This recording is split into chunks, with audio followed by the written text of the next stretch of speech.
me, so here we are. Hey everyone. let me let me run the ad.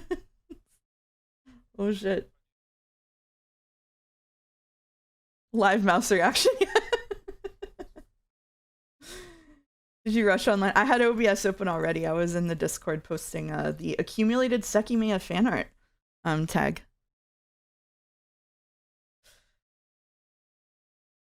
We got 34 pieces of fan art for Sekimeiya over the courses of these streams, so yep.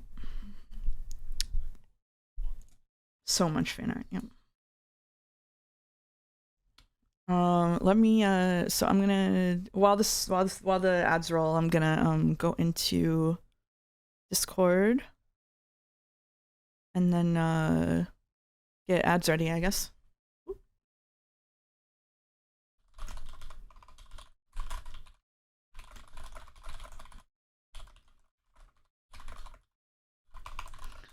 So what we'll probably do is just do some doles till Joe arrives, and then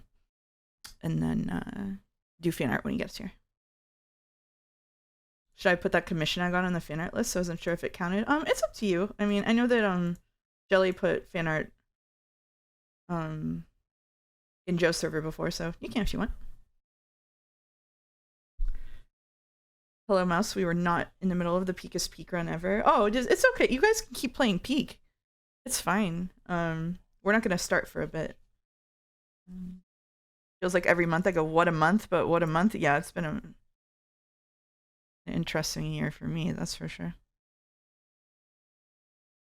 But you're serious? It was not peak? Oh, okay. This is... I'll say this later, actually. We have another minute of ads before I post my advertisements. I watched the last hour or so of the last VOD on 2x speed. Do we sound like Mickey? Mickey, who you love so much, your beloved Mickey? Did we sound like Mickey? Do we sound like the Chipmunks? I don't know what's wrong. I have a really weird energy today.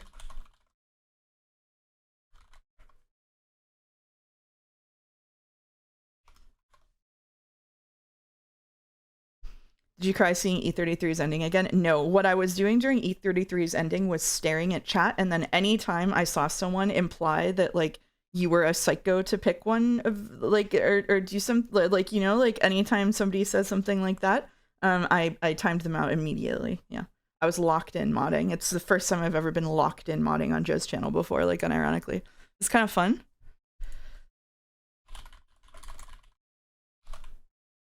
Most of the Kingdom Hearts community hates Mickey. What they say fuck Mickey for? Kingdom Hearts stream's gonna start out off with a performance of the Chipmunk Christmas song. How does that one go? It's Mr. Beetle. That one? I second the Kingdom Hearts Mickey hate. Welcome first time chatter. Mouse, the title is a lie, right? What's the title? I don't remember. School's over. Time for the Sekimeiya to go back to the farm. It's over. This is the final Sekimeiya stream. Oh, yeah. I want a herb. That's right. It's Christmas, don't be late. I can't do this to you. I'm sorry. I'm sorry. All right, let me stop doing what I was doing there and then post this.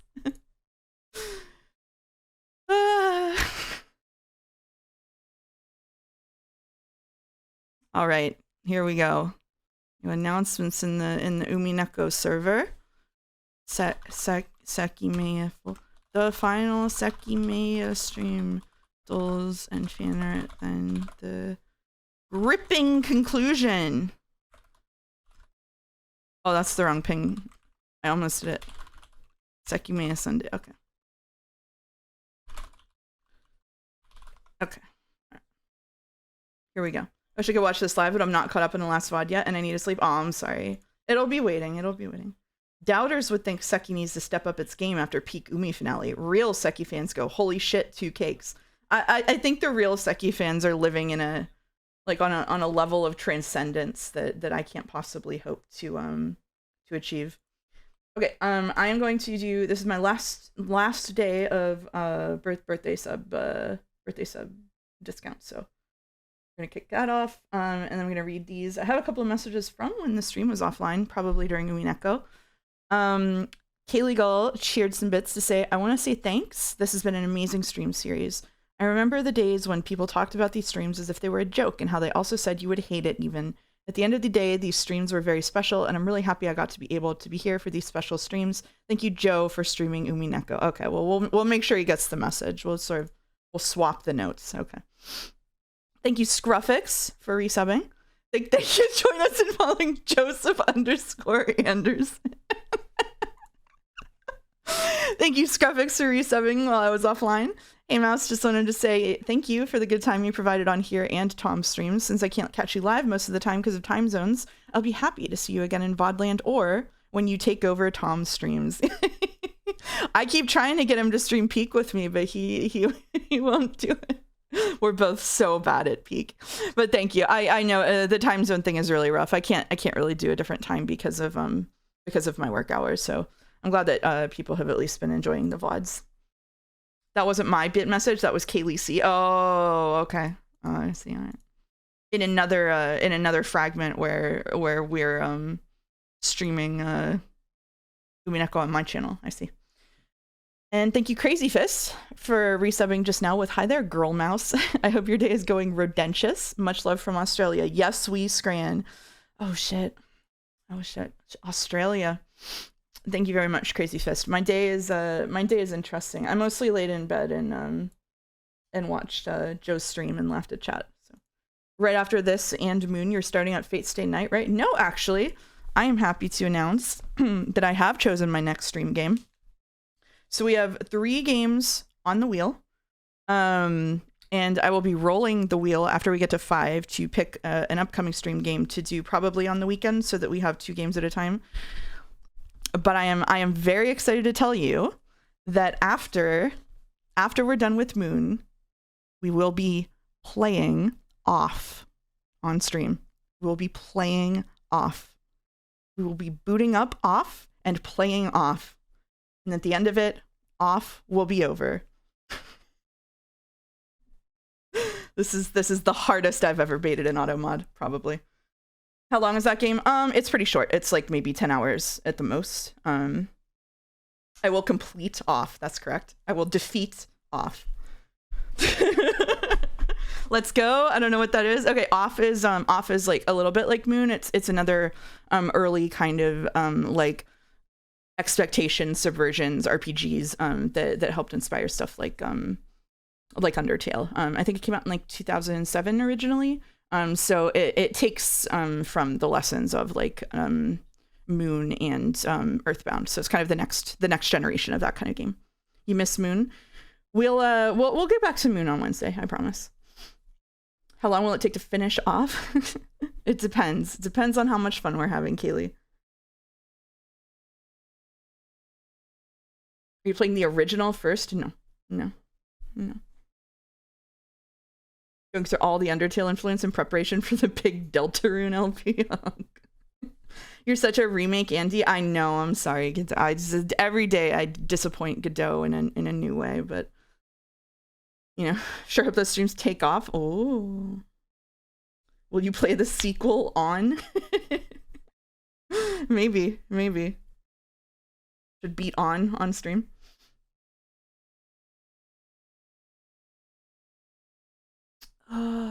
Okay, let's do incoming. Okay, let's do dolls for the incoming. Let's give the doll the raiders something to entertain them. Okay. So let me first of all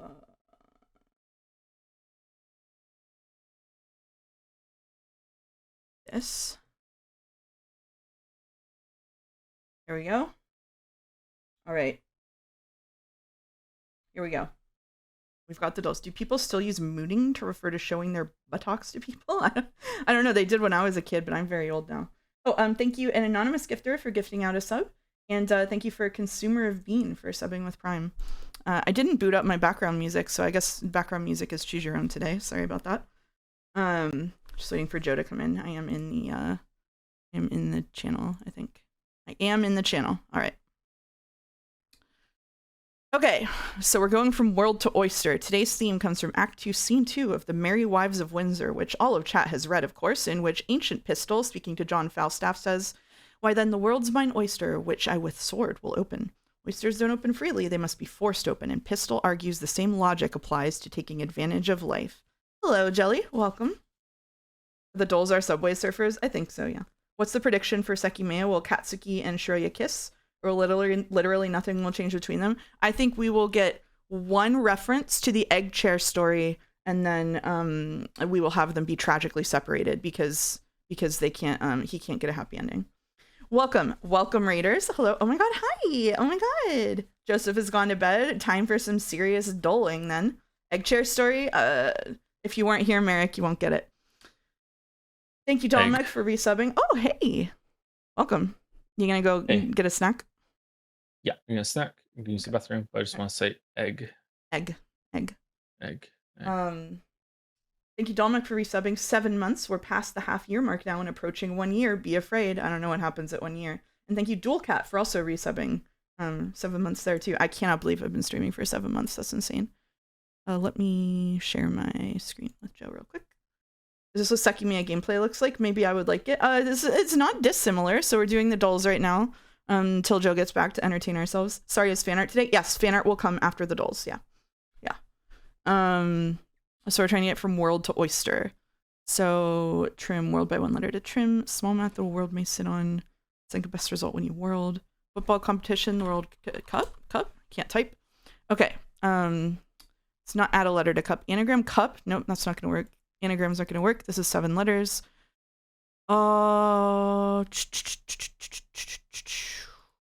Small mat that a cup may sit on. Place mat? No? Sauce. Oh, thank you, Hypothetical Walrus, for resubbing. Nice to see you, Walrus. If you're down to share, what were your thoughts on E33 since we just wrapped with Toe? And also, I'm only on episode 4 on the Sekimeiya VODs. What did I miss? You missed a lot, so if you're gonna stay for Sekimeiya, you probably want to take off. I can talk about my E33 opinions if someone in chat is willing to let people know when I stop, so anybody can mute if they don't want to hear them. We can also wait till Joe gets back if you want. Coaster? Oh my god, you're right. You're so right. I forgot the word coaster. Thank you. Let's wait till Joe gets back. Maybe he'll want to listen to my opinions. You'll be muting? Yeah, let's wait till Joe gets back and we'll see if he wants to talk about it with me here. Let me know when and I'll pin spoilers active. Okay, sounds good. Yeah. Let's just do this for now. Change the first letter in coaster to get a kitchen appliance. Is toaster. So this is probably one of the anagram ones, maybe? Anagram toaster to get the Rosetta. Okay. Anagram Rosetta to get a fruit that rhymes with Rosetta. No, this is four letters. Rosetta. So, add a letter to Rosetta to get something often found on a necklace. Creature that produces a Rosetta. Oh, rose. I just wasn't reading. Okay.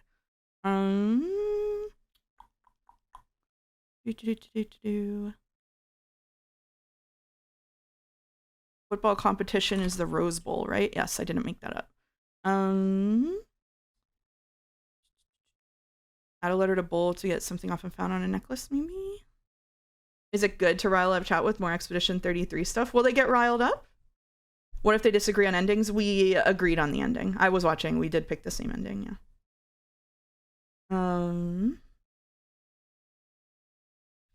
Everybody seems fairly mellow. Yeah, I don't think the people who get worked up will. Oh, thank you, Man of Answers, for raiding.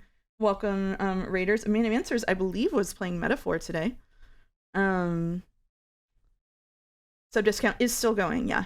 This is the last day of the sub discount. Greetings, Metaphor was Metaphor? Was it Metaphor? Was it Metaphor?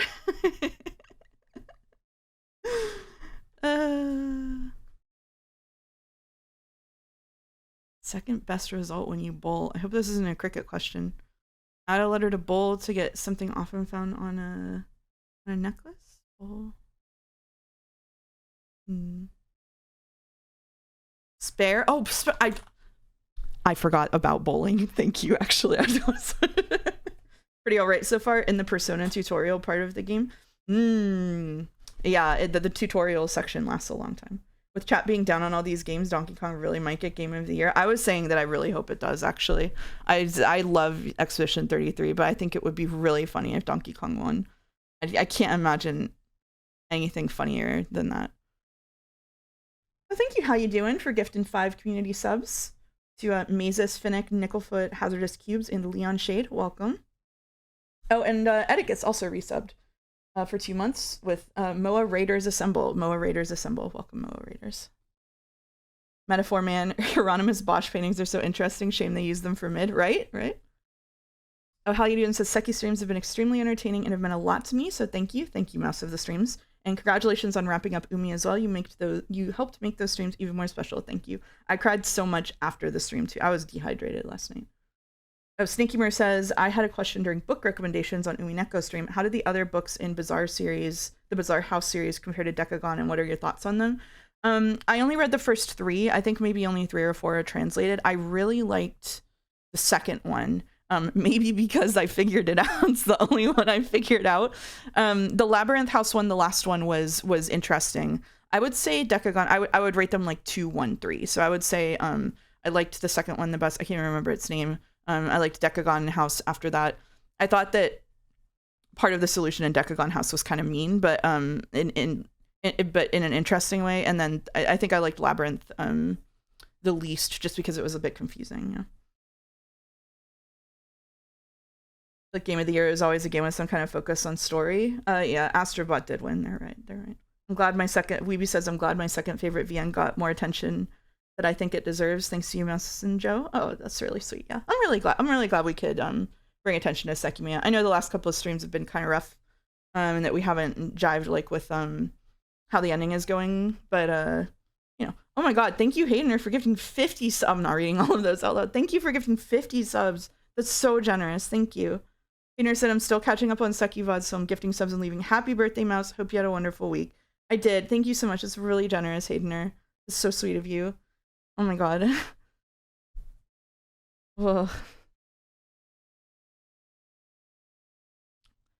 I forgot the dolls. I forgot what it is. Anagram spare to get a fruit pear? No. Okay. Oh no. 5 is 4 is pear.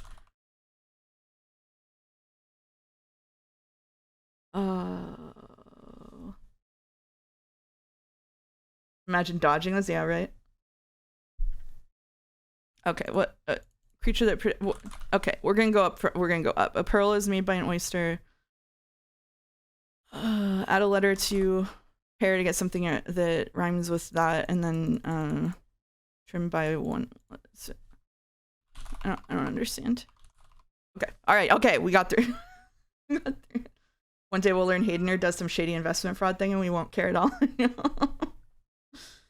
August says, when I started 100 Line, it was the only game I'd played from this year, so I went out of my way to play Deltarune before finishing, just so that at no point in my life would 100 Line be my game of the year.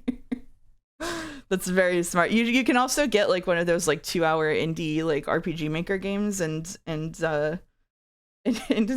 save yourself that way. Just boot up Squeakross. Like, all right, we're doing Metazua. We had a prediction for Metazua, right? My game of the year was Split Fiction before I played E33. Split Fiction's gameplay is amazing, actually. Did we have the prediction? Is it all set? We're good? Okay, here we go. We start with Mouse. Okay, we're not gonna be in Bug City, but we could go to the bird dimension, so choose your fighter. So I'm gonna go with Finch. It is a bird. I forgot. Did you know? The bird dimension. Yeah, we're in the bird dimension. Did you know? Welcome back. Did you know Kadaka is planning to make 100 Line into a live service thing with additional endings and a launcher? He's ripping on Twitter. Did you know that, Joe? I didn't. What did we do to him? I don't know. Chat was asking if you wanted to talk to me about the E33 ending, or if you wanted to hear my take. I want to hear your take. I'm not sure if you want to say it in front of them, if there's spoilers or anything like that, but it'd be Yeah, good to we're hear gonna it. put a spoiler shield up. So just so everybody knows, we're gonna talk about E33 spoilers for like the next, I don't know, like 5 minutes or something. They'll take the pin down whenever it's over. What happened to Joe's voice? He's been streaming for a long time and also streamed for a long time the last 2 days, I think. I just ate a protein bar and it was raining outside when I took Gatsby out, so maybe I just sounded a little gruff. Yeah, Why'd you you like sound a it? little gruff. I don't know. I kind of like it. So for E33 for me, I also picked the same ending that Joe did. But I got there a different way. So I talked to Joe about this a little bit. I never went through like the people in the painting are fake thing. It was like kind of irrelevant to me. I think for me, and I do think some of that impression is given by some poor character writing, but as I told the E33 spoiler chat today, having poor character writing is a really bad defense. If you're trying to make people seem realistic or alive and you write them badly, I don't think defending it with that is the play. But to me, it didn't matter. Like, it didn't really matter whether they were real or not. I am like a Shirley Jackson pilled short story reader, so I have read the people who walk away from, or those who walk away from Omelas. We actually had a really good discussion about it in my Discord afterward, where we read a couple of other spin-off stories. But to me, the fact that this entire world was being built on the back of like someone who was suffering, like a child who was basically had a piece of their soul caught in a net and wanted to be done with it. And as well as the fact that like the entire thing was created as a coping mechanism for like somebody's grief. Like this is, and it's a world that's dying, right? Like this world is falling apart. This world is probably almost certainly not going to continue after Mael dies anyway. So to me, the choice is very, very easy. Like the Verso ending was very, very easy to pick for me. I didn't have the thought that the people in the painting weren't sapient, but I just don't think it's okay to prop up a society on the back of someone against their consent and just have these people sort of operating as essentially dolls. Like they are like, to me they are sentient, but like as you see in the last moments of Mael's ending, which I did go back and watch after and really sent it home for me, like the fact that like Verso clearly does not want to be there and she's forcing him to be there, like Verso is getting fucked. Like both Versos are just being forced into basically slavery in order for her to feel good. I think that's just like reprehensible. So yeah, Verso did get Omelast like twice, which is crazy. Yeah. I have a question about this. Yeah, what's up? So I agree that is fucked up that there's a whole society built on the back of someone that doesn't want to be there, didn't consent to it, is being there. However, because it's already been done, isn't it more morally sound that if they are real, that sorry, you just have to put up with that? Like that's so many people are dying to free this one person of this torture. Oh, it's the trolley problem, right? Yeah, I mean, I think the ideal ending here, right, would have been for them to get for Mael to leave and then for them to lock the painting up somewhere, right? Yes. Like the painting locks up, like the people who are already in it, like live out their normal lives, and then the painting is put to rest eventually. But that's not an option we're given, right? And I think that so have you read Those Who Walk Away from Omelas? No. So can I spoil it for you? Sure. It's a short story. It's a very quick read, but basically it's about a society where it's like a perfect utopian society where with like, you know, hundreds of people or thousands of people, but in order for it to remain that way, one child has to be put in basically eternal torture.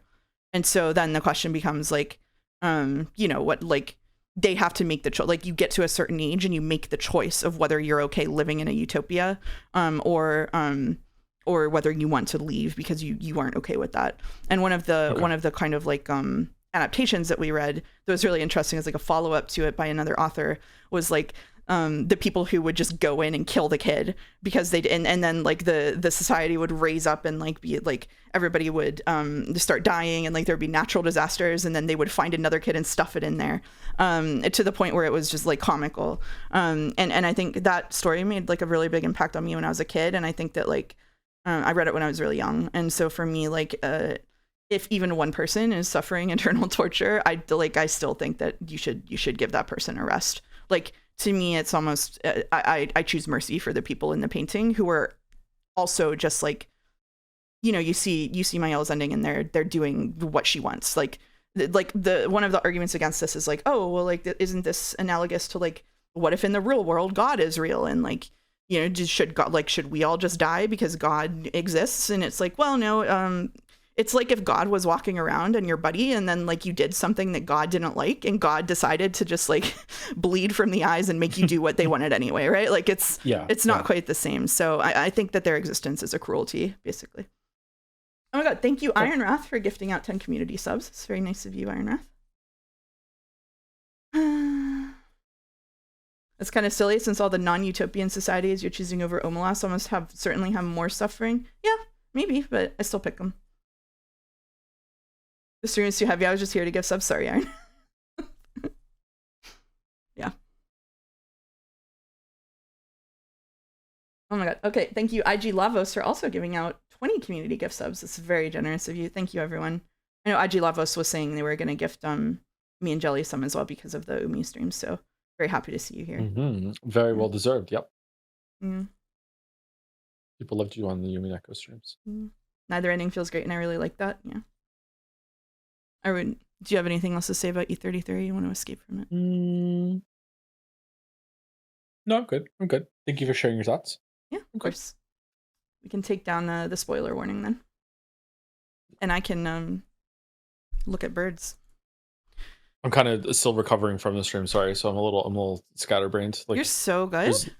There's a feeling after you stop a stream, especially a longer stream where a lot happened, that it's fine, and then when you step away from it, you're like, oh right, and then getting back into it so soon after is a bit difficult. Yeah, sorry. Yeah, that's okay. Thank you for sharing. Yeah, of course. Sorry to hit you with more discourse. That's good. I got no idea what bird this is. We're in the bird dimension. Peacock. Crow. I guessed peacock, didn't I? I did guess. Oh, you did. Crow, not crow. Oh god. I've guessed like it has to be a really weird kind of bird. Hint. We could hint. I don't know how that affects. I don't think we can do hints if it's gonna. What about a parrot? We haven't guessed a parrot yet. No. I don't know how hitting the hint button. Seagull. I already guessed puffin. Shrike. Oh, we haven't guessed any birds of prey actually. So let's guess a hawk. No. Oh my god. How many birds can there be? What's the most weird bird you can think of? Vulture. I already guessed vulture. Ostrich. Did you really? It was an ostrich. Well done, walrus.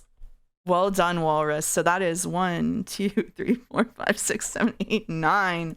Oh my god. Are we guessing weird birds again? Ostriches. You don't trust ostriches? They look made up. They look made up. I had a friend who insisted that they would win a fight with an ostrich, and I said you were out of your mind. I could win a fight with an ostrich. You think you could win a fight with it? Outright. I totally could win a fight with an ostrich. Yeah. All right. Yeah.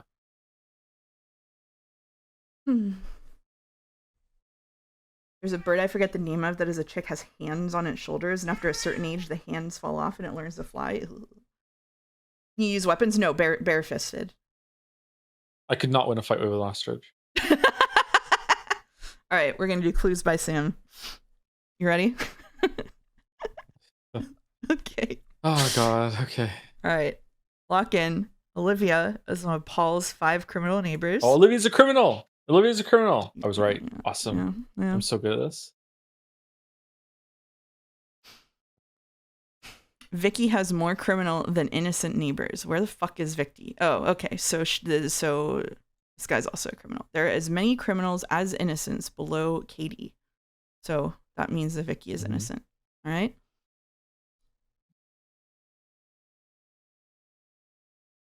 Exactly 1 innocent in row 3 is neighboring Hilda. So 1 of these 3 is innocent and 2 are guilty. So that means Rob and Xena. Sorry. So 1, 2, 3. That means Rob and Xena are criminals. Mm-hmm. Paul and Rob have 2 innocent neighbors in common. So they have one here. Worst part of this game to me is seeing the names. Oh, I'm sorry. Paul and okay, there they are. Okay. Yeah. Paul and Rob. The one innocent in row 3 is neighboring Isaac. Okay. Wait, they only have 2 innocent neighbors in common? Yeah. So Okay. so Will is one of them. Doesn't that mean Katie has to be innocent then? Because the criminal that's next to Hilda has to be Logan or Martin, or else there would be 3 innocent neighbors for Paul and Rob. I think so. That sounds right. No. No? Okay. Fair enough. Okay, then.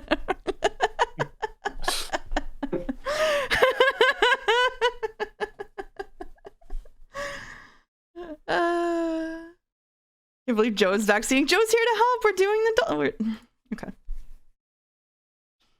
Alright, I just lost my. Is this just Minesweeper? A bit, yeah, a bit. Paul and Rob have 2 innocent neighbors in common. Okay, so who are the neighbors that they have in common? They have Martin and Logan in common. So only Martin or Logan can be innocent.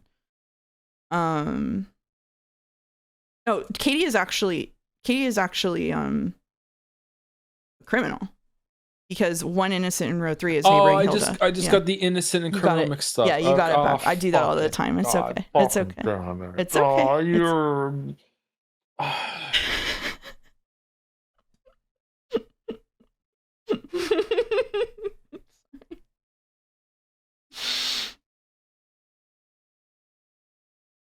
That means that Noah is also a criminal.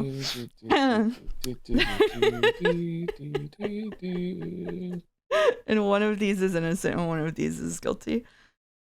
Yeah. Okay. So there are more criminal cops than criminal pilots. So Katie, you can click one of them to turn the clue off if you think you've exhausted it. Yes. Yeah. You can I did also not know you can also click the corner to make it to put guesses in to see if something will work or not. Ooh, interesting. So there are a total of 4 innocents in rows 3 and 5. We know that there is 1 innocent here, which means that Zoe is also innocent. There are more innocents in row 3 than 4, which means that Susan is a criminal. Okay. Hilda and Isaac have only 1 innocent neighbor in common. Oh, shit. So we already know that that's one of these. So I think that means that Deborah and Emily are criminals. Yeah. Yeah. It's a big get.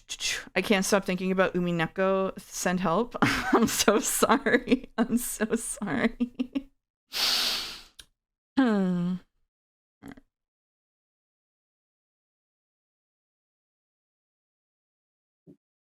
Susan has more innocent neighbors than Katie. Where's Katie? Katie's here. So we know that Katie has at least 2 criminal neighbors. So if Susan has more, either all of these are guilty or Martin is innocent. If Martin is innocent, okay, so Susan has more innocent neighbors than Katie. So if Martin is innocent, then Susan has 2, which means that all 3 of these would have to be innocent but that won't work because we know that one of these has to be guilty.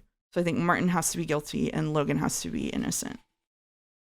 Nope, I'm just stupid. Okay, all right. Noah and Gabe have an equal number of innocent neighbors. Noah and Gabe. Could that number be 0? It could be, yeah. This part fucked you up would be? Oh. Because Logan or Martin is innocent. So there has to be at least 1 on each side. Yeah, so, exactly. Yeah. Yeah. Okay. I'm just taking these ones out. Hilda and Isaac have only 1 neighbor. We already did that. What was the ones that there are more criminal cops than criminal pilots? So we know that there are at least 2 criminal cops out of 3. And we know that there is 1 criminal pilot. Oh. Oh, there's a Julie is. Oh, Julie and Hilda are also. Yeah, they're also pilots. So I think Okay, so if one of them is a criminal, that means Gabe has to be a criminal. If just one of them is criminal, yeah, right? So, but if not, they both have to be innocent. yeah. Yeah. Did Master read B1 backward? Maybe Susan has more innocent neighbors than Katie. So either Katie. So if only Zoe is innocent and Martin is. Oh, Yeah, so that hold doesn't on. work, right? Yeah, So Martin has to be innocent? because if Martin is innocent, then I think no. Martin is innocent. Yeah. And then Logan is a criminal. And then Susan has more innocent neighbors than Katie, which means that only one of these is innocent. Oh, thank you, Ribco, for gifting 5 subs. Thank you, Ribco. Very generous of you. We'll be showing your art soon. Can't join stream since I'm traveling, so enjoy. Thank you. That's very nice of you. Okay. There are more criminals than innocents in row 1. Okay, so one of these is guilty and one of these is innocent.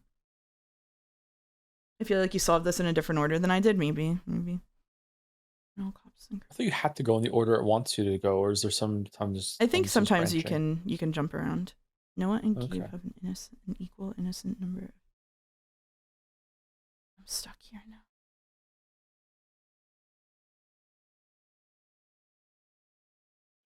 So Adam or Frank is a criminal. Yes. Yeah. Or both of them. So More criminal cops than criminal. Okay, so we have 1, 2, 3 cops, 1, 2, 3 pilots.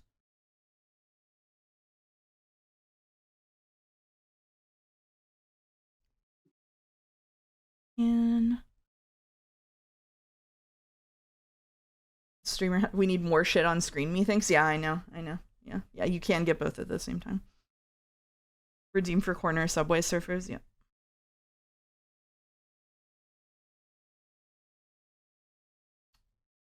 First time chatter. I was just watching the last VOD before you rudely interrupted me by going live. It's okay though. I don't have to work tomorrow, so this will be the first time I get to see you live. Well, welcome. Nice to see you here. We still have some time. We have this is a mess in my head, and then after that we have Fanart.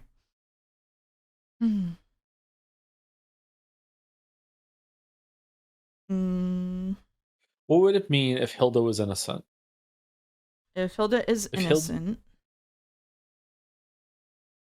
then Noah and Gabe would now have equal number of innocent neighbors, right? They'd 1 each. So Gabe would have to be a criminal, which means that Julia would have to be innocent.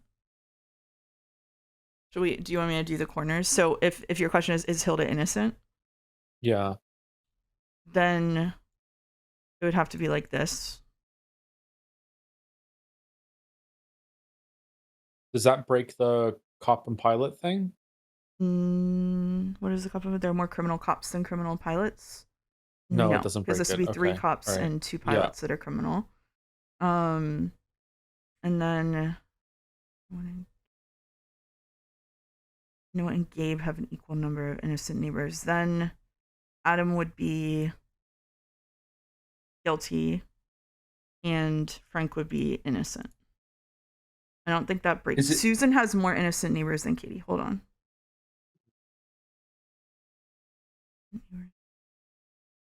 No, that would solve it. That would solve it. But I don't know if it's true. I don't know if it's the only way to solve it. Susan has more innocent neighbors than Katie. Okay. Is it possible that no, it can't be possible that both of the pilots are criminals. One of them has to be innocent. Yeah. Okay, so one of them has to be innocent.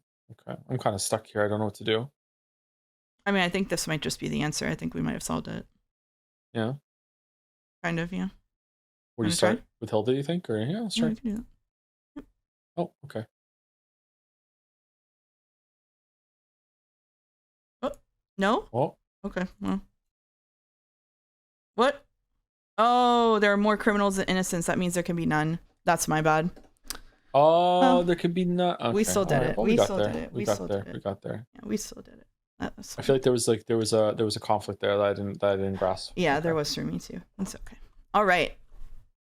You ready for fan art? I'm so ready. Okay. All right, here we go. This is our last fan art. We have 27, mostly Seki. I ported all of the fan art that got posted in Jad's to my thing about Seki, and we are at the end we have 36 Sekimeiya fan art, which Holy shit. one wonders if that is the greatest collection of Sekimeiya fan art anywhere online. So What the mind races, yeah. sorry, is the logo Kingdom Hearts? Yes, it is. It is. Boulder made a Kingdom Hearts logo for this, and he is currently working on a Submachine Legacy logo in case that wins the wheel. I'm sorry, I missed Bits from Corn is Good, who cheered some to say, I don't have anything to say, so hi Mouse, hi Corn is Good. I'm sorry, I didn't see that. It was in between gift subs. Will the stream be longer to finish Seki and stuff? I don't know. Is it gonna take longer? Uh-oh. Well, I'm willing to go longer if it means that we finish it tonight and it's not an awkward spot. But if it does go like significantly longer, I might have to take Gatsby out again. So we'll see. That's okay. It's raining. It's raining. Sounds nice. Yeah. Mouse of the stream says it shouldn't take too long. So. All right. So this is from Colton. I wanted to draw the mental image I got when I read the message on Friday's stream. Been pretty tired all weekend. Didn't start on this until 45 minutes or something ago. I'll probably redo another version of it at a later date. Finished it for now since stream started. The message was from Chumple. Rare chance on Redeem that he comes at Mouse with a knife. So... and Chow got rodent perceiver with an eyeball.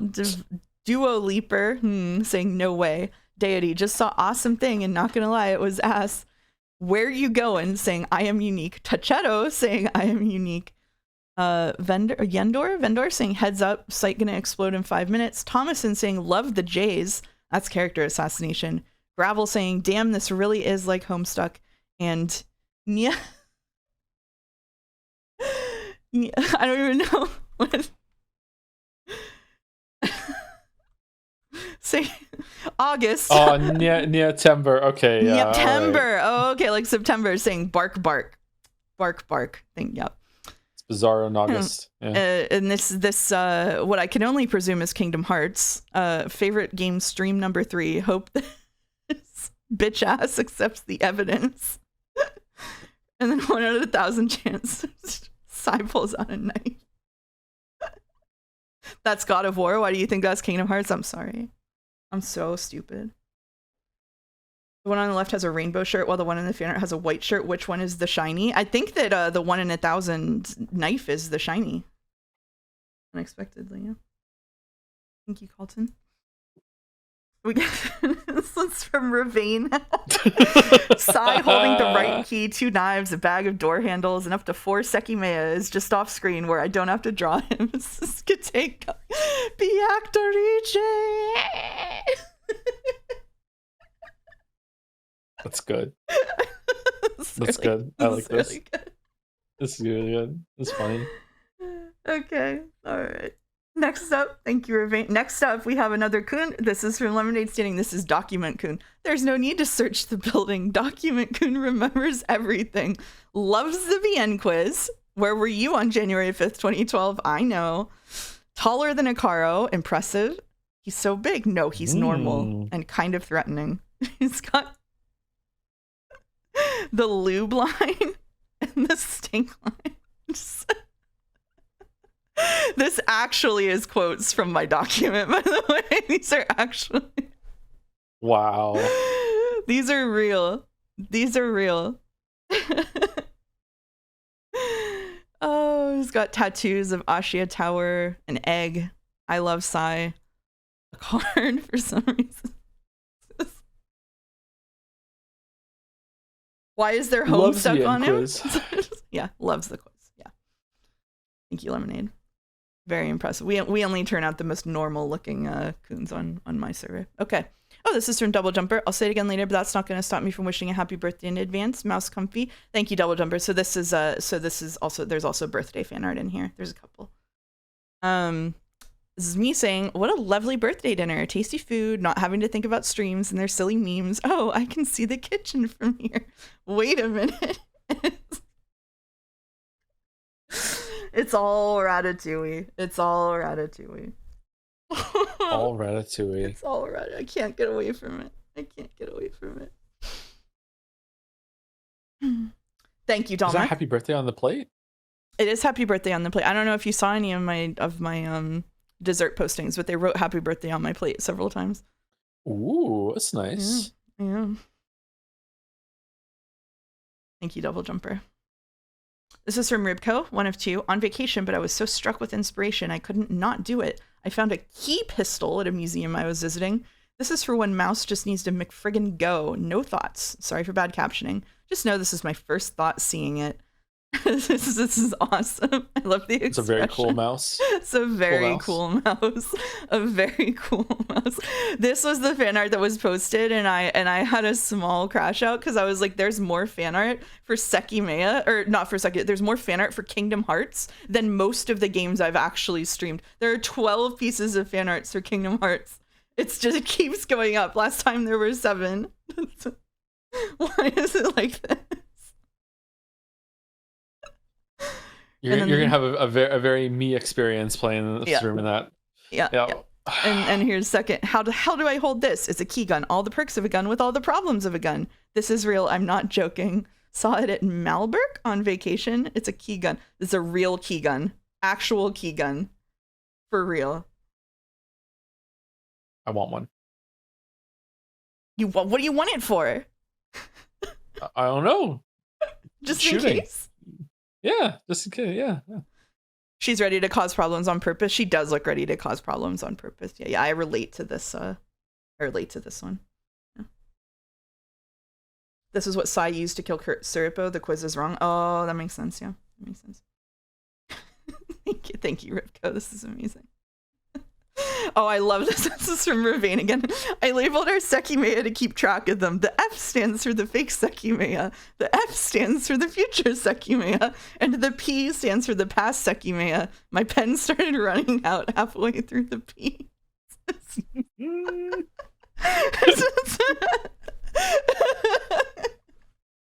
She's so dumb. She's so dumb.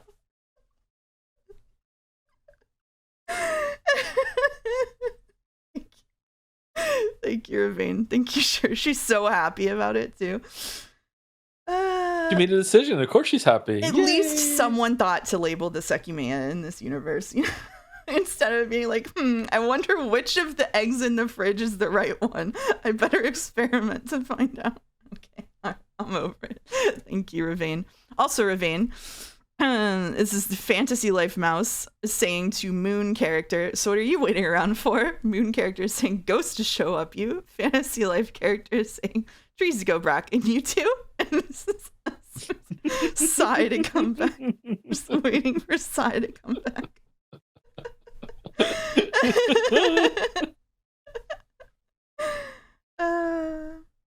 That's how it feels sometimes. That's how Shiroya City was like. Missed him so much. They needed to add a segment where Katsuki marks it and it just melts off in 15 seconds. True. I love to see the return of Fantasy Life Mouse, who I just tried to make look as much like Angie as I could. All right, thank you, Ravane. Oh, this is from Mouse Viewer. Happy birthday, Mouse. Very cute. Love a little Mouse Viewer. It was posted on the Reddit. Thank you, Mouse Viewer. Is that a dragon and a mouse skeleton? Yes. Yes. Oh, oh God. Bless you. Thank you. Oh God. Okay. Again? All right. Wow. Enough. No more. Done sneezing forever. And then this is from Luna Panda. Happy birthday, Mouse. Hope your time at the festival was as awesome as in this picture. So for anyone who didn't know, for my birthday every year, my mom and I go to a peach festival in Canada. And this is amazing. We have all of the mice at the peach festival. We've got sawing open the peaches, making peach stew, opening up the pits. This is very cute. This sounds cozy as hell. Yeah, it really is. Yeah, we go to the peach festival. I just ate my last peach from the peach festival that I brought back today. Brought back a lot of peaches. Happy birthday. Thank you. I love to see all the little mice. This is what the Seki looks like on the inside. You just crack it open and it's like James and the Giant Peach. There's a society of mice in it. Did you take Toe with you? No, not this time. Maybe next time. I'm wondering where mice inside the Sekimeiya? Yeah, maybe. Mice inside? Maybe, yeah, true. Yeah, this art does rock. This is really cute. You're wondering where the mouse blacksmiths are to make all the tools? At the blacksmith festival, I assume. This feels like gameplay from the game you got to beta test on stream. Hawthorne, yeah. Yeah, it does look a bit like Hawthorne, yeah. Oh, to be a mouse. Thank you, Luna Panda. And thank you, Marishinoa, with 2 pieces of art. Happy birthday, mouse. Cheese to have you as my one and only cozy streamer. Hope today is especially comfy for you. Thank you. This is very cute. I love this. This is very so pretty. Yeah. Wow. A little mouse in the hands. We're not going to think too hard about big mouse holding little mouse and the implications of that. double mouse. This is very cute. I love the background. There's even the seagulls crying. And then the second one from Marishinoa is I didn't realize until somebody pointed it out that this was a hear me out cake. Do you know what a hear me out cake is? No, it's a hear me out cake. So first of all, Eiffel Tower in the background is a nice touch. Second of all, hear me out cake is when you put characters. You put characters in it and then you go, no, hear me out though. What? Like if you're like, Lune is hot and somebody goes, what do you mean? And you go, no, hear me out. It's a horny thing? It's a horny okay, cake. right. Which is why I don't know why Shiroya is here instead of Sai, honestly. Oh, yeah. I thought it was going to be like when it's you have big to Shiroya specifically. Oh. You have to deliver like a hot take, so you bring cake to soften the blow. Hear me out. I brought you cake. All right, you listen now? I thought that's what it was going to be. Okay. No. We've got Beato, Renoir, Astarian, Lune, the Joe Dragon, and of course, Big Shiroya only. Big Shiroya only. Not exclusively. Yes. Yeah. So thank you, Marishinoa. This is very cute. Why would anyone have to hear anyone out on any of these? Well, Shiroya.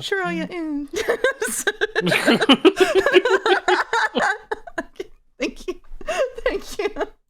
All right, this is from Holy Gordo. Enjoy Sekimeiya Week, Mouse. Sekimeiya Week's been going well. Chat, I've got a very done fan art idea for Sekimeiya where I just try to piece everything together exclusively from what I've seen people say about Sekimeiya. So, some egg-selling merchant in so-called Shiroya City sitting in an egg chair with "Get your eggs," and she says, "Fuck you, I'm Shiroya. I own this city." And then Holy says, "Sai is gay." And so here's Sai in a Supreme hoodie with a Mets tattoo saying, "Don't worry, everyone. I'm here to emotionally support you. Also, I love men." Then, yeah, and there is the Sekimeiya, which is a thing that probably does time travel or probably not. The Sekimeiya brought me back in time. Or maybe I just imagined it. So here's Katsuki. And finally, Allison said, "Hopefully the squid makes an appearance." And Holy said, "There's a squid." There's a squid. I'm the squid. Yep. I make the games. Is it some TikTok, whatever is the current youngest gen brain rot thing, the hear me out cake? I don't think so. I've seen videos of millennials doing it at work, like at their jobs. So maybe Zoomers or something. But I think it's cross generational. Yep. I think Hooli is about 80% right here. Basically. Yeah. All right, thank you, Hooli. This I hope the creators of Sekimeiya look through the fan art compendium and see this. Thank you. All right, from Ravane. Speaking of the squid, we did it, Sai. We finally solved all the mysteries. All 13 Sekimeiya are accounted for, and we even came up with a logical explanation for why this Japanese town looks so Canadian. The squid popping up and saying, "Forgetting something." We've got I Love Menkun making an appearance here as well. Eating the eggs?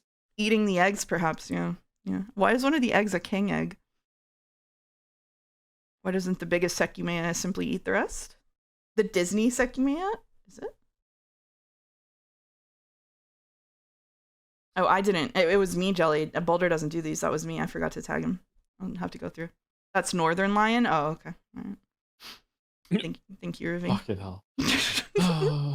We saw this on your stream already, but this is Joe and Mouse after Sunday streams. How to add my version of Shroya-esque lying on the floor fan art featuring fire-breathing mouse. This is accurate to me yesterday after the stream for sure. Yeah. For sure. Yeah. We hung out on voice for a bit and we were both just like, holy shit, after Umineko.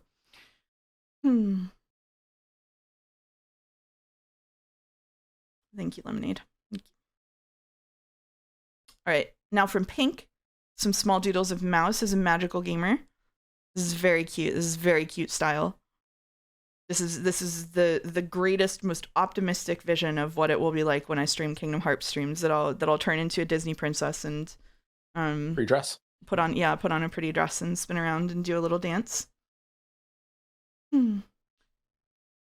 Not sure if I mentioned it before, but there is a commented out line of dialogue in chapter 1 from Sai to Katsuki. Are you sure you weren't looking at my ass?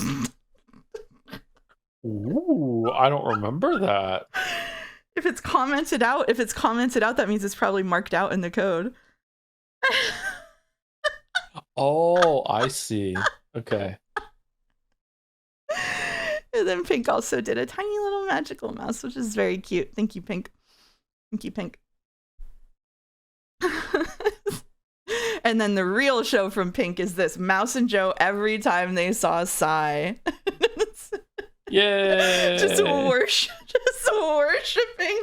at the altar of Sai. Katsuki City and Shroya City on either side. He's parting the clouds. He's clouds with you, idiot. I'm just so happy to see him. We're so happy to see him. Oh, this is amazing.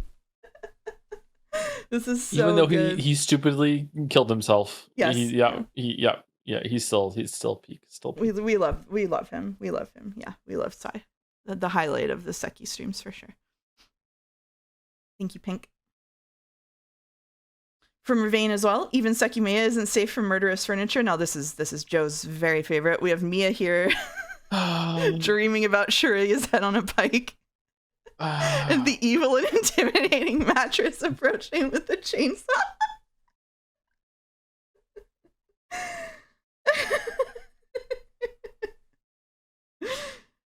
Taking damage in Minecraft sounds from Joe. What happened last Seki stream? Last Seki stream, there was a plot point with a mattress that Joe has said if he were reading it alone on his own stream, he would have Alt F4'd for and then argued with chat about. Yep. Yeah.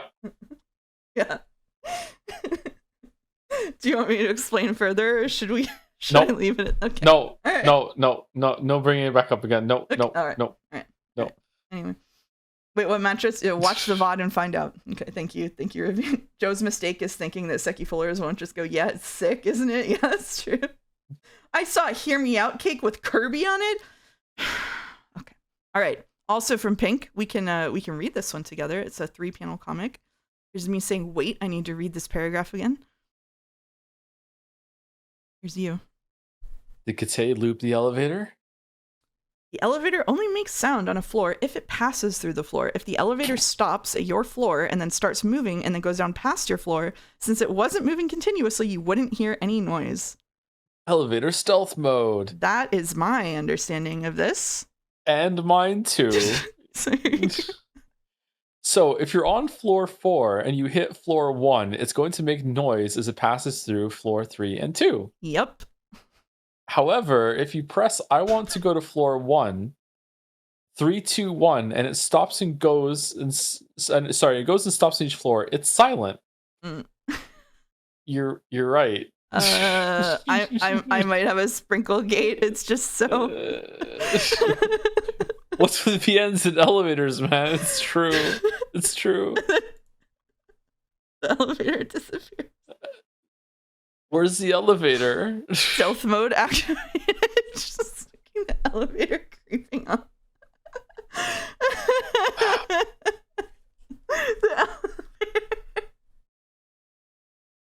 The elevator was the one where I went, you know what? All right. Is that worse than the mattress to you? Yeah, that was worse than the mattress to me. I don't. Yeah, I don't. You love Tiny Mouse and Joe at the end. Yeah, Tiny Mouse and Tiny Joe are very, very cute here. Very cute here. Thank you, Pink. Thank you very much. And thank you, Unsuspecting Tiny Joe and Tiny Mouse. Unsuspecting Tiny Joe and Tiny Mouse. Thank you, Marishinoa, for one more. Sekimeiya Scrandle AU to send it off as horribly as possible. Yes, we scran. Fish and chips with a Sekimeiya. Someone in chat called Menkisser254 saying easy left. What do you mean easy left? What about the Sekimeiya buff? Lamau, feel for it. Mod that guy. And Shiroya Murano saying those donuts didn't look cold enough, TBH. What an insane thing.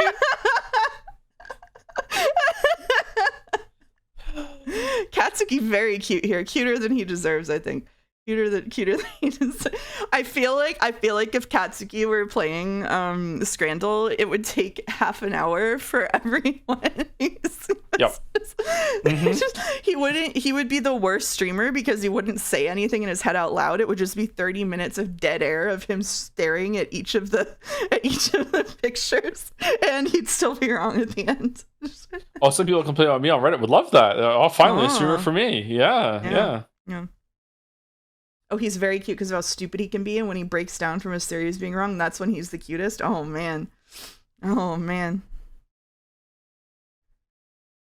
Mouse of the Streams would agree with Shiroya on food. Shiroya would have the same food takes as them. Do you know that Mouse of the Streams heats up their milk before putting it into cereal?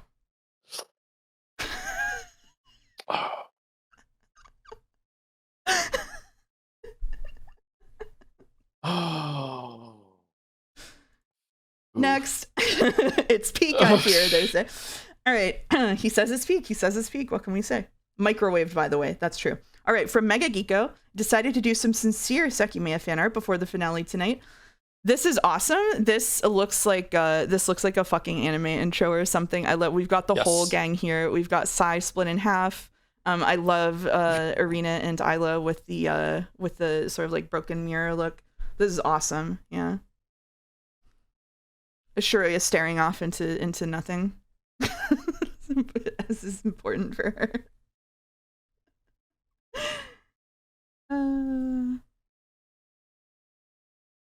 And Kate with Katsuki looks miserable. Yes, he does. I love all of the clocks. The fucking time creeping up on him. This is so appropriate for his shenanigans with the recorder too. I really love this. This is really amazing. This kicks a lot of ass. Thank you for this, Mega Geeko.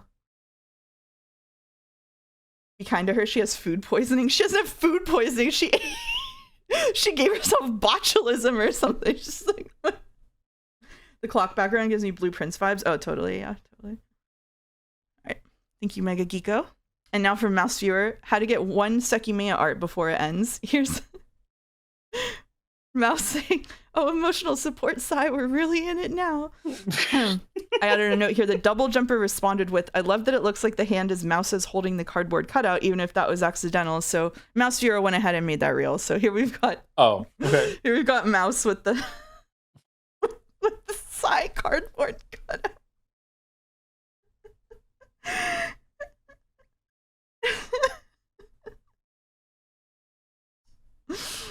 Thank you, Mouse make Viewer. One of those. Did you do the body pillow order yet? There is no. I have a body pillow, but I couldn't find a Sai pillowcase. If you make one, if you put one out there, we'll get it rolling. Thank you, Mouse Viewer. Mouse Viewer mouse is always peak. Billy's right. All right, we've got one. We've got one more fan art, and it's not something that I wanted you to ever see, Joe. What? What does that mean? From Brendan. Chapter 3 Sekimeiya spoilers. I was possessed by Mouse's message to doodle this. What do you mean, Mouse's message? And I quote myself. The vision for Miya and Shiroya toxic Yuri is simple. One must simply imagine Miya tormenting Shiroya for her own entertainment, only for Shiroya to have an enlightenment that she enjoys it. This development entertains Miya, and she develops an attachment to Shiroya for the first time, which is complicated by the fact that she's viciously jealous of Shiroya for taking away her time with Katsuki. Shiroya is caught between them. She knows that Miya treats her poorly and yearns for Katsuki's blank-eyed kindness, but sometimes the allure of punishment is too much for her to pass up. What do you think, everyone? I'm upset. I'm upset. And this in the lower half was Godot's response to this. I added the note, I have no defense for this, but I would like to also submit the following messages I sent as a follow-up. On Shiroya's side, one need only imagine that in her bleak depression, she yearns for a feeling of, for a release of feeling anything, and boom, she can't make decisions. Good thing Miya will make them for her. And then I posted a dab emote. Oh, it's too plausible. It's too plausible. No, it's too no.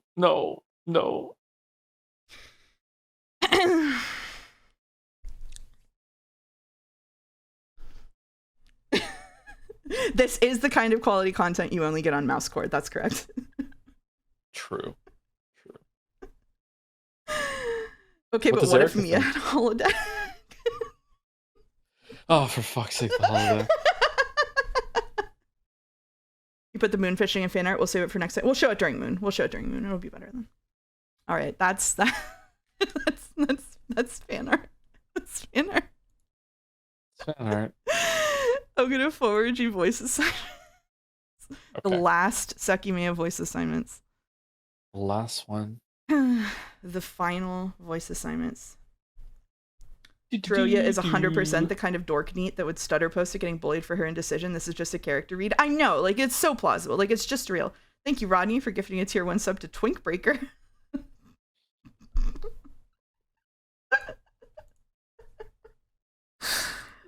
Okay. All right. I'm gonna become the cozy streamer. Are you? Yeah, I'm gonna become the cozy streamer. There's an opening. Yep. Can we hear your best wholesome direct voice?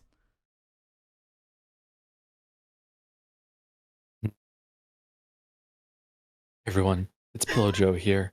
Today we're going to be playing some Stardew Valley into Fields of Mystria. You know, it's my favorite game, and I always keep things comfy and cozy. No sex allowed, and I can't do it. I can't do it. No, I can't do it. What do you mean, no sex allowed? What do you...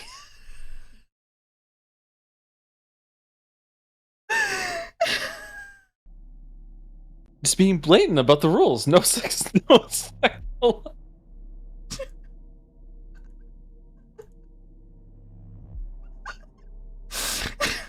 Thank you, Sarah, for resubbing with no sex allowed. Thank you. No sex Thank you. allowed.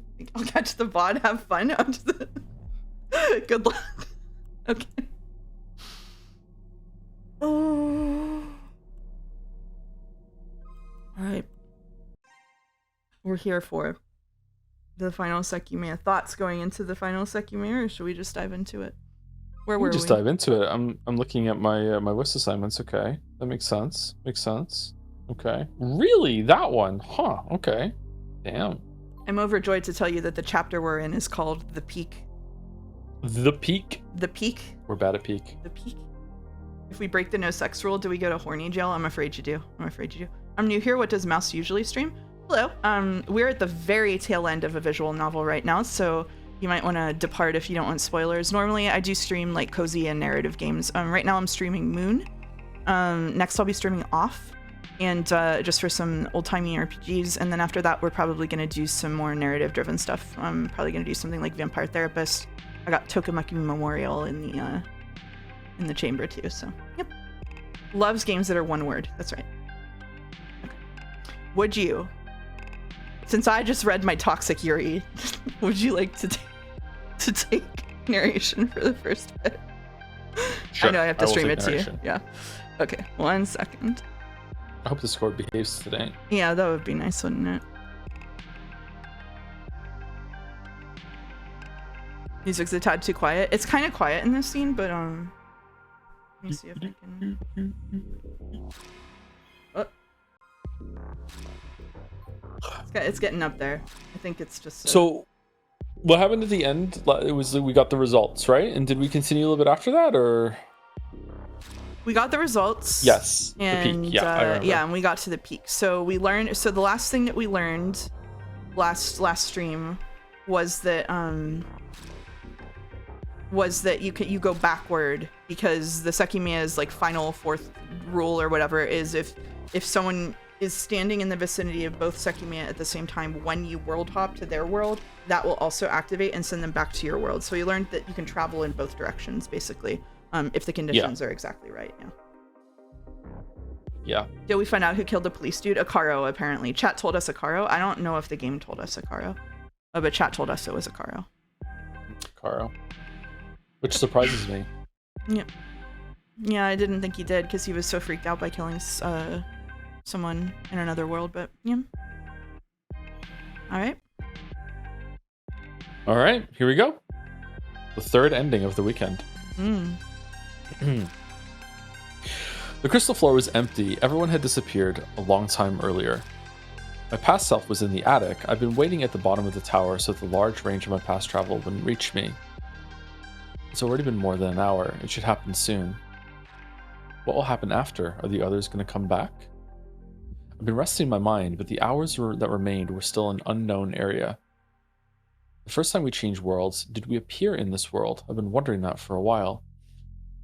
I'm pretty sure the people who we met belonged to this world, but the world we went to could have been the one they were sent to. They don't necessarily have to return to this one. I realized I had a new piece of information to work with. Actually, I'm pretty sure the world we were sent to was this very world. Sai asked me how Shiroya got into the tower. For him, she'd never been there. I'd appreciate it if you told the truth, though. How did she get in? She was with us from the beginning. That's false. Since she seems to be with you, I really doubt you were stupid enough to make her enter through the storeroom. That's what's strange, but perhaps you did. Let me see. Different to my confusion and rage, Sai walked the hallway C. What are you doing? Instead of answering, he entered the storeroom. Seconds later, he returned. I just want to verify that she hadn't entered through the storeroom yet. Get it now. He had marked the door in some way. He could tell whether it had opened, so he went to the storeroom and confirmed that his mark was still there. That implies that it was this world. The mark existed as the door hadn't opened since he'd left it. This track is called False Illusions. That means they'll return here, just like we came back to our world. They'll come back here. It'll happen before 7 o'clock. That's not all. Sai, what time is it? 6:43. 6:43. That was almost 20 minutes behind the real time I estimated. That made me think that after traveling, Sai's replicated location had been of 20 minutes prior, and his watch hadn't stopped working. Now, I'm pretty sure that his watch was a bit more than 20 minutes behind, but it wasn't because he had traveled. It was the Sai from this world who still had the time wrong from when he traveled to the future with the other version of me. Later, when we returned to our world, Sai's time was accurate again, and I figured he must have synced it using the computer. It happened even before I expected it. Suddenly, I heard a voice in hallway A. And again. What? Why is the sheet? Stood up immediately to hide. Everyone's there. Arena too. She's still alive. She was a bit closer to the staircase with Isla, and it seemed everyone had just appeared. I'd been sitting on the stairs, so they hadn't noticed me. Sai went to the storeroom. Hasn't been open again. Fuck, let's hurry. The Sekimeiya might have appeared on this floor. I didn't think this through. If someone's actually here, there's a chance it'll allow them to escape. Suddenly, they began to look through every room. They're really all back, and my past self is likely already gone from the attic. What now then? I need to have the Sekimeiya for myself. Am I going to be found? The Sekimeiya are in the attic, so I can probably use the future one to escape from them. That wasn't needed. They found the third Sekimeiya, but when they were done, they didn't move up to the second floor. Are they not planning to keep going? They remained below, separate from each other. Why? Why would they search like that, only to continue? Do they only want to find the Sekimeiya? So 2 questions. Like, if you can answer them out without going back through the thing, so we're not. So it's like I don't want to give you a research task or anything like that. The first one is that did we see this when we saw episode 2? Do you remember? I don't remember, but chat probably knows. And second, did we find out what Mia saw in that partition room? No. We didn't, right? No. We didn't. Okay. No, I don't, Alright, dude. alright. Is this when he runs into himself again and tells him, do this if this happens thing? I don't know. That has to happen still, yeah. And also, That has to happen soon. Katsuki has to meet Shiroya in the attic and say, you actually went forward in time, not back. So those are the two things we haven't seen happen yet. How you doing says, yeah, we did see that scene from their perspective. We don't know what she saw in the partition yet, and we do, Okay. we have not yet seen him run into his past self or whatever. Maybe I get it. They don't know that the world around them just changed. Perhaps they just look through the whole building, ending at the crystal floor. If that's when they changed worlds, they must think that the whole building is empty. And if that's the case, as long as they stay there, I can move freely above them. Building searches. Now I'm sure I'm in the world we once went to. That means I can do everything I want. The end of my plan has always been blurry. After everything else, I wanted to find Shiroya and return to our original world, sure that the reality I wanted to shape did exist. I'd never truly known how to do that until just then. We arrived in this world at 7 o'clock. At that time, I'll be able to meet Shiroya again. She was with us. Her clothes were different, but she was the real one. Oh my She God. had lived through much more than I had imagined. Thank fuck, you finally got there. She'll be here at 7, and she'll go to the attic all of a sudden. That's where I'll be. Then I'll know we'll be able to return to our world. We merely have been in the middle of the building. We really have to be in the middle of the building. When we took the elevator up, it stopped on the 3rd floor. That was when we returned. That must mean that the 3rd floor is being encompassed by the ranges of both Sekimeiya, and someone activated one. If we're there at that time, I know for a fact we'll be able to return. I went up to the attic. As I thought, I'm no longer here. The kitchen was empty, but I could see my footprints on the floor. I had very recently traveled to the 24th of November. The past Ekimeiya was on the marble countertop, already white again. By its side was a voice recorder with numbers on its screen. 8104. The future Sekimeiya was still in the refrigerator, so I put the past one inside too. I began a new recording. I was about to take the past Sekimeiya back out, but my arm stopped itself. Huh? My heartbeat picked up, causing my fingers to jitter on their own. A thought had suddenly come to me. It should be simple. I can travel November 30th one more time. I know saving Mia is within my reach. She's alive. Then, I have to do what I just thought. I can enter the tower when the 15th comes. I can be in the attic at 7 before Shiroya appears. Was that really the case, though? According to my estimate, it should have been a little past 4. 3 hours still remained until 7. My plan had been to use the past Sekimeiya one more time after my past self's disappearance. I could live through November 30th a 3rd time. I could save Mia, as the news I'd read was the only obstacle in that pursuit. Fucking hell. In the world I was in, Shiroya didn't exist, but I had never seen her blood. No definitive proof of her death. Her absence was no real barrier. After that, I had to return with Shiroya to our world. The way to accomplish it was by being in the center of the building at close to 7:30. That was how I had to do it. If I attempted to change worlds before that point by using the 2 Sekimeiya, it was very likely I would appear someplace else. After all, that was how the group from the world I was in had vanished earlier, and I was completely confident they hadn't appeared in our world. It should have been doable. I'd never really considered otherwise. What made my arm stop was the connection I'd just made. Just before 7:30, Sai had gone to the storeroom to check whether his mark had disappeared. At that time, the door hadn't opened yet. I left the attic. I didn't feel comfortable thinking there. If anyone came up with the elevator, I wouldn't hear them, so I chose to go to the 6th floor, where I would hear both the elevator and any approaching footsteps, and also so another fucking Katsuki can go in and use the fucking Sekimeiya right now. Of course, my plan implied a future version of myself was in the tower, a version of myself who had been there since this morning. I'd known that, which is why I'd followed the group's movement, so I could give myself a route to hide throughout the day, aware of where to be at all times. Could that really be the case, though? When I thought about it after having witnessed the whole series of events, my heartbeat grew erratic. Is it? Just below the group left this world, the whole building was searched. When I replaced the other Akatsuki without anyone noticing, naturally my future self wasn't found. That would have been a paradox, as I would have seen myself before knowing where I would be. Naturally. So, why was that me not found? How will I avoid being found? At the time, every single place was inspected except for this just came to him? I guess he's like really locked in on what to do. At the time, every single place was inspected except for the hidden area in the storeroom. However, I couldn't have been there as my own past self already was. I'd had the thought in the back of my mind, if a similar problem arose, the storeroom's secret could aid me. That was no longer the case.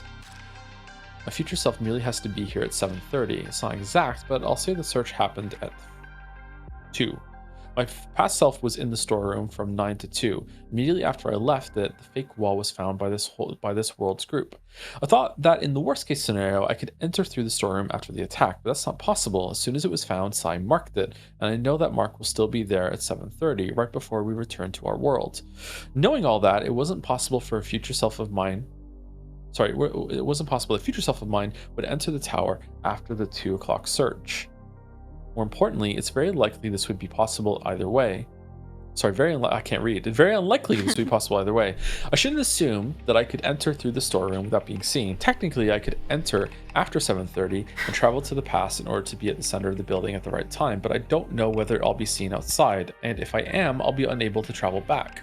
I shouldn't go back to the 30th with a plan that could fail, so I have to entirely rule out the storeroom. That meant that for a future self of mine to be present at 7:30, he would have had to be in the tower since the time before my past self had begun to wait in the storeroom. Since I was aware of that, how could I avoid being found by the search at 2? If I were in this story, I would have given up so fucking long ago. I'd be like, nah, this is not too. Yeah, my man is in the weeds. Yeah, like no, I'm done. I'm out of here. Like, fuck it. There's only one way, by traveling to the future. When could I have used the future Sekimeiya to not be present at 2? After the smoke was released, it was brought to the attic in a suitcase. The next time it moved was when Kate brought it to the crystal floor with the other Katsuki and Miya. I remember how he looked when he had it in his hands. He was in pain because the Sekimeiya hadn't been activated since it had been taken out of the cabinet. If my future self had used it before he brought it down, it would have reset and spent a while powered off. There's no way Kate would have had to hold it carefully like he did. If I touched it at that point, I would have had to be in the storeroom during the night to appear in the tower in the future. Maybe that's possible, but there's too much uncertainty. There's clear room for failure. I could explain Kate's face in a different way. I could leave the Sekimeiya in a hot place as I touch it. However, both Sekimeiya were in the attic. I would have to find out which was which, keep the past one in the refrigerator due to its large range, and travel to the future. Using the Sekimeiya to go back to February 9th, 2024 and send the message, no, don't finish Umineko, it's gonna fuck you up. Aw. Would you? Aw. Nope. Because I can't change anything. You can't change anything. I'd once put some thought into the type of web I was entangled in. I consider that in order to work around what you'd observed, having observed too much could be a fatal flaw. At the time, I'd also come up with another concept in the form of thought-up loops, which were fundamentally similar to the way the past Sekimeiya worked. Sure. It's uncertain whether traveling to the future before Kate brought the Sekimeiya down will work out smoothly. However, I have a way to know if it will. A cue. If I had a loop in my head, I could know whether it could be completed. If I thought about everything that I would do after touching the past Sekimeiya, I could observe whether a cue I intended to leave would exist. It's so devastating that he was actually right about his stupid fucking idea with the door, except that it wouldn't have been possible for him to do it, so it didn't work. It's so fucking devastating. It is. You knew it was coming, though. Yeah. Like, you knew it was coming, yeah. So, could I do this? If it works, I'll draw a mark with a pen beneath a drawer on this floor.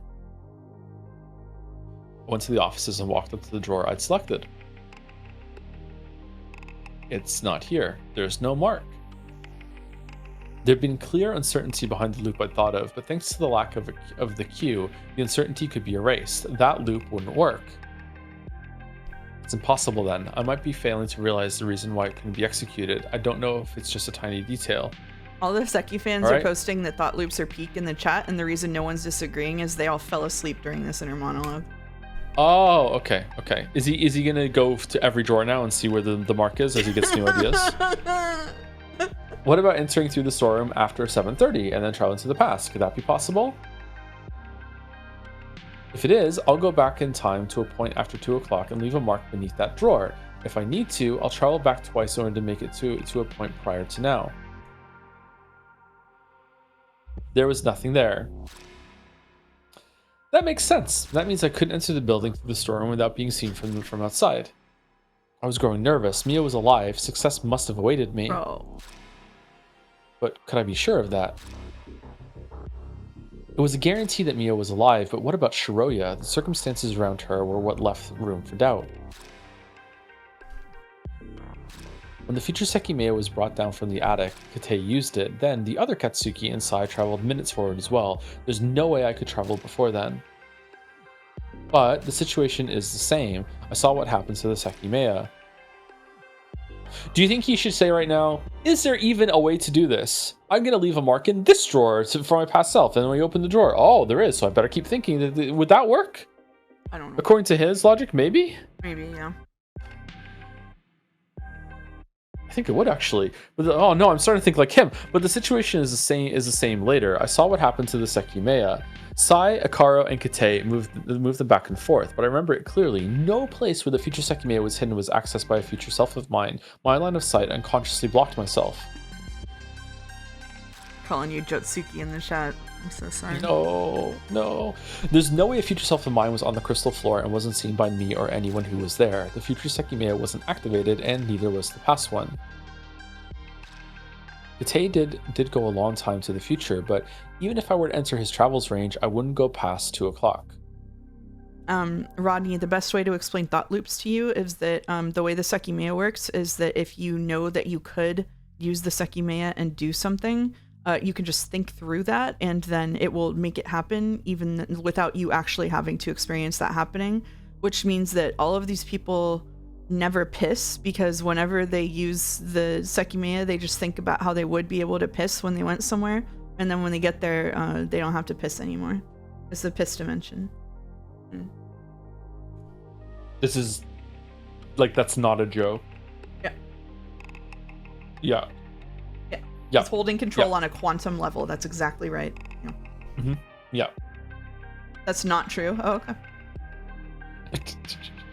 And when the future Sekimeiya was hidden in the mechanical room, the other Katsuki and Mia used it to go to the future. Tsurubo's killer brought it to a room in hallway B. When I was enacting the search, I felt the air around it, which was burning. There's no way I had touched it before then. So is it not possible? Was there really no time where I could have gone to the future?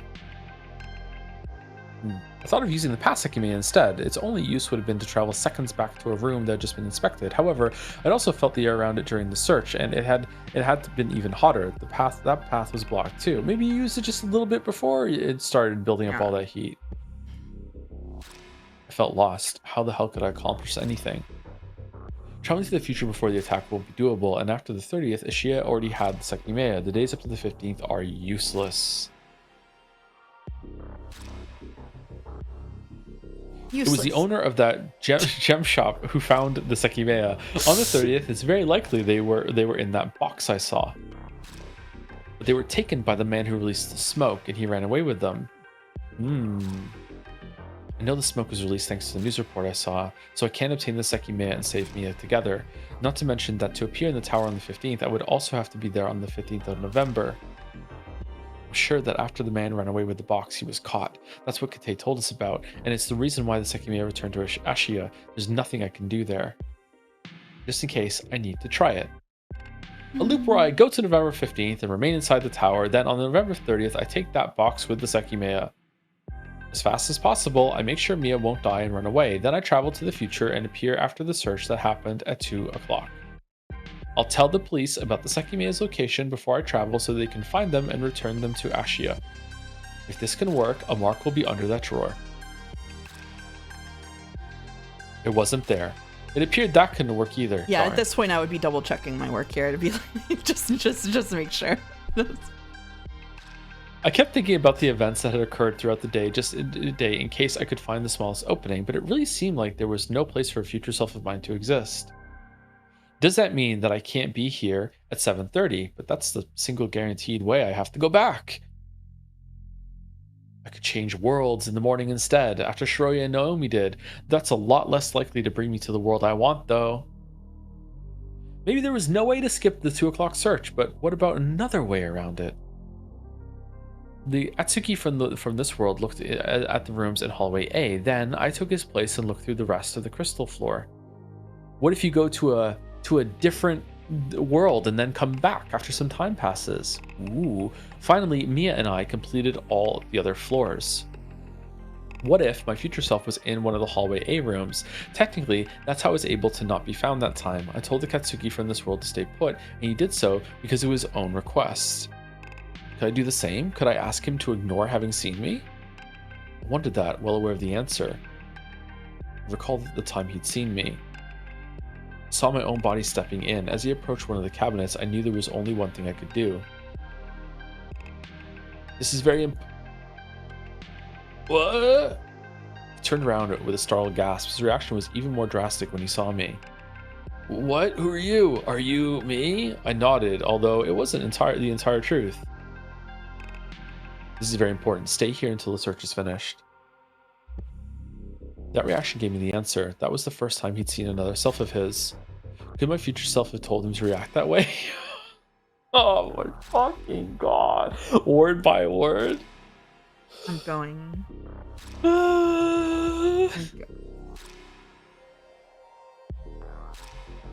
I hope the answer is yes. I hope the answer is yes. I didn't think that was how it worked. His reaction seemed completely genuine. Likely, the only way for me to make such a thing would work would be by considering it before seeing his reaction. Nonetheless, I verified whether it would work. If a mark was below the next desk, it would. There was no such mark. Once again, there was nothing. I thought back to look in Mia's eyes. It had changed at one point. Here's your voice assignment, Katsuki. Practice your cackle. What if she saw me? What if my future self was in the partitions on that floor? Could he have told her not to reveal him? That felt a little strange. If that had happened, why would her look have changed in that way? I knew the answer couldn't be that I would instruct her to do so. Not only that, but if I stayed in that partition, the reason would have been due to knowing how Mia's demeanor changed. In short, the result would have caused the effect. Well, is that so? I did notice a while ago that there's something special about the offices on the 4th floor. I'm pretty sure that nobody ever looked at them, neither in the morning nor later in the day. Mia was the only person to inspect them. I spent the day following everyone to know where to be in a future loop. Go check it. Go check it. He's gonna go to Katsuki City and get a gorilla costume, and then he's gonna go hide in the 4th floor. So when Mia sees him, she'll see a gorilla, and that's why she'll be so confused. But Mia loves gorillas. Gorilla. Could my future... I don't know why I said that. Could my future self really have been there all the time? Could that work? I tested it right away. If it could, a mark would be below a drawer. There's nothing! What the fuck? It turns out these drawers are mark-proof. You can't mark them up with a marker. There was a mark on every single one of them. You just couldn't see it. Once again, it seemed my idea was deemed an impossibility by the universe. For one reason or another, it wasn't something that could occur. Oh, Akashic Park cosplay. He morphs into every configuration of cosplay at once. Terrifying. Oh god, I forgot about the theme park that had every version of every ride. Yeah. You gotta be joking. I'm certain Mia and Shiroya can both be alive in this world, but can I not return to mine? Do I have to hope changing worlds at another time will work? Mouse, did you catch the comment someone made about the names for the different timeline? Atsuki, Batsuki, and Katsuki. That's pretty good. That's pretty good. I can't read it as anything but Katsuki at this point. It had to be at 7:30. I was fairly certain about that. Happy for you, dude. If my future self had been in the attic when Shiroya and Naomi disappeared this morning, he would have appeared along with them. Even if not in the same world, I would reunite with Shiroya. I don't think that's possible though. I would have had to be there before Naomi unlocked the attic. When I looked through the cameras, I saw that her past selves were right behind her. Are you alright, man? I'm fine. I'm lecturing myself. Even then, because the range didn't reach me, I'm not sure I would have reached the kitchen. There's no way I could have been in the living room, and I didn't see my footprints anywhere. That's not even everything. I need to be certain the travel will work because there's no way I'll have another chance. If I intend to change worlds when Shiroi and Naomi did, even if it works, I'll end up in a different world from this one. That means I'll be unable to leave a physical indication for me to see now. I don't think that would work, but what matters is that there's room for failure. I can't afford that. I've been lost in thought for a while when something alerted me. Someone was walking up. Oh, sugar. I quickly hid in the second partition and saw a single person walking past the glass. Fortunately, it hadn't seen me. It was another me with a marker.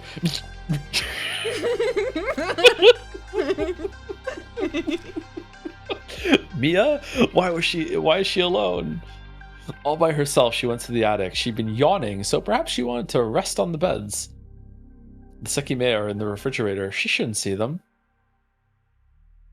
Couldn't get distracted. I had to find a solution to my problem. Ekimeiya, the second VN to make everyone here cry this weekend for completely different reasons. Yeah. That's good. I attempted to come up with something else. There had to be something that would help me. Bro. What if I let the past Sekimeiya gather energy right now and I bring it somewhere so that its range reaches behind the tower? I activate it and go a few minutes to the past, knowing that in the future, my future self will be right outside the tower waiting to be encompassed. If I do that and think that I'll be in the tower in the future, will I appear inside it? You okay? Or would I run into the same issue as trying to appear with an item that I can't obtain? I need to test it. I failed to see any cue. Really? Is it just because I couldn't enter the tower by my own means, or is there another reason? There's gotta be something else. I could get into the tower through the storeroom and affect Sai's mark.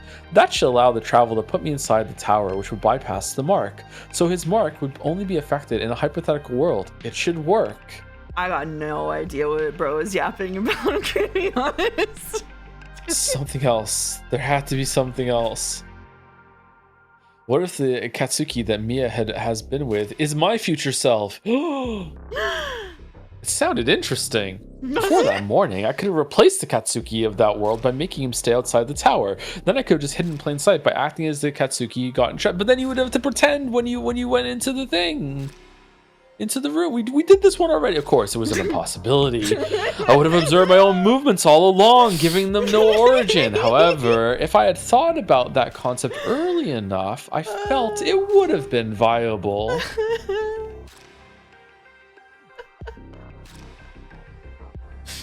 My thoughts went back to the search at 2 o'clock. I thought about everything. My past self couldn't have been in the rooms I'd investigated. He couldn't have been in the rooms the other Katsuki investigated. He couldn't have been in the places Mia had investigated. Do you know where Katsuki was hiding? Point at the screen if you can guess. Swiper, no, swipey. Swiper, no, swipey. We're going on a berry hunt. And you couldn't have been traveling forward in time. He's going through 5 stages of grief just like the reader. That's true. Where the hell had he been then? The answer I was looking for had to be somewhere as well. I hadn't forgotten about Mia's change of attitude. She had come out of the 4th floor's partitions with an entirely different demeanor. Now we're like rehashing shit we've already done. Why? I knew my future self couldn't have been in there. This is where but what ifs truly begin. But what if she saw a gorilla costume? So then, what could she have seen? It was clear. Oh, did he pretend to be dead? What if she saw me dead in there? Oh. It was clear the way I was handling my thoughts wasn't proper. I had to widen their scope. In the end, only 2 things mattered: saving Mia and returning to my world. The way I was thinking about it, those 2 aspects seemed to be incompatible. I just saw Redditors complaining chatters were more engaged with Scrandle than the end of Expedition 33, so I'm crashing out.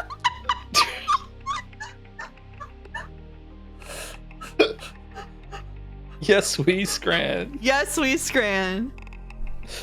How could Mia be saved, though? How the hell could the news I saw be bypassed? There's no other way. I have to go back to the past again, to the 30th. This is what I determined. I can salvage this world's history. Since I'm from another world, I can save this one. It has to be me. Someone who hasn't observed the truth of this world yet. That's the only way. What if I'm behind myself right now with my shoes off and I've just been out of sight and keeping one step behind myself this whole entire time? What if I do that? What if I just I know all my movements. I've seen them all. So I'm just standing behind myself this whole I'm my own shadow. Is there a mark? That should work. Slowly looks behind himself. It's the only way, isn't it? I suppose it's not. Only one part of that is correct. It doesn't have to be me. But the only reason I can do it is that I'm not from this world. Only someone who isn't from this world can divert this world's history from their own. That's a better way to put it. Is it? I'm Miss Battler. That's right. I'm not the only person who can do this. It can be anyone from another world. Oh, it can be Shiroya and at 7, the Shiroya from my world will appear here and go to the attic. Delightfully devilish, Katsuki. She can do this too. Would that make a difference though? Would that solve any problems? I can tell her what I've learned. I could tell her everything. If she went to the past and saved this world, would she be able to be here at 7:30? She couldn't have been in one of the rooms that Katsuki from this world investigated. The way he looks said more than enough. That means there's only one other possibility, but it doesn't make sense either. Doesn't make sense. When I looked under the next drawer, it was clear that the universe disagreed with me. What? I almost burst out laughing at what I saw, not only from the absurdity of its existing, but also from how cartoonish it was. Maybe Shiroya had doodled something so goofy looking just to elicit that reaction. I'm so sorry. I wonder how many hours it took of deliberation of her to do this doodle. I'm so sorry for making that sound. Oh, Discord cut it out. I didn't hear it. Shit.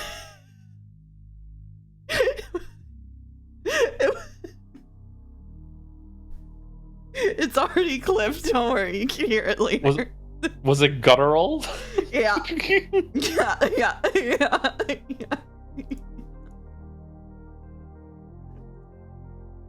Oh.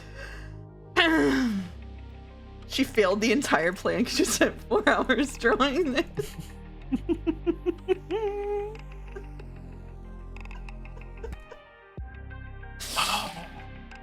Stunned, part of me refused what I was seeing. It flew in the face of what I knew. If that was the truth, what was the meaning behind that search? Why had nobody been found? And he convinced me to stop by to see what's happening today, and the first thing I heard was that mouse noise. Welcome, welcome, Make more sense than the other ideas I'd envisioned? Perhaps it didn't matter. Success had been assured to me. I was extremely puzzled, but I felt relieved more than anything. Oh, that's right, the rusty key. It finally made sense. Before I'd entered the tower, the fact I'd seen it in the outer keyhole had been almost ridiculous. And I felt a familiar sensation in a few brief moments. Swaths of problems still lingering in my mind slotted into place. At 7:30, that's who activated one of the Sekimeiya. That's why we returned to our world. Stood up slowly, my vision momentarily blurry. After some seconds, I began to approach the attic. I couldn't see Mia, but her footprints were visible. I was careful not to make a sound. The bedroom doors were closed, but it was very likely she was behind one of them. I shut myself in the kitchen. The recorder was still there, counting up the seconds. It had been an hour and a half since I'd started a new recording. Is that what Mia saw in the partition? Shiroya? Like, in a gorilla costume? Doodling? Doodling? It must be about 5:30. I'll take the Sekimeiya out at 6:30. Why wait? It's strange. I know we'll change. Oh, I see. I know we'll change worlds at 7:30, so I'll take both Sekimeiya out so that can happen. Doesn't that contradict what the universe just repeatedly denied? Won't I allow something to happen because I experienced the result first? Maybe there's something I'm missing. Maybe I don't really understand why it will happen. I suppose it doesn't really matter though. All I know is that it'll repeat. I had to wait through the. Do you think she's gonna be like, wait, what? You want me to put a doodle underneath the drawer, or she's gonna be like, okay, I'll do that? Is she just gonna be right along with it? Oh, okay, yay. Okay, yay. Hey, yay. I had to wait through the last stretch. I thought of going back to the 6th floor, but I chose to remain near the timer. 2 hours later. The news that I heard matched our worlds. It was identical to how it would have been without my input. That's why I imagined everything had happened the same way. Then I realized that didn't have to be the case. The news was the only thing I'd observed in this world. One girl had been severely injured, and the other hadn't been found. It matched up with what I personally experienced, although it wasn't the end. Seeing as it was the only barrier in this world, I could have gone back in time, saved Mia, and prevented Shroya from being found. That's what I thought as soon as I put it together, that I could alter the history, that this world's history. The news could remain consistent because it didn't lead to a single interpretation. I also thought that everything finally made sense, that it was the reason why Mia had been in the tower and why Shroya had been absent. It fit the plan I came up with, so I thought I finally understood this world. It didn't make as much sense as I thought. After all, I saw Mia in the tower. I saw the result of a loop before I came up with it. The news hadn't actually been the only piece of this world I'd observed. And maybe it makes real sense. I believe I know why I saw Mia before I understood how she'd been saved. Quiz question pops up and I just throw my mouse against the wall. I didn't step out of the kitchen. Mia was close by, but I hadn't heard anything. If she hadn't silently left, she was sleeping in a bedroom, about to get killed by a mattress. 16 more minutes had been added to the timer. It was finally 6:30. At the same time that I took both Sekimeiya out of the refrigerator, I began a new recording. This is it. When the timer hits 60 minutes, it'll be 7:30. So true. I should keep waiting on the 6th floor. I don't know if Shroya will use the elevator, but if she does, that's where she'll come out. I was about to leave when I heard someone behind the door. Oh shit. Who's here? Their steps approached one of the bedrooms and stepped inside. It was. Is that all? Are they going to stay inside? I'm pretty sure whoever that was arrived with the elevator. I stood still awaiting any other movement, but it seemed they would remain there. Wait a second, I might have overlooked something important. Oh, for fuck's sake. Even though I never saw Mia in our world, Arena apparently did. She was definitely there at one point and left that note behind, right? But she didn't stay there, or we would have seen her. That's odd. If Arena saw Mia, it should have been at around this time, slightly before it, actually. Isn't she here right now, though? There was a chance she was about to appear in our world. If that would happen, it was evident I didn't understand the details behind it. Perhaps 7:30 wasn't the only time where returning would be possible. It could occur earlier, too, at a time I wasn't aware of. Oh my god. If that time was still yet to happen, I had to get away from the Sekimeiya, or else I could disappear before Shroya's arrival. I hid the Sekimeiya on a high cabinet shelf. Aw, dude, I was keeping them in a drawer, which would have severely messed with the temperature. Scenes like this would unironically be better if Katsuki had a talking lemur. That's true. Then I stepped onto the 6th floor, and like before, I entered the offices. Unless I made a big mistake, she should be here in 30 minutes. If one of the Sekimeiya is activated before then for some reason, that'll cause the world to change. That could still happen. Since I know we'll return at 7:30, though, I have a pretty strong guarantee that the past Sekimeiya won't be the one activated. Oh, jeez, Katsuki, what are we gonna do?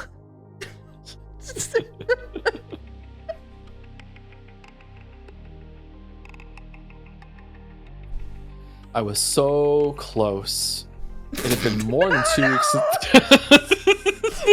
Really? I didn't think I didn't think I'd get you with that one. Yeah, it had been more than 2 weeks since I'd seen her. I had plenty of things to say, but I wanted to know her story too. Why would she run up to the attic? Why were her clothes different? What had she done in January? Just thinking about it made the time go by swiftly. The end was truly near. I stood up and walked out. I was sure she was about to appear. I didn't have the voice recorder with me, but it had been close to half an hour. I stood still, trying to perceive the faintest sound. Mouse just really yelled, "Youch!" Youch! And it came. Finally, I'd heard what I'd been desperately wishing for. Footsteps were approaching.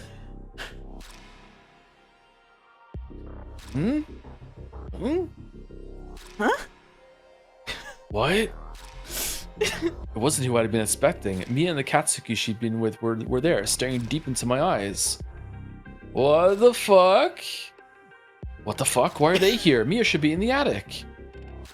Hey, answer me. You really were here. Are you really me? What the fuck is going on? I didn't think you'd be here. What? What does that mean? You're me, right? I am. What the fuck is happening then? I thought it was impossible that we'd see each other. Was that wrong? Do you want me to take other Katsuki? Sure. In a way, yes. What the fuck? Tell me then. What's going on? How the fuck can you even exist? Aw, dude, I'm sorry. I'm not sure how to answer that question. What? I know exactly how you feel, I promise. I will tell you one thing though, since we've already met, you shouldn't worry about anything. It must be too early. When we appeared in this world, Shiroi spent a short while on the crystal floor. It must not be time yet. I shouldn't worry? There's no way you're actually me, right? I am. I promise, it will all be fine. What? How can you tell? And how would that even be possible? Like, I know how it sounds, but I genuinely don't have time to explain, and I'm not sure I, could. What does that even, mean? I don't know. Look, we're the same person. Just trust me or yourself on this. Like, sincerely, everything should turn out fine, bro. Huh? When he heard that, I saw my own body crumple down and my heart ached. I didn't want to imagine how I felt. You believe me, right? Like I said, I don't have much time. Why is Mia not talking? But that can't be the case. Shiroya died again. Again? What do you mean? Do you not know that? She was killed here, and her body disappeared from the lobby. What? What does that mean? Can't be. She won't be in the tower. This is the same as before. Someone is telling me that Shiroya's fate within the tower is death. Why have so many people said that? It's not true. I've never seen her dead. That must be a mistake. She'll be fine. It's impossible that she will die in the tower. We'll make sure of that. You should believe what I say. I still don't fully understand how that works, but you have to trust me. You can't explain it? And there's no way you're actually, telling the truth, right? I am. Well, I can't be fully confident about what I'm saying. I'll just ask you to, believe me? Okay. Good. I suppose there's one thing you could do then. What? Wait here a second. I turned around and went to the attic where Mia should have been. Sekimeiya are still here. Neither of them were activated. What the hell then? I don't get what happened. There was no time to wonder. After I grabbed the future Sekimeiya, I dashed back out. Huh? Take this, but don't touch it. I handed him the Sekimeiya. Couldn't he have world hopped upstairs in the attic right now without realizing it because he's in range of both Sekimeiya if someone else at the same time in another world line used them? No, because right? they were in a fridge, so they were deactivated. Oh, he didn't take them out? I thought he took them out for a while. Only took you know what? future Sekimeiya. Okay, it wouldn't matter anyway because if he did take them out, they would have disappeared in front of him when he world hopped. Yeah, never mind. Yeah, you two should hurry back down. On the second floor, enter the second partition. Leave the Sekimeiya on the floor and wait there. Why is Mia here? Because the first time this scene happened, it was in chapter 2 and she was the POV character, so she needed to be here to see it happen, that's why. On the second floor? Yes, from there, if anyone passes by, you should hear them. If you hear the elevator 4 times, you can go back down and place the Sekimeiya in its cabinet. Make sure that it isn't activated again. However, it's possible that the first time, instead of hearing the elevator, you'll hear someone running up. If that happens, once you hear the elevator 2 times, you can go down and place the Sekimeiya in the cabinet. Okay, the Katsuki we are is nowhere near as smart as I thought he was when we saw this scene from his perspective. He seems so smart here. He's actually just fucking stupid. Yeah, it's so funny.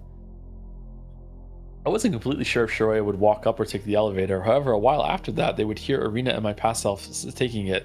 That would be their cue to go down. But just out of curiosity, I want to see what Mia was thinking here.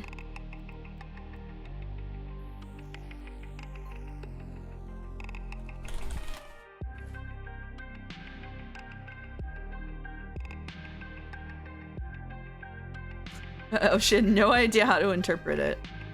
Okay. All right. Maybe it was like one of those hear me out cakes with two Oh yeah, Katsukis yeah. stuck She in. was a little distracted. Yeah, she was a little distracted by that. Yeah.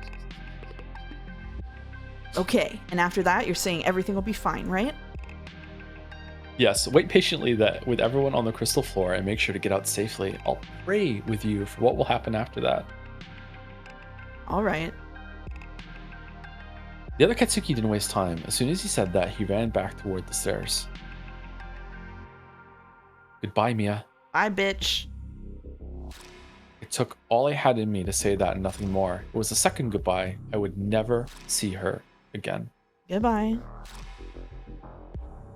Oblivious to the gravity of her farewell, she turned around and left my sight. Once I could no longer hear their running, I found myself standing alone. I couldn't bring myself to move. If nothing happened very soon, I would have been wrong about everything. When I heard the elevator, all the tension within me was released. She was there. She called the elevator from the crystal floor. I waited, and seconds later, I heard it again. Wait, what? Why did I hear it again? Doesn't that mean it's going to the attic? Dun, dun, dun, dun, dun, dun. Oh, that's right. She had the key. Dun, dun, dun, dun, dun. I bolted off as fast as I could. Run, Barry, run. She was in the hallway. When she saw me, it was apparent we'd both been looking for each other. There you are. Mm-hmm. You. Mm-hmm. Yep. You did come. Mm-hmm. I'd forgotten you had the key to the attic. Are you the Katsuki from this morning? Yeah, I'm glad I wasn't wrong. You knew I would be here, right? You remembered what happened. I nodded slowly. I was right about everything. We had reunited in a world other than our own. Have you been here all this time? When you disappeared this morning, I tried to find you, but I was in another world, right? I see. So she really is the same person who was here this morning. I think so. I learned a lot of things. It's been longer than you think. It's been longer than you think since I saw you. What do you mean? You said the recording was real, right? What happened at 9 o'clock, and why did both of us appear at the start of today? Why did we travel to this morning? I know the answer now. Hmm? I remember what you told me. You said you traveled to the 30th of November, and that a few days later you touched the Sekimeiya in the tower. Is that right? Yes, that's when I appeared with you in the lobby. No, that's wrong. You're fucking stupid. I know what happened to you. Here comes the choice. She frowned. It seemed she hadn't entertained the possibility. You didn't go to November. You went to the future. What? No, I didn't. I went 2 weeks to the past. I don't know why you think that. But I believe you went to the future. You said you entered the tower in early December. I believe that was the 5th of January instead. 5th of January? That doesn't make any sense. Like I said, the recording was real. On the 5th of January, we were in the tower. That's why I appeared with you in the lobby when you touched the Sekimeiya. No. How would I have gone to the future? There's no way. With the Sekimeiya, there were 2 of them. I know. I saw that too. What do you mean, though? I've thought about everything that happened. There were always 2 Sekimeiya, but only one of them made us go to the past. The other one made us go to the future instead. The one in the water tank sent you to the future, but that wasn't the first time. It wasn't the first time you traveled forward in time. There were others. She looked astonished. For a while, she didn't respond. Are you serious? I am. I've been able to understand the Sekimeiya. The future Sekimeiya made us appear where we were in the past. I believe that could be part of your confusion. The past Sekimeiya made us appear where we would be in the future. Bro talking like the narrator for real. And if both ranges overlap, the world around us would change instead. Oh, that makes sense. That's how I came back. She stared off into the hallway, working with the information I'd given her. When she opened her mouth again, she asked what she most wanted an answer to. Have you found an egg chair here yet? So what now? What'll happen at 9? It'll be fine. We'll be able to leave. She breathed a sigh of relief. Everything could finally end. Except, this isn't over yet, though. We have to do one more thing. We are going to save Mia.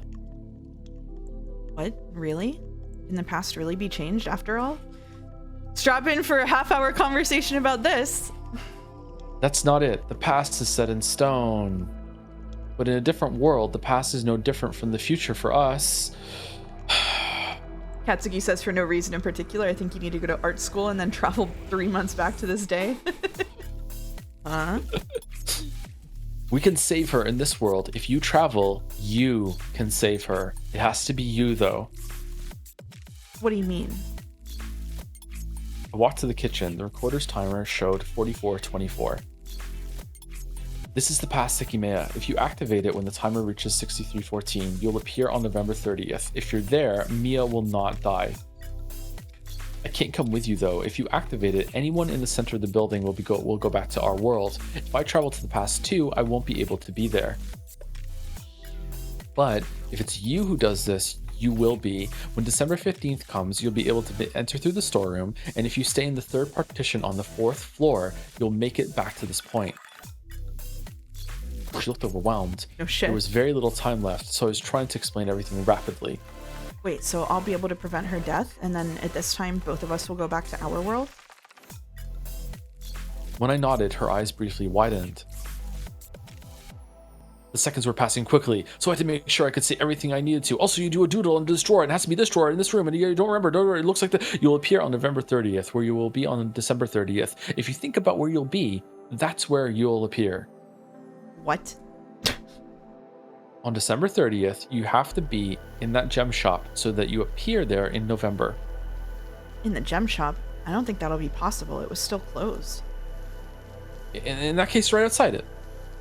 It was snowing on November 30th, wasn't it? I bit my lip. What if she teleports into a snowflake? Shit, I didn't know what would happen if she were to appear right on top of. Oh shit! What the fuck? No! If she appeared right on top of falling snow, given what happened to me with the elevators. Yeah. So okay. So okay.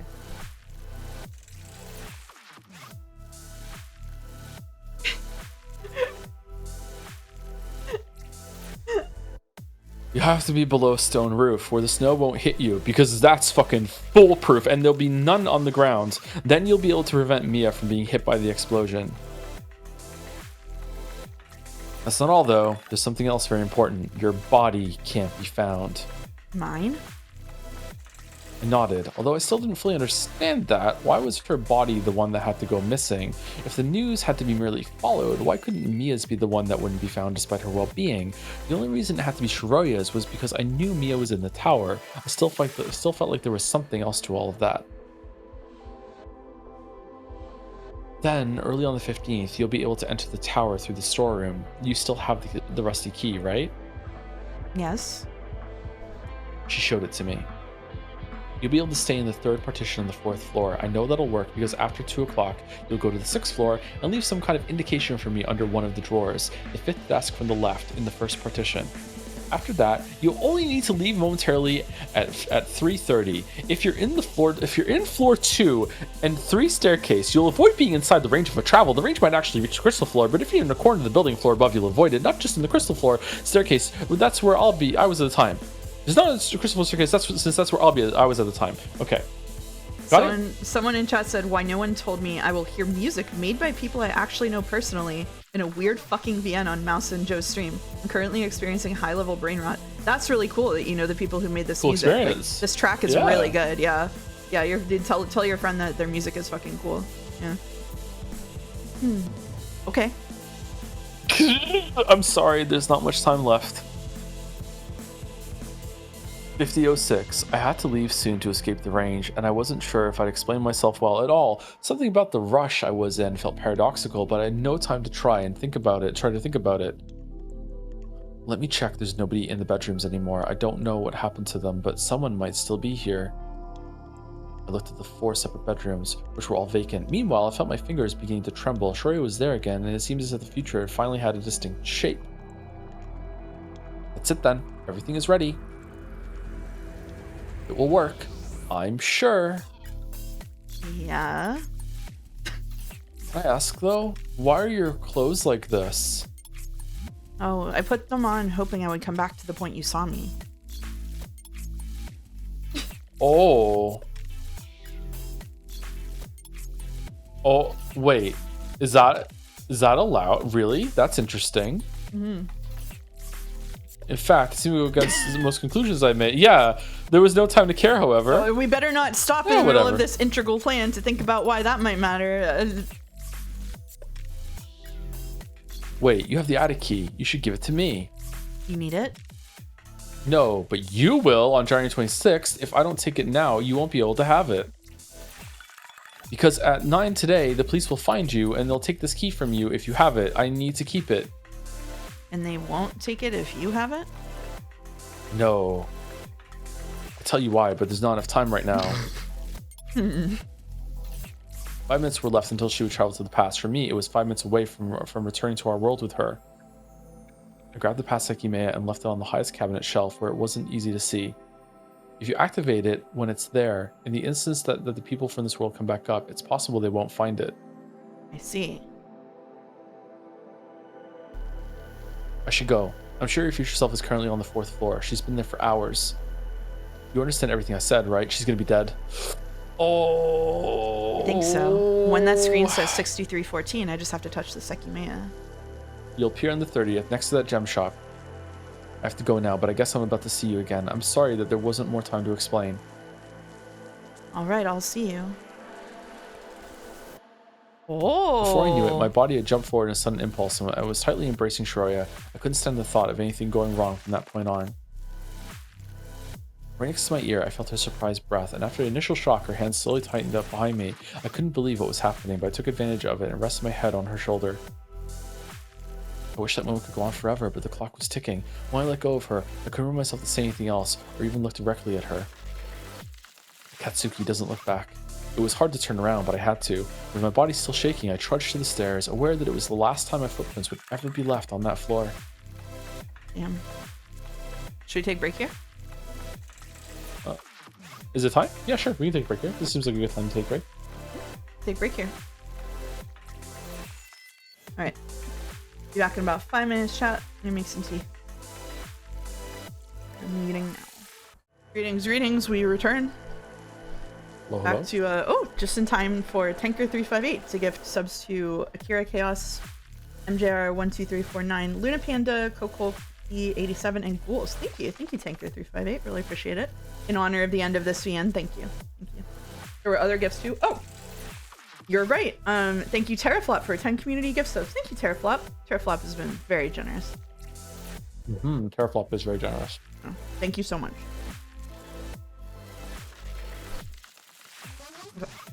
I'm gonna take over reading for a bit. I ate directly out of a bag of granola, like I was foraging over breaks. Now I have oats in my teeth. Oh, I forgot to tell you something really cute and sad about my cat. So if chat doesn't know, I had 2 cats for about 15 years. They were with me for about 15 years, and one of them passed away a couple of months ago. And ever since that's been happening, the other cat occasionally, like a couple of times a week maybe, well, you heard him do it if you were at the Omi stream yesterday. Like he came in and just like started howling, like he was just running around yelling. So he keeps doing that and trying to lead me downstairs, but then there's nothing happening downstairs. So I'm like, what's he doing? I found out that cats do something called, basically, I think it's called like affection eating. So basically eating is like a social activity for them. And he and my other cat used to eat all the time together. So when he's coming and screaming at me, it's because he wants me to come sit with him while he eats. So I have to go sit with him on the floor while he's eating and rub his head. I did that over break. It's kind of sad. But He really is a needy cat from everything you say about him. he is, yeah, he is. He's very, very bonded to me. Yeah. He sleeps right next to me in bed, and he has for his whole life. Like he's very bonded. Big cat. Yeah. Anyway, ready to continue? I'm ready when you are. Alright. Another Neko who makes you cry. I'm sorry, Rodney. Your cat does that too. Yeah, I didn't realize it was like a thing that cats do. I didn't even know it because they've always eaten together, so it never came up. So. I'm very excited for Shiroya City too. I'm so excited for her to fuck this up in every way. I'm not this is about to go terribly. Still writes the doodle on drawer though. What do you mean? I did exactly he said. Look, the doodle's there. It's fine. Yeah. Will we even see it? I don't know. Let's find out. 63 minutes. Shiroya tightly gripped the device that had once been found in Isla's purse while her heart raced from Katsuki's sudden hug. Her other hand was reaching high above her, close to the Sekimeiya as she withstood the immense heat around it. She hadn't traveled to the past, but she was about to. She stared firmly at the numbers on the screen and gradually moved her hand deeper into the heat. Another choice, will this work or this won't work? Oh. Chat was oh wait, okay, before we continue, I saw this. Chat was having a debate during break. Who do the two of you prefer, Mia or Shiroya? I mean, I think we're team Mia, right? What do you mean by prefer? Yeah, what do you mean by prefer? It's Mia either way for me, but Joe might change his mind. Really? Like Mia is way more interesting, and I would rather like have Mia as a character like around and as a POV. But Mia would kill me for $10. So like I don't know, I prefer Shiroya for that. Who's on the hear me out cake? Mia goes on my hear me out cake for sure. Yeah. Who goes on your hear me out cake? The Psy go on your hear me out cake? Yeah, probably. Yeah. All right. I'll deliver it to myself via Sekimeiya. Oh shit. Who else is on your hear me out cake? Captain's Granite. It's been a while since I read Seki, but isn't Mia like a psychopath? Yes. Yes. She hadn't traveled to the past, but she was about to. She stared firmly at the numbers on the screen and gradually moved her hand deeper into the heat. After 14 more seconds had gone by, she felt the hard touch. Bleep.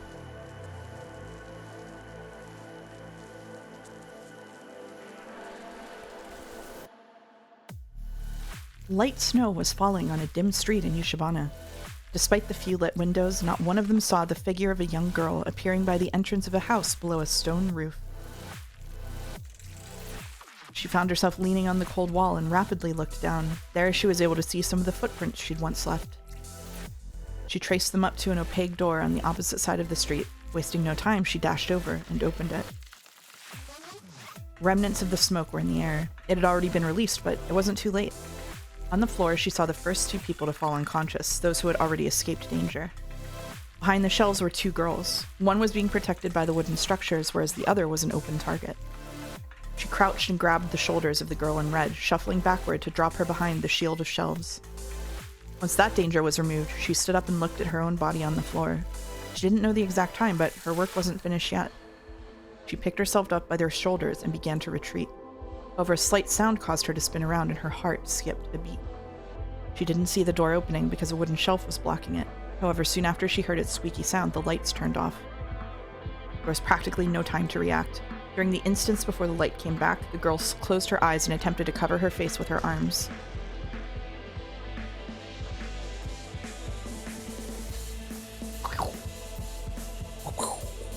The floor had been devastated, and she found herself falling with the rubble, the deadly light shrinking as she was consumed by a familiar darkness.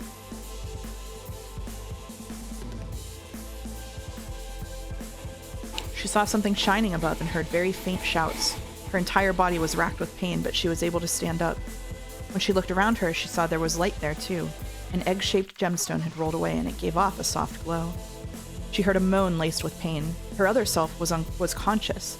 She had been holding her as they'd fallen. That time, neither one of them had lapsed into a lengthy unconsciousness. Her friend had told her something very important. Her own body couldn't be found. She didn't understand why, but a realization immediately came to her. As she took a slow step back, she saw her own self awakening. It was difficult to make out, but she saw that the other her was staring at the distant gemstone. That was when she understood that the universe would do the rest, that she didn't have to enact something that was already meant to happen. She stepped back. She knew the way out of there. Meanwhile, the other girl approached the stone. The act of her touching it would be the driving force behind a forthcoming attack in her town. We've read this or a similar thing at the end of chapter 2 or something, if you remember. Yeah, I do, actually. The girl found herself looking out upon a nostalgic view, but the snow was still piling up to form the scenery she'd once seen.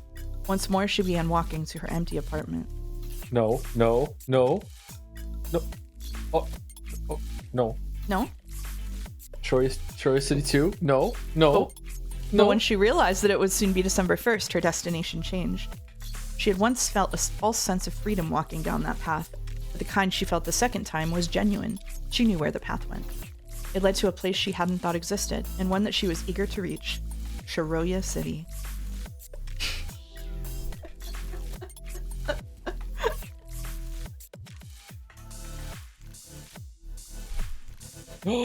Whoa.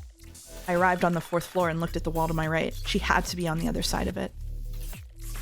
Nobody had been found, but she was there. I opened the door to the last partition.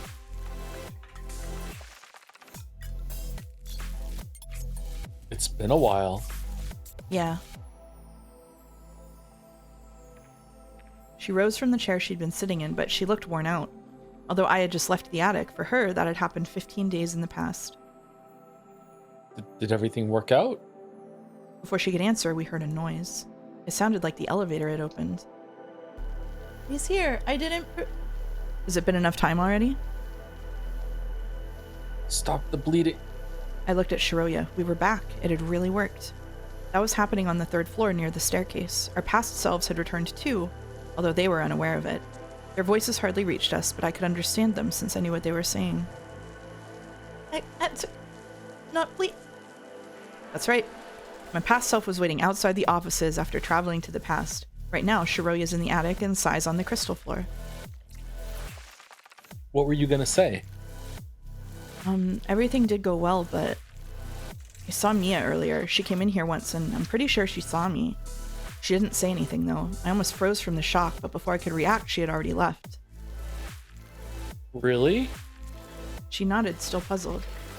So it really had been like that. It had happened as I'd imagined it. I didn't get it. I'd known that she wouldn't be found thanks to the drawing under the drawer. Before seeing it, I hadn't come up with a reason to explain why Mia hadn't found her, but at that point I had realized that one wasn't needed. If she simply stayed there, she wouldn't be found. I still couldn't understand what had happened. Mia saw her and was just like, fuck, I can't believe that bitch is still alive. Yeah, like what is this? Like, why is she so... Oh my god, the fucking shot put Paul omission has struck again. Yep. Oh man. Yep. Did we see that from her perspective? Mia, it was like Mia like went in and looked at the part, it was like I went in and looked at the partition. What I found there made me stop, and then she never said what she saw. Yeah. Why would it make her eyes go like that? Did she want Shoya to stay dead? None of her internal monologue had anything to do with her wanting Katsuki for herself, right? It had nothing like that. No, there was a little bit of stuff like that. Like, I think that's also what it was like, she was like, Shiroya annoys me, like, she's just in the way, like, Katsuki at least entertains me, like, it sucks that she has to be around all the time. Yeah, she did say she was glad Shiroya was dead. Yeah. It was, like, right at the opening of that chapter. Okay, alright, okay, fair enough. Dude, she wants him as a pet. Basically. Pet Katsuki. Yeah. What about you from the other world? Is she okay? Yeah, she wasn't found at the site of the explosion, but she wasn't harmed. Why couldn't she be found? Matched the news report that I saw. I did travel to November too, before you did, but I failed to accomplish anything. I know. I saw you at the motel. I thought about staying there in case someone found me in my apartment. You were there? By the way, what keeps happening to your clothes? They're the ones you entered the tower with again, but you didn't have them when you went to the past. Oh yeah, they're the ones from that world. I see. Actually, I wanna look at what she said because I think it was funny. I think it made me laugh at that point in time. I want to think of just what she'd say about Shiroya. Shouldn't even mention her by name. Search for spider. I guess it would be in narrator, right? All right, let's take the.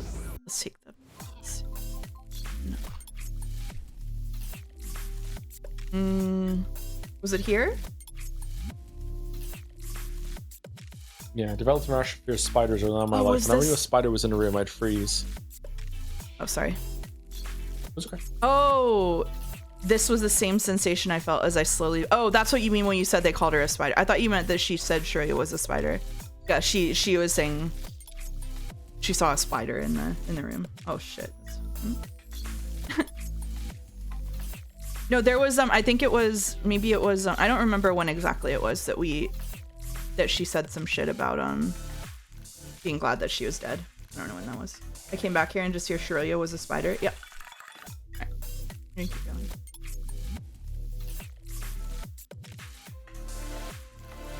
That time, right before 9, I did think that something about her looked strange. It was so late into the day that I didn't realize it was the complete lack of smoke on her clothes. And her pendant was gone too. The thing that tied her with Mia disappeared when she went to the future. She took a digital watch out of her purse. You bought a watch? Oh, that's smart. It's 7:37. Shiroya, you would have to search for the other girl. Yeah, that makes sense. Shiroya pointed out very faint footsteps coming from the other side of the wall. Although I hadn't noticed them, I knew she was right. That's us, myself, Sai, and Arena. We're going to the attic. They went around the floor and disappeared up the next staircase. Now what then? I don't know what happened at the end. Let's go down first. I need to do something very important. Okay. I had very little strength within me, and Shiroya looked dizzy when she moved. We took our time walking down, knowing full well there was nobody left beneath us. Let's go to the security room. Yotei's dead body was there, filling the room with a stench I'd forgotten about. The monitors were working, which meant that someone had been there 50 minutes previously. Although it was slightly strange, I could barely bring myself to care. Actually, I bet I know why. Only Sai could have used the computer. It's okay. And not too long ago, he traveled to the past from the event room with Shiroya. That would have disabled his watch, but the next time we saw him, it was working. Every time that happened, he came here to sync it with the computer's time. There was a drawer with a bunch of batteries. What's that? A USB drive I brought to the tower in the other world. I have enough to put Tay and Akaro in jail with the footage on this. Narc. Once the computer detected it, I saved 2 copies of the file. The normal folder with the saved footage was nowhere to be found, so I left them elsewhere. If necessary, I would reveal the location to the police. Then, I left the drive behind one of the drawers so that it could also be found. You need batteries to sync your watch? You need batteries to boot your watch back up after it enters a temporal loop because you time traveled and then it goes back and forth forever. By the way, you left the rusty key outside the storeroom, right? Was that so it wouldn't open from the inside? Yes. That's what I thought. I'm not completely sure how much sense it makes yet, but there's nothing I can do to fight it. I have the rusty key right here too, by the way, but there's a slight problem. I'll need it on January 5th, and since you gave up yours, you'll also need this one on December 30th. Oh, I guess so. I looked under the desk, and Sekimeiya was there. This is the past Sekimeiya. My past self traveled with it very recently in the staff room, and Sai brought it here. It doesn't have a lot of power right now. I left the rusty key on the floor of hallway A and closed the door. We need to duplicate it, otherwise we won't be able to have it on those days. She didn't seem to know why that was the case. I'll go a very short distance back in time one last time. Since I left the key outside this room, my past self won't be able to grab it and I'll have it in the future, but since it will let me appear with it, I won't have to really grab it, which will duplicate it. What if he loses track of the future Sekimeiya here and accidentally world hops? That's what I'm thinking is about to happen, yeah. Will that actually work? Yeah. As soon as I leave, open the door. Alright. I stepped back and touched the Sekimeiya. The light went out, but I knew where I was before I looked around me. Mechanical room. I confirmed that the rusty key was in my pocket. When I went to hallway A, I saw it on the floor too. I didn't have to wait very long until the security room opened. There we go. Now we have 2. Take this one. The movements of the rusty key were interesting. Shiroya had found it on January 5th in our world. Then she traveled to December 15th and had still been holding it. Later, she traveled to November 30th and had been still holding it. However, she'd used it to lock the storeroom from outside in the other world, which meant it couldn't be recovered. When we had talked, she told me about its location, so I'd been able to find it in the other world's security room as well. That was the key we had just duplicated. I still don't understand how duplication works? Yeah, buddy. However, it was the one she ended up with, and it was the one she would have on January 26th. As a result, when she had appeared on the 15th, she hadn't been holding the same key she'd found. The fact that she'd had to leave it outside the storeroom had made it transform. What she'd appeared with had been a mesh of both. Oy. To obtain that key, both had been needed, and in a single instant, it had been changed from the key of our world to the key of the other world. Powered off Sekimeiya was on the floor, so I put it back where I found it. There was no reason to do otherwise. I would just like to say that I did not process a single word of that whole entire screen. We need to go to the mechanical room. The others will come back soon. Was it, like, nice to listen to the sound of my voice, though? Of course, always. That's a victory, then. It's 7:45. I'll travel to the past soon. Sorry, to the future. Yeah, they must be coming down already. Does anyone know the name of the soundtrack? This is Basin City. So, you stayed at Eagle Motel too? Yes, I was there until today. I didn't realize the owner wasn't a native. Whoa. We heard people above us. What is that? Yushibana in-group bullshit? Like, what are we doing here? We heard people above us. The group was beginning their wait near the shutter. Like, where did that come from? Will it be fine if we stay here? Never ask Shroya for 3 more character traits. Stop it. Won't drink tap water. Her fucking pastry needs to be not too hot or not too cold after you get it from the thing. And she doesn't check the date on her phone. After that, you don't want to know anything more about her. Not quite. Once you leave for the bathroom, they'll search everywhere for you. Wait. Are they gonna see us? They can't, right? No, if my past self saw me, that'd be a paradox. But there's no simple way out of this. The future Sekimeiya will be powered off, and Sai will stay next to it when it repowers, and the past Sekimeiya will send us too far to hide us since it will build up energy until your past self leaves. I doubt touching it twice would work due to the powered off time.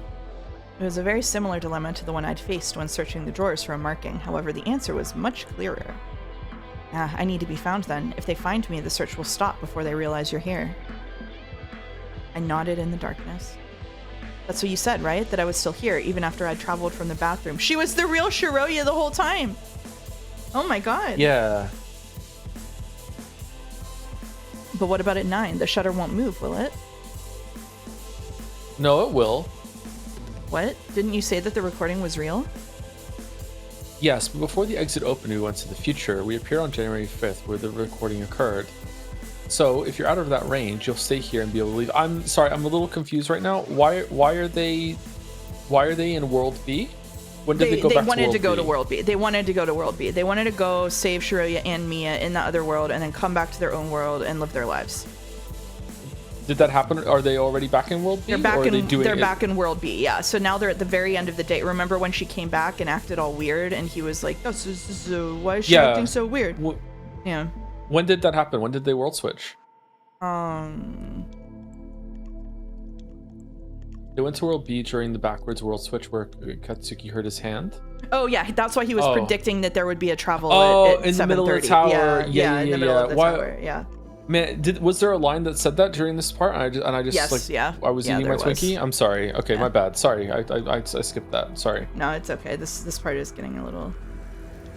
They're chilling. It's over. Sekimeiya is over. Yay! Yeah. So now they're just trying to make sure that that they find her, so they don't find him, and then this is where she'll run out of the room and be like, "Don't follow me," and so she'll get out of that range. Oh, that's what happens. Where will the range be? Here, just before 9:05, Arena is going to activate it. The future Sekimeiya has yet to be brought here. It won't be a normal travel though. When she touches it, she'll trigger a chain reaction that will bring us to January 5th. We'll go 20 minutes to the future repeatedly. A car will appear a bit later because you traveled directly from today to January 5th after escaping from the bedroom with Sai. Wait, a chain reaction? Do we just have to avoid being here when that happens? Not being here 20 minutes before it's activated would also avoid it. It won't be so simple though. Only you will be able to do that. Why? The people above us will search for you soon. They'll find you and then the shutter will open. You can leave this place. I can't do that though. There's something very important that still has to happen. On January 5th, I'll have to be in the tower in order to appear on November 24th with the Sekimeiya. If I stay here, I'll travel to the future one more time. That's when I'll finally be able to leave. Can't you just enter through the storeroom on the 5th? No, there are a few reasons why I can't. The 5th is 21 days away. It's possible that getting out today will prevent me from being in the tower in the future. I don't know what the police will do. If they find any evidence that incriminates me, being here on the 5th might not be possible. I'm sure my parents will keep trying to make me leave with them too. Staying here is the only way to guarantee it, and it's what I thought I'd do before I touched the Sekimeiya. That's the only important one there, yeah. Yeah. Technically, I knew I'd be in Yushibana on January 26th, but my parents had spent the previous 2 weeks telling me to go live with them. I feared they would give me no option after what had happened in the tower and forced me to leave town until after January 5th. There are more reasons too. If both of us leave, the attic key will be taken from us, and we need it on the 26th. Leaving it somewhere until the 5th is risky, so I can just bring it there myself. You're right. When I traveled to the 15th, I had the attic key. The cabinet key was the only one that wasn't in my purse. I still don't get that. The cabinet key? If the police found you with it, they would take it, so the only way to get it to the 26th would be by doing the same thing as with the attics. Did you ever need to unlock the cabinet? No, I don't think so. I see. That's why then. There's no reason to bring it to the 26th, so you didn't appear with it. Wait, so can't I do the same? We can both travel to the 5th. That's not true. On November 30th, you appeared outside the gem shop, right? Yes. So on December 30th, you'll be out of the tower. That's why you can't stay here. I see. You're so smart, Katsuki. It'll be fine. I'll just take a little longer. Yeah. You can stay at my house too. At least you'll be with Maxi and Umi. You were on January 5th once already, right? Was the tower not open? No, I don't know why, but it seems like it won't open again after today. Yeah, that's what I thought. Her ass is not seeing that. There was a mountain of things I wanted to tell her, but we went silent for a while. Both of us were even more tired than we appeared, and we had to speak very quietly. Everything we'd gone through since we'd stepped into the tower was like an endless expanse of tangled web. I could hardly even recall what things had been like before I knew what the Sekimeiya were capable of.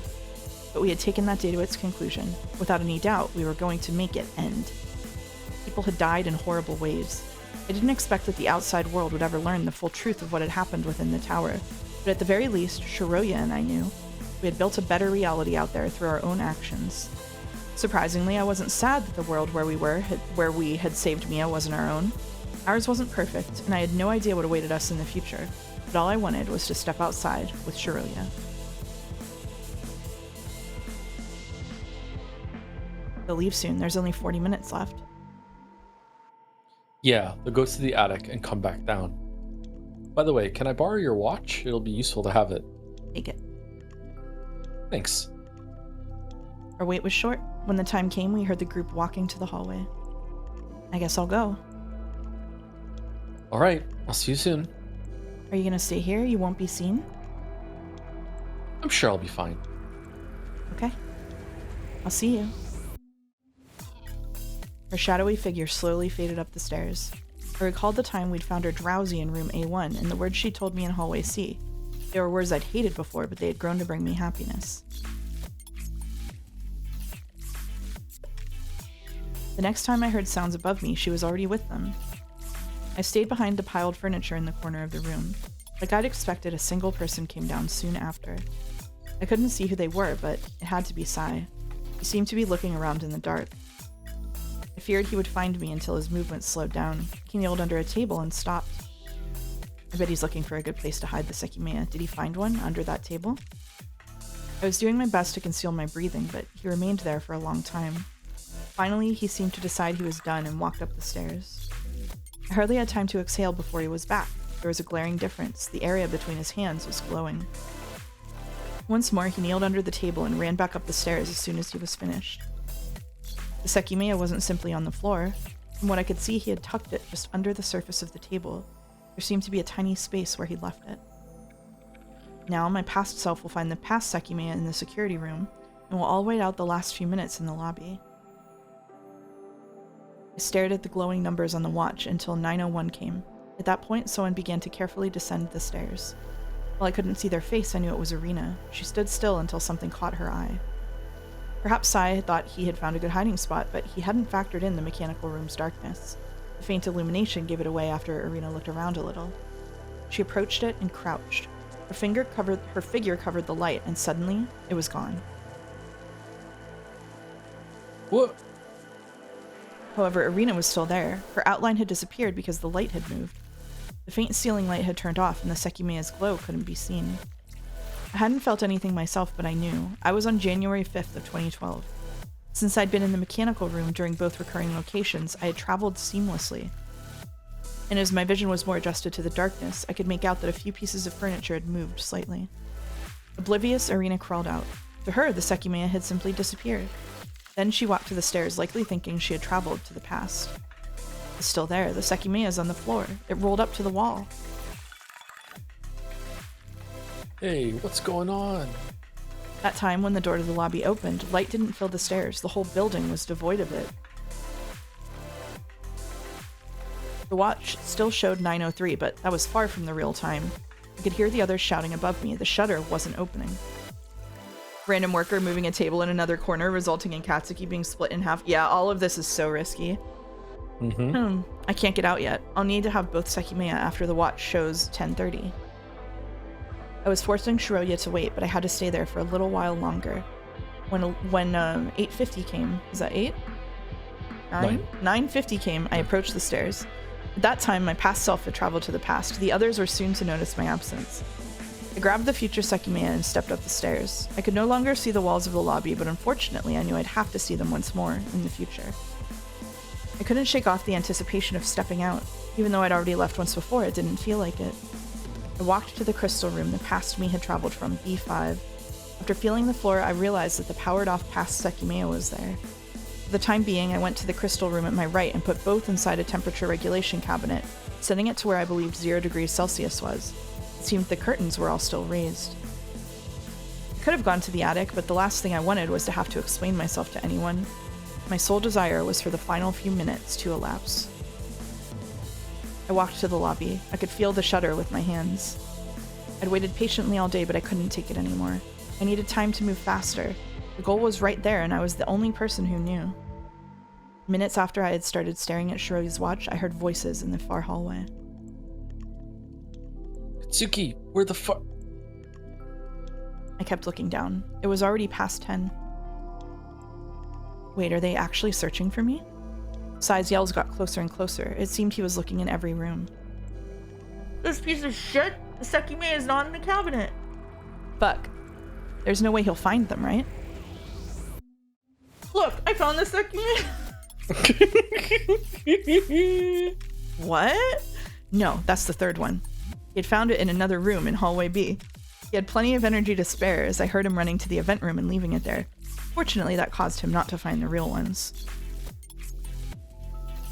Katsuki, I know you're here! I didn't move. The darkness was all I needed to stay hidden. He went to the mechanical room. Maybe he noticed the Sekimeiya he'd hidden was no longer there, but he didn't say anything. Afterward, he walked back with the others. Haro was there. Hopefully the recording of him had been obtained by the police. Irina and Dyla were the last two. Their stories had been tragic in different ways. They were together again, but it was possible that Irina would never understand that the Isla she'd entered the tower with was gone. What is going to happen with them? The police must have found her corpse, but now they'll see that she's still alive. I suppose the case is similar with Naomi. I felt their voices fading. They were going back up. Now that I think about it, it was when I traveled to 9 o'clock that my hand injury disappeared. Even though I only went 45 minutes to the past, it took me many days to reach the proportional future. Right now, I have Shiroya's watch and the rusty key. When I was briefly at 9, I might not have realized that. However, after Shiroya made me travel to the 15th, there's no way I had them. I suppose that makes sense since that location was based on a point much farther into the future. It's still a little strange though, because Shiroya did have the rusty key. I stopped myself there. I really didn't care anymore. Natsuki? No matter how many details had flown far over my head, I didn't care about any of them. I stood there for what seemed like hours, but eventually 10:30 came.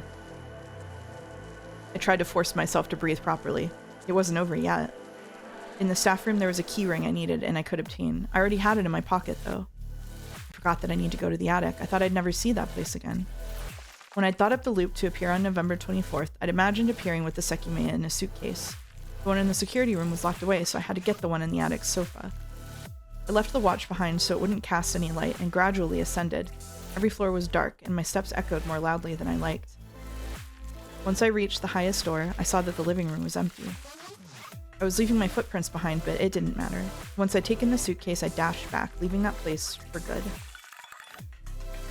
I took both Sekimeiya from the cold of the cabinet with my bare hands. The instant I had activated them, I traveled the smallest fraction of time, enough for it to have no real effect. With the suitcase in hand, I descended to the lobby and sat on the floor. Then I put the Sekimeiya inside it and placed both of my hands on them. I suddenly realized a key had fallen from my pocket before I'd even taken it out willingly. That had been my plan before I'd gone to the 24th. I'd wanted to appear with the Sekimeiya, but for that, it had to be powered off in the future. It was very hard to calculate the exact second I needed to have them, so the position I was in was a good way to cover a longer stretch of time. Every time a Sekimeiya powered on, my hands would immediately power it off, resulting in no effect whatsoever. Furthermore, they emitted no light, so nobody could see me in the dark. Ooh, okay. Whatever. However, Whatever, yeah. I'm just listening to you talk, but not registering the words. It's relaxing. That's good. However, I had calculated enough. I only had to be there for 10 more minutes. They were the last 10 minutes I'd spent trapped in that place. The suitcase was on my lap, and both of my hands were planted firmly on the Sekimeiya's surfaces, too far apart to overlap their minuscule ranges. How long would you be able to accept diverging from a timeline until you'd no longer think it's ethical to take a dead you's place in their timeline? I don't think it's ever unethical, honestly. It's still just you. Whatever. Fuck it. Full send. It was the end. I knew I was in the position where I'd appeared on the 24th. I couldn't check the time anymore. The watch was hidden behind the reception desk. Instead, I counted the seconds inside my head. 10, 9, 8. She's right there now. She's there right now, I'm sure. Time had passed. It hadn't frozen. It hadn't forbidden me from taking the final step. I closed the suitcase and stood up, grabbing the fallen key. Before anything else, I went to retrieve Shirelia's watch. I opened the hallway A door. Each step I took toward the storeroom was more surreal than the last. I took out the rusty key and suddenly understood why I wouldn't have it on the 26th. I was there. I could feel the dusty couch and the wall wasn't blocking my way. With bated breath, I approached the final door, the one that could only be opened from the outside. And it was open.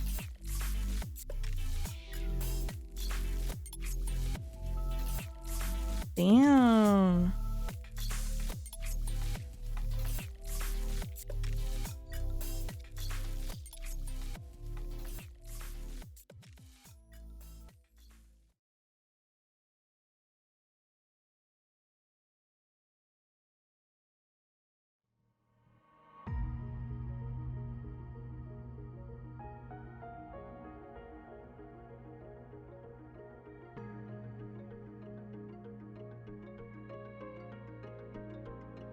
I like that I'm not sure if the VN is over or not. Yeah, I don't know either. I got yeah, no clue. is at the end? Yeah, like I don't know. Is that the end? That's it.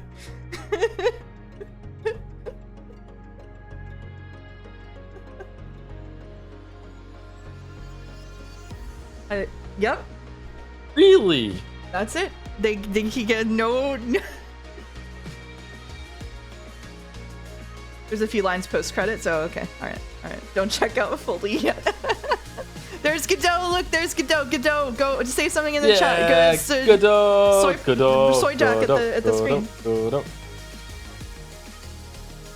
Don't forget the tea party. Oh, okay. Oh my god, thank you, Caps, for gifting 57 subs. Oh my fuck. Thank you both for not just reading through this, but also allowing us Seki Fullers to tag along via streams. In a quite stressful year, this has been a consistent highlight each week, and it feels so bizarre it happened in the first place. You two reading things together is my new favorite thing on the website, so excited for more in the future. Thank you, Mouse. Thank you, Hallyu. Thank you, Joe. Thank you, Wuggy. This was very special. Thank you, Caps. That's very kind of you. Thank you, Caps. Nice message. Thank you. Yeah. Hey, is that Joseph Anderson in the back? Joe and I are co-reading this. He just wasn't reading for the last part of that. I was eating a Twinkie. He was eating a Twinkie. And thank you, Moa, for gifting 5 community gift subs. Thank you, Moa. That's very kind of you. There's an This hour is of content Rempy? left. Okay. Yeah. Is it really Rempy? I didn't know you could do like note taking and like jump back and forth like that in Rempy. Holy Yeah, that's shit. super modified, yeah. Whoa.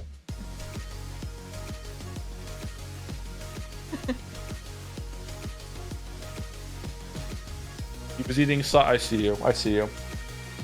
Yeah, the person who asked if it was you in the background said, "Is that Joseph Anderson's girlfriend?" As a first-time chat.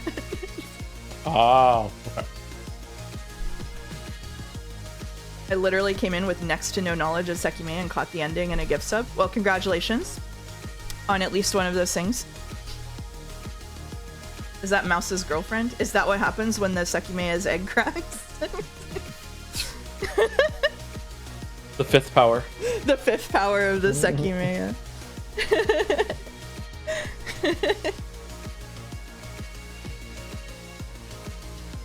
Damn, I was not expecting it to end right there. I thought it was going to go on for another hour or so, at least. There's apparently another hour of content for us. Weeby said, Weeby did say send a heartfelt message at the beginning of stream when you weren't here. So he says, "Thank you for giving my second favorite ever small VN made by -33 people the attention it deserves."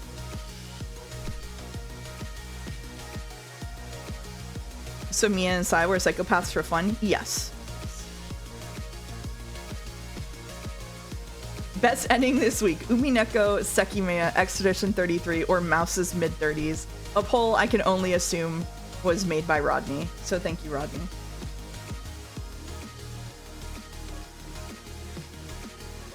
Wow. Wow. Would you give it the big recommendation? I would definitely. I think that I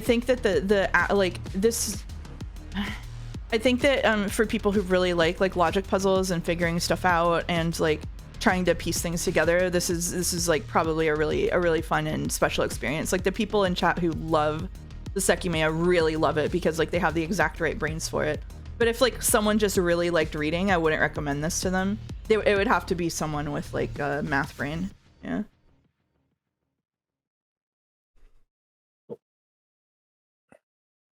Thank you, Annie, for for sending some bits to say, "I enjoyed this experience of you reading this VN a lot. The story reminded me of playing Sims years ago." Oh my god, it's Sai on the screen. He said the line! Sims years ago with the dad setting fire to the kitchen, the mom leaving a giant piss stain in the bathroom, the son just not responding to any of my commands, the burglar robbing the family blind, and me sobbing trying to fix any of it. It does have Sims vibes. Oh my god. Katsuki, you son of a bitch! Open the fucking door! I know you just left. I heard you talking with Shiroya. You better come back right now. Katsuki, you piece of shit! I'll convince everyone this is all you're doing if you don't open this fucking door. At least tell the police we're here. I'm fucking hungry, man. Comic relief sigh. What the fuck? I don't think he's coming. Can you just shut up? Katsuki, you think I won't tell them that you left with the Sekimeiya? This is your last chance to come back. Katsuki! Ooh, tips have been unlocked. If you go through the game again, you find words and phrases colored in red and spinning orbs. Clicking on them give extra information on matters not covered in the main story and solve lingering mysteries. One of them serves as the epilogue for Shiroya's story. If you skip through the game without unseen text checked, you'll be stopped on new tips. You can reread any tip by clicking the new tips button in the menu. To advance, first click the red text. It's a test. It's a fucking test to make sure you read it. Nice. It's like when you boot up a fucking Minecraft mod and they want to make sure you read the terms of service and you have to like click 3 different things to make sure you read it.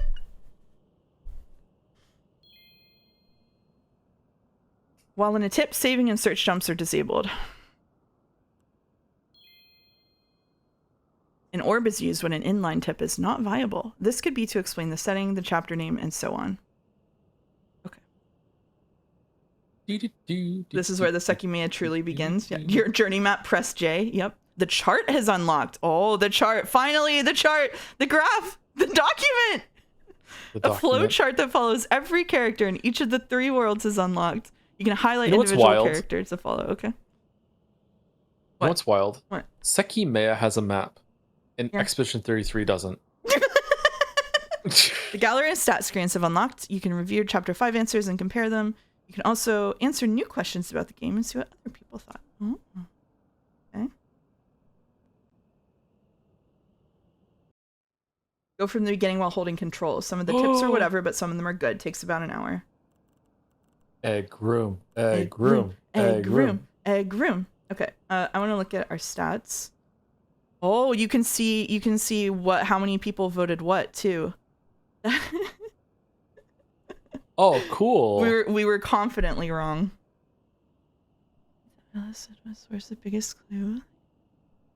Are there any that we got wrong and a lot of people got right that we can feel or that we got right and a lot of people got wrong that we can feel really good about? One. This one? Yeah, this one. Katsuki perhaps suspected yeah, okay. Well, you know, we did okay. We did okay. We did okay. We did okay. Link was wrong? Link and Loop was wrong?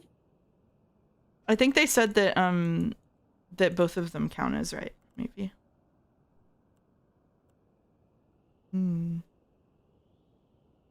We did really well, not just okay. Oh.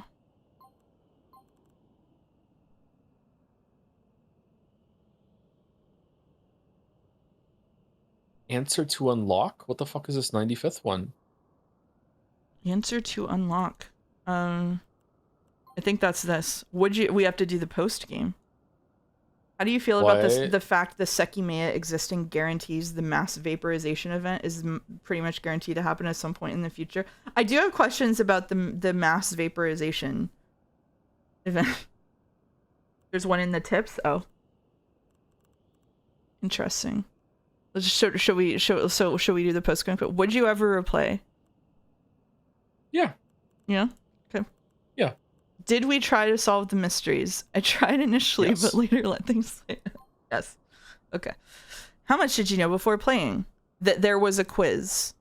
That's not an option, so nothing. So okay. Is this one of your first plot-focused VNs? Gonna say no for both of us. No. Did you notice references to other works? I'd say a few. A few, yeah. A few. How did you find out about this game? Caps made me do it. How do you pronounce Isla? Oh, Isla. Interesting. Isla? Yeah. Huh. Favorite Sekimeiya, past, future, or fake? I like the fake Sekimeiya. What about you? Fake Sekimeiya is for sure. Yeah. These are charlatans. Chapter rank, best to worst. I say this is my chapter rank. I would say first. Now this is tough because chapter 3 had Shiroya City in it. I would say this. What about you?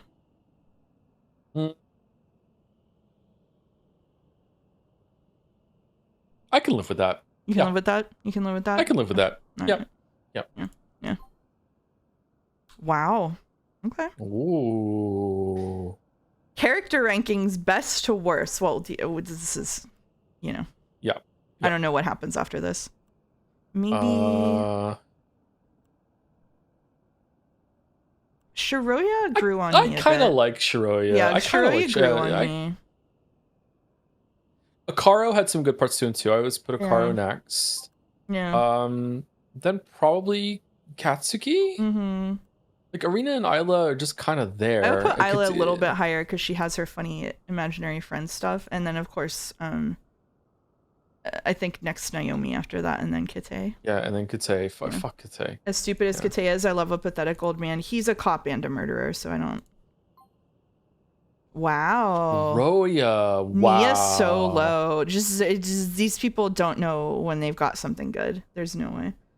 There's no way. Will you think less? Will you think of me less if I say I have Shiroya in 1 and Mia in 9? Yeah, a little bit actually. Special function. Oh, I would say search number 1. Then notes. Then notes. Yeah. Yeah. We haven't looked at the chart yet, so but I'm gonna put it number 3 just conceptually. And then maybe map stats and playtime. Yeah. We're in it. Yeah. Nice. We thought we were actually just got it dead on. Yeah. He's bad at both and also stupid, so it cancels out. True. I can't believe fewer people liked Sai than Katsuki and Shiroya. What is wrong with them? Things. Oh god. I don't want to look at that and other. Interesting. I'm really surprised as well. I thought there was going to be like a whole other like hour or two or like one like last minute like wrinkle or something like okay. Look at this. Questions answered correctly. We had 60%. Only like 7% of people answered above the range 60 to 69. So we actually did really well. Oh, we did do pretty well. Yeah. We were able to help each other, but sometimes we probably made like, you know, interfered. But also we had like Reddit a long time ago like debuff, so Yeah, I think it kind of balances out. Yeah. Yeah, I think if we read it all in a couple of weeks, we could have hit the 80% right one. Yeah. All right. Where's the chart? I want to look at the damn chart. Chart. Where's the chart? Check the settings tab. It's not settings. Chart. Welcome to the chart.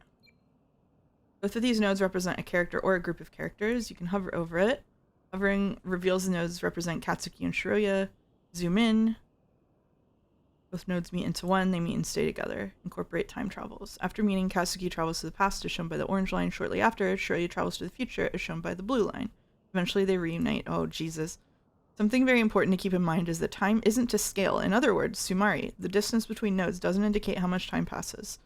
Their path ends when they world switch to B. Clicking on the world switch node will bring you to the moment they appear in that world. I'm realizing how many like unanswered questions I have. Oh no. Well, let's do let's do let's switch. So they said if we go through it with the tips, it will take like an hour. You okay to take an hour to go through it with the tips? This is like, are you okay to fast forward through it all? Yeah, sure. We just go start, make sure the settings are right so it stops at new. Gosh, shit. Skip text you haven't read yet. Continue skipping. Is this right? Is this correct? Is this the right setting? I think you have to turn skip text you haven't read yet off. Yeah, so it's off. So I think it's okay. All right. Looks right. Yeah. Don't touch it. Okay. All right. Am I holding control or is it a different control? Oh fuck. Yeah. You can hit tab. Okay. Thanks, Godot.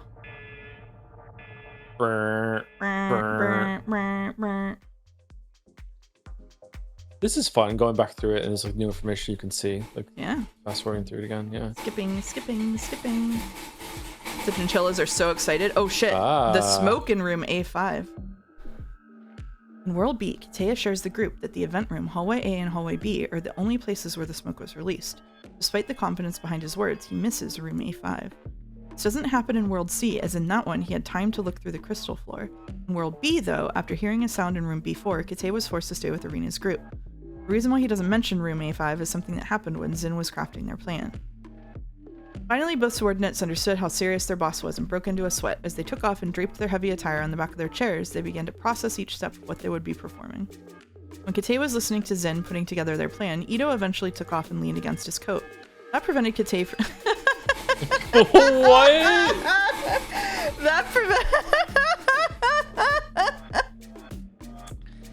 That prevented Kiteiya from clearly listening to the final part of their plan, the gemstones to be used as a fake out. It's gonna be like that, huh? All right, you want to take over reading for a bit? Sure. Will it tell us every time Sai is lying? Oh, he's been on screen for so long. Oh, I love looking at him. Like, there he is. I love Sai. I love Sai. I want a Sai spinoff. I know.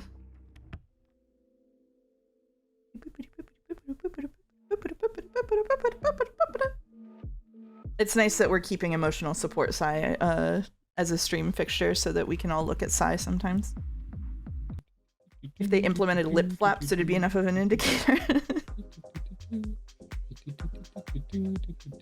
Svian does have amazing pacing. Are there any tips in some of the choices, or is that... Oh, that's like a good question, actually. Yeah, is that a step too far, or what? I don't know. Yes, check the bad ends. Oh shit, we gotta go into... Wow, oh my god, we're really... The Sekimeiya speedrun.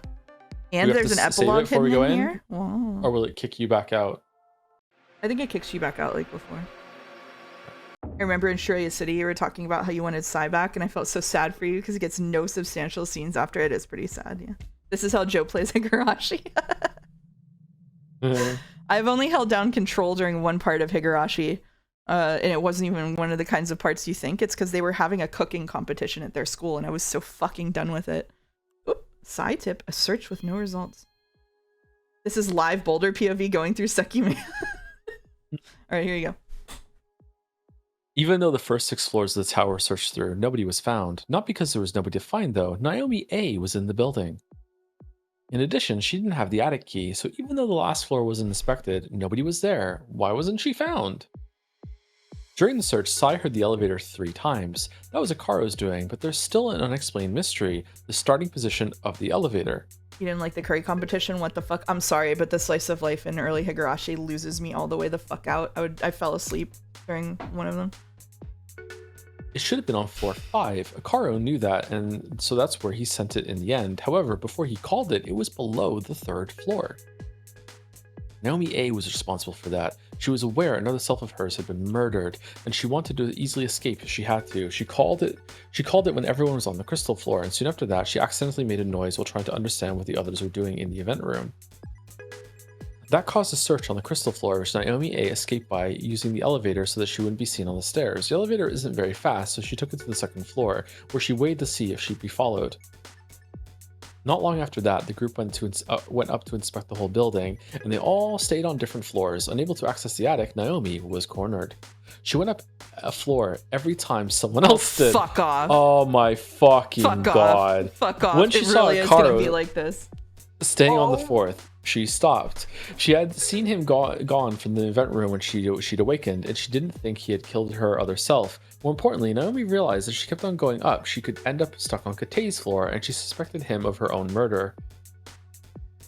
Ready to be found by Akaro, Naomi stayed in the partitions of the 4th floor. However, he never came. It's gonna be an hour of this, man. It's gonna be an hour of this. Someone actually did the stealth elevator thing. Oh my god.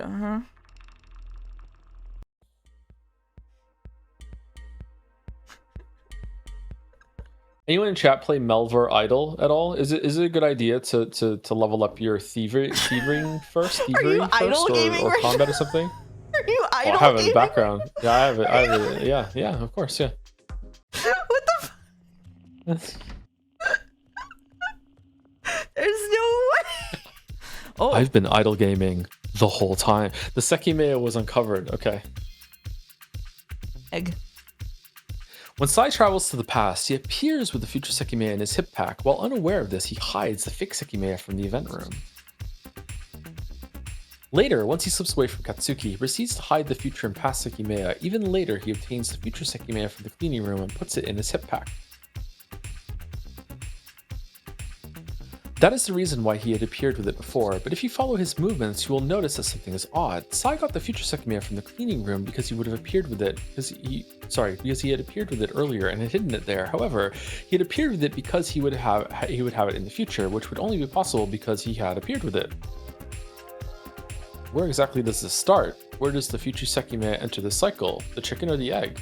There are a handful of similar riddles left to be uncovered, and the answer is often different for each individual case. We still don't know what the fuck the Sekimeiya is, or where it's from, or what made it, or why it does that. Never finding that out. No, we're not ever finding that out, but it makes me mad. It has no origin points. All these fucking things about things having no origin points, and the Sekimeiya themselves have no origin points. Okay, whatever. Mouse. Yeah. It's not that kind of story. Fuck. When Sai left the attic after Katsuki and Shiroya, he had a plan in mind. He traveled to the past from room B3 and appeared with the future Sekimeiya on his person. However, due to what his plan entailed, he would have had the future Sekimeiya in the future if it hadn't appeared in his hip pack. To be fair, all the things with no origin points are explained. That's my point, is that it makes a point of calling out and explaining all the things with no origin points, but we still don't know where the fucking eggs are from.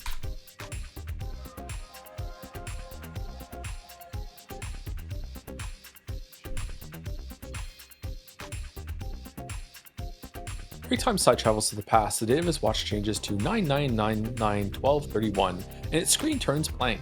This behavior will be one of the toughest questions Katsuki will face. You too, bud?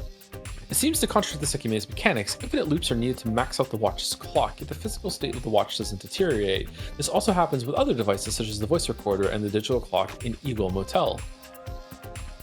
What's the reason behind it? Unfortunately, Katsuki didn't come close to the right answer, as it's related to something he never considered. Whoop. Whoop. No. I'm done.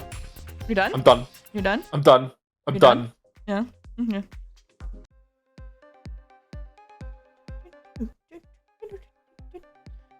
See, I thought I saw something inside the cleaning cart. I reached out for it, and I suddenly felt pain and appeared in this hallway. I think there was something else pretty small and dark next to the Sekimeiya. What Shori saw next to the future Sekimeiya were smoke grenades. Not only the one Akaro had left there initially, but all of them. To conceal evidence, Akaro later brought the handful of grenades to the cleaning cart, and the moment that Shori made it disappear, they disappeared as well. Convenient? You might be wondering what happened in World C, where the cart never disappeared, but no grenades were found. It's a good question. In that world, Akaro also had the chance to put all the grenades in the cart. Then they were never found, the same way Ito's set of keys wasn't found. Oh, okay. Yay.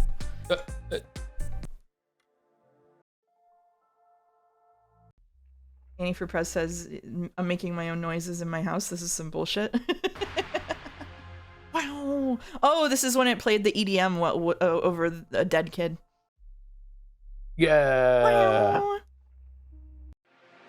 Huge Sekimeiya stream moments. All of the hits. She's still dead, I'm afraid. Yeah. I wonder if the tips are going to explain why Isla, a child, went into a room holding a tape recorder. Katsuki. Are you listening to me? I'm sorry. Look at the mastermind. tooltip. Katsuki. Yeah, because he's the mastermind. All right. I think you mean Knight Rider theme. I don't know what that is. All right, go ahead. In the lower bedroom, Sai had an idea about how he could escape the locked room they had set up. He only needed Kate to be distracted for an instant. He didn't want him to leave. Sai told him that Katsuki had been threatening them. At first, Kate didn't believe a word of it. However, Akaro quickly realized that Sai might have needed his assistance. Sai was claiming that Akaro had been threatened as well, and he could easily deny it. When Akaro confirmed it, Kate's look changed. He didn't believe it. He'd seen Akaro's first reaction. They were lying. Most importantly, Akaro was claiming that Katsuki had been behind the attack, and Kate knew who Akaro was. Why? Did both of them suspect that Kate was behind Isla's death? Perhaps they wanted to see whether he could accept another version of events. If he denied it without considering it, he might have given himself away. Kate yelled Katsuki's name as he climbed up, unaware that the door of the bedroom was opening while his shouts concealed the sound. Okay. I tune out for all of that. I'm sure it was helpful though.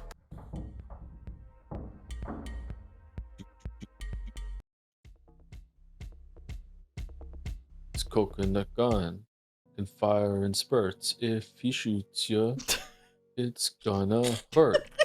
He's bigger and faster and stronger too. He's the first member of the DK crew. Having the English degree caution sign while we're holding control through a visual novel is so fucking dire. Okay, it was the top ones first, right? It was top to bottom. That's how that worked. Okay, cool.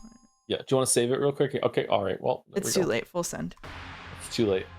It's too late. Oh. All right, nothing on that one. That's good. Yeah, I think it always just funnels you back. Yeah. This is a great recap for the new viewers, especially with the DK wrap over top. The next tip is the first one I had as an interesting one on my list of interesting tips in case you didn't have enough time to do all of them. How you said lock in. The knife! The knife! The knife! Teleporting knife! Teleporting knife! Oh yeah, how did the knife get here? The knife! Knight Rider is the show that literally everything with a car that talks to you references. I don't remember anything with a car that talks to me. You don't know Knight Rider? No. I've never seen an episode of Knight Rider, but I've heard of Knight Rider. Not to be confused with Ghost Rider or Ghost Writer. Those are different things. Where did Sai's knife come from? Is the story over and you're getting every explanation now? Yeah, we're after you beat Sekimeiya once, it augments the story when you go through it again with like tips, and so we're getting extra information. Originally, it belonged to Surupo. Wait, I had voice assignments. Oh, okay. All right. They show up in the tip. Yeah. Okay. After his death in World C, Akaro had heard a sound come from hallway A. It was Kate, who had appeared in the security room. Akaro entered the hallway and prevented him from seeing the scene in the lobby. However, he hadn't had enough time to get rid of the knife, which he had under his shirt. Later, when the group world switched to World A, Karo finally had the chance to leave it behind after removing his fingerprints. It was there where Sai found it, as Shoya pulled him to that world. Soon after, Sai returned to World B by world switching alone. The knife eventually ended up in Shoya B's hands, but it vanished from existence when he traveled to December 30th with it in her purse. Oh, okay. Finally getting the Akaro insert, yeah. Try to enter the elevator. This is where Sai uses the Sekimeiya to teleport in just to kill Katsuki. That's true, yeah. Oh, this was the nested choice, I see.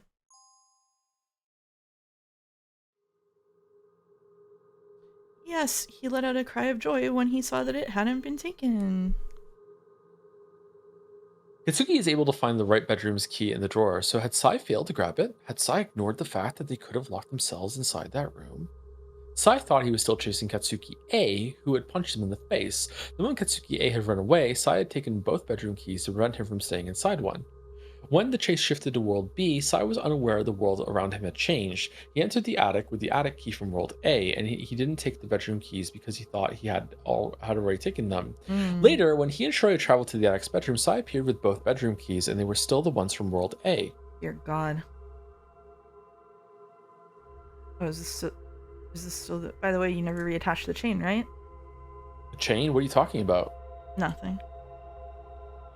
Sai detached the bedroom chains in World A to prevent Katsuki from hiding in one, so that was further confirmation the world around him had changed. I see. Okay. What? When Sai delivers a fatal blow to Shiroya, he stares at her fallen corpse. Something doesn't seem to make sense from his point of view. He had already stated as fact before Shiroya would die. He had seen her corpse in World A, so he was certain that death was in her inevitable future. Her inevitable fate. The reason behind Sai's sudden confusion lies behind Shireu's cause of death. When he saw her corpse in the lobby, he didn't see any physical wound. However, he just sliced the knife across her chest. Makes sense. That causes Sai's momentary puzzlement, but he's able to instantly shrug it off and move on to his second victim. He loves Chad. it. Loves it. Okay. Now we go. Try the elevator, and then we do the other nested one. Yeah, right? that's right. Okay. Yeah. Stay inside the elevator. Teleporting Sai. Teleporting Sai. Oh, no. Oh, that's it. That's it. Okay. Continue running down. Let's get down to business to defeat. We had that at Disney karaoke. Sai's plan. Sai couldn't explain his recent experiences, but he was sure that something had happened to the world. The Katsuki who had punched him wasn't the same one he was speaking with, and the green lights on the cameras indicated the state of the world was changing. He recognized that the Katsuki in front of him was the same person he'd been with since that morning, and by hearing what he said, Sai began to slightly comprehend what had happened. The first time the world changed had been when both Sekimeiya had disappeared in room B6. Curious, Sai asked if that was where Katsuki and Shoya had found the Sekimeiya, and upon having that confirmed, he learned something important.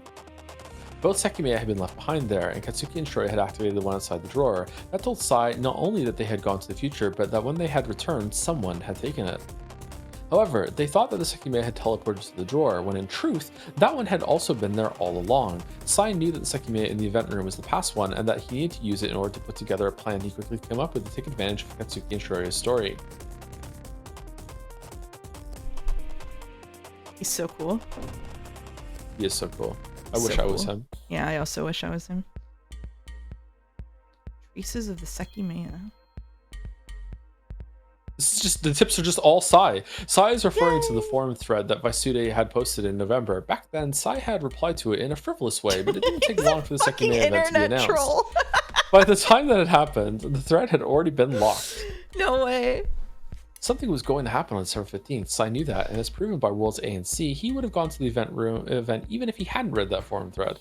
Convenient. However, in World B, the possibility of time travel was in his mind since the start. The moment that Katsuki traveled to the past, two things were confirmed to Sai.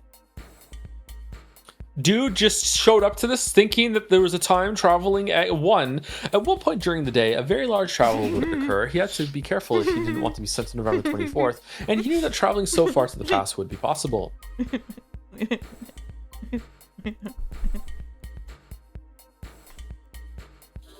Where's... is it in chapter 3?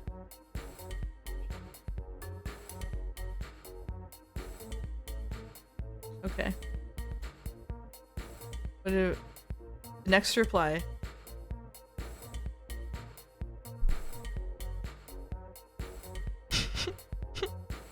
Which I love a Gotho demon. That's him. That's I. That's I. That's I. Yeah, right. If you can see the future, do me a favor and PM me tomorrow's lottery numbers. That'd be sick. I'd make a nice long reservation at that comfy Damski resort place. Always wanted to go.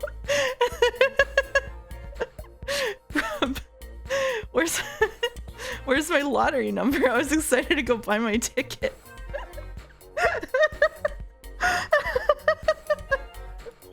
Thank you, Sai.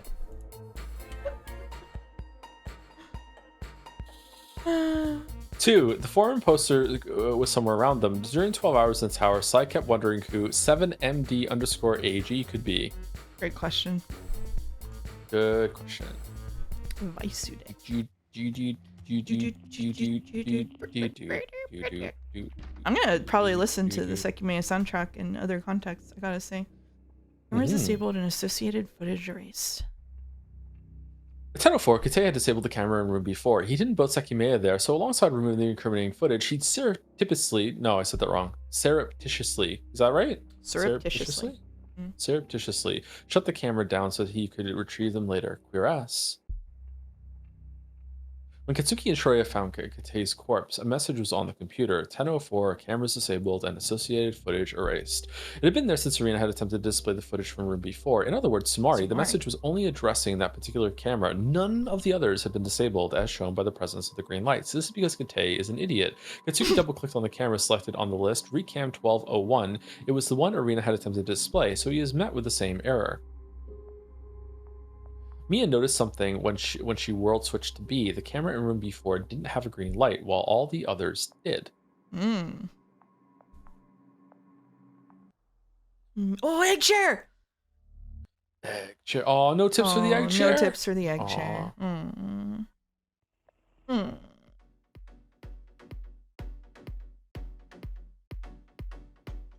Rena and Isla have been here the whole time, but not you.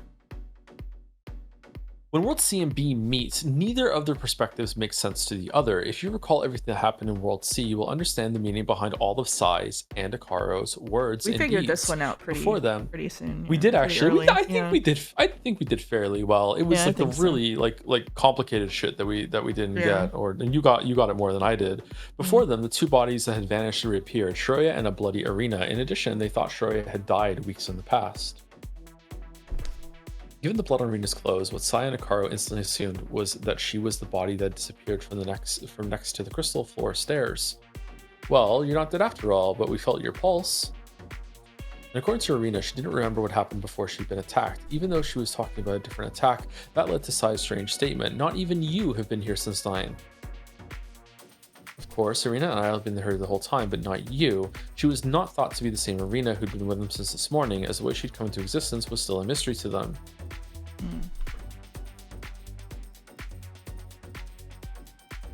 Didn't understand that, to be honest, but okay. Neither. That's okay.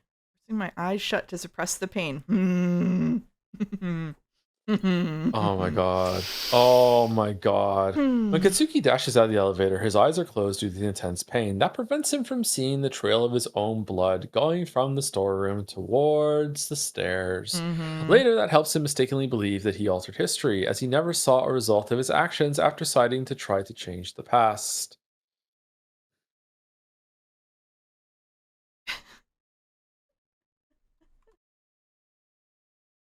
Glass wasn't fully shut. Katsuki finds the event room to be cold. The glass of the cabinet isn't properly shut. It had been open since Serena had taken the future Sekimeiya out before world switching to C. After the group's departure, the Sekimeiya fell to the floor, and the glass was not closed. How powerful must this refrigeration be to cool the room if the glass is not open, if the glass is not closed? This is bullshit. This is not how fridges work. Yeah. 2 people entered the event room before Katsuki's return, Sai and Katsuki A. Both of them noticed the cold, but neither of them closed the cabinet. Katsuki A touched the future Sekimeiya and world switched to world C. Sai, who had locked Shiroi inside a bedroom a second time, arrived after Katsuki's vanishing and took the Sekimeiya from the floor, hiding it in the women's bathroom. Mm. Strange smell felt very strong and prominent. We've also gotten no explanation of the fucking Sekimeiya gas or whatever, bro. Yeah. The smell released by the Sekimeiya as it gathered energy was often perceived in Shiya Tower. It became the building's scent, and everyone grew used to it subconsciously.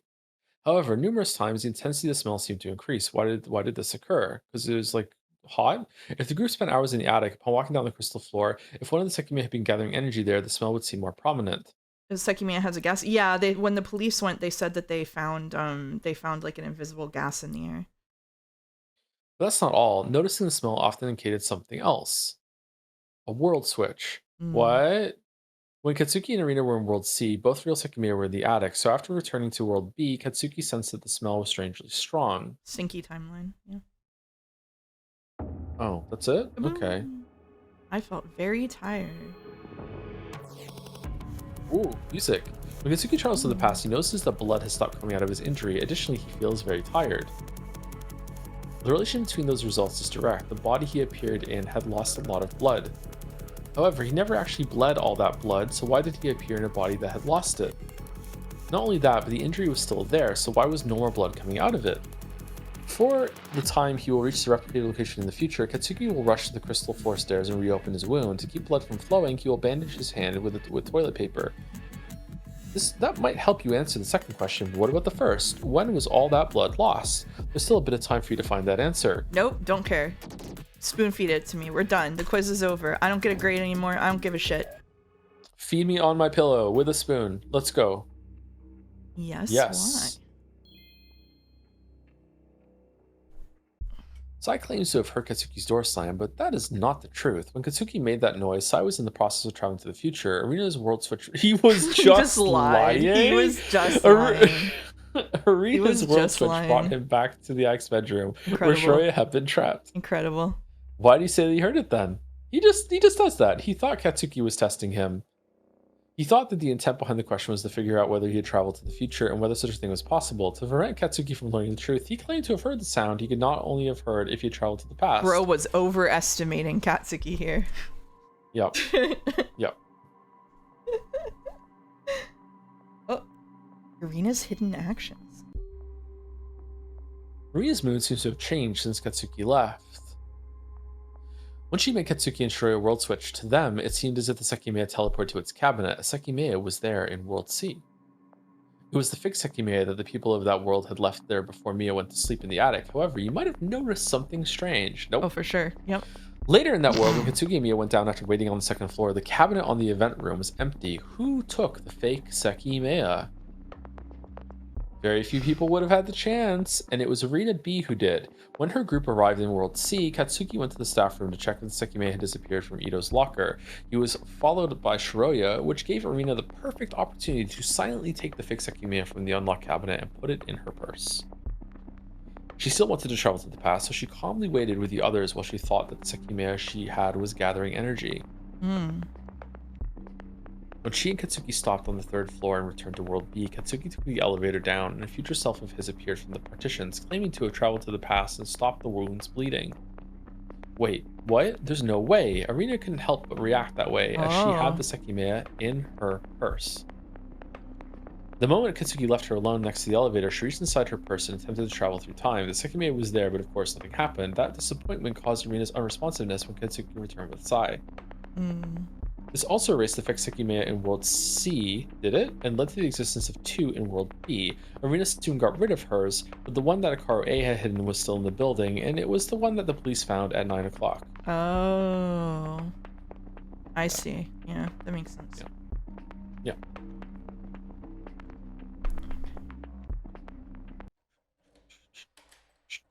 We're getting close to the end of chapter 1. Yep, Yeah. episode 1. Yeah.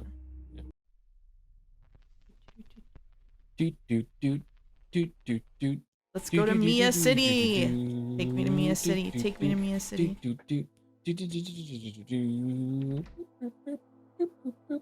Oh, because it's not a Sekimeiya, it can travel. Yeah, the fake Sekimeiya can can go wherever it wants. Why does Sekimiya's shirt look like it has a watermark on it? It's a reference to Remember 11 or something, I think. Oh. The crash? No? No. It's doing a chapter transition or something. Here we go. Mia, Mia, Mia! Mia, Mia, Mia, Mia, Mia, Mia! She couldn't help but feel as if she'd smelled it before. Oh. Mia feels as if she recognizes the smell in the gem shop, yet she isn't able to determine what it is. What exactly was in the air? Whoa. Chinchillas. The answer is that two different smells were blending together, the smell of gas and the Sekimeiya scent. Mia partly recognized the gas in the air, but due to the Sekimeiya's alien smell, she wasn't able to realize what it was. On December 15th, Mia and Shiroya were exposed to the Sekimeiya smell once again, and they almost felt as if they'd smelled it once before. Tell me what the background music is. What's the name of this song? Oh, wait, Beguile. That's it. That's it. Wait. She smelled what? gas before. That's it. That's it? The heater was What? leaking. She smelled gas. What happened? That's it. What happened to the Shiroya that the other Shiroya saved? She got yeeted into the future with the Sekimeiya, and then yeah, she what? touched the shows up at Sekimeiya. one Well, point? we don't know because we're getting an epilogue for Shiroya at some point in here. I don't know which Shiroya though. Chapter 2's title. Do you think she forgot to do the lottery?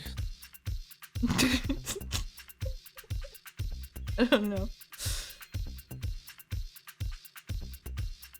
Well, Eden is a perfect world that was given to Adam and Eve. In this Start. world, everyone who was trapped in the tower survived, and Shiroya, who was thought to have died, reappeared on her birthday.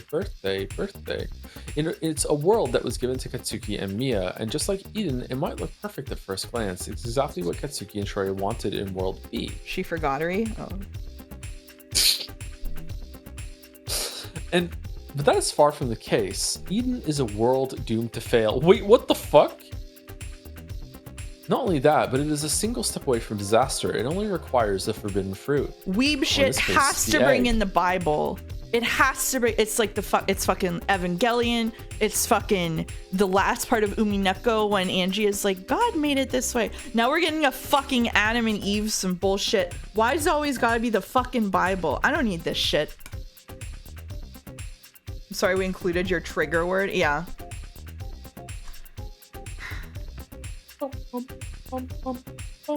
Karo's behavior. Uyakaro initially portrays himself as quite different in Worlds B and C. In World B, he hurries Naomi to unlock the cabinet. We know, and we don't need this introduction, so let's move along. You've been praising this find of yours in every advertisement. Let's see how your claims hold up. In World C, however, he does the opposite. He stops Naomi to buy time. The reason is the same in both cases. The smoke bombs are timed to go off very soon. In World B, he didn't want them to go off before the cabinet unlocked, and while in World C, he didn't want them to go off after the cabinet opened, so that there was no staining on the Sekimeiya. Oh. What causes the time difference between both worlds is the talk Katsuki and Shiroya have in the hallway B before entering the event room. As such a thing doesn't occur in World C, Akaro is forced to take action. After proving himself knowledgeable at Ashia, he maintains that image, telling the group about Zen as soon as they regain consciousness. This is a nice little detail, actually. Yeah, I like it this. is. Yeah, This is when it's like yeah. something, the one This about is leaning thoughtful. against the jacket was funny too. Like it's kind of fun. Yeah. Yeah. Yeah.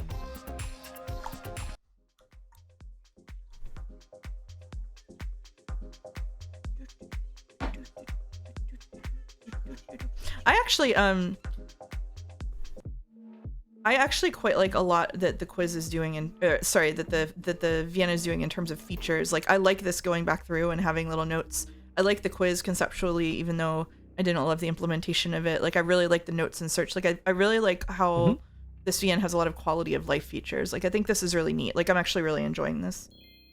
I like this too. Yeah.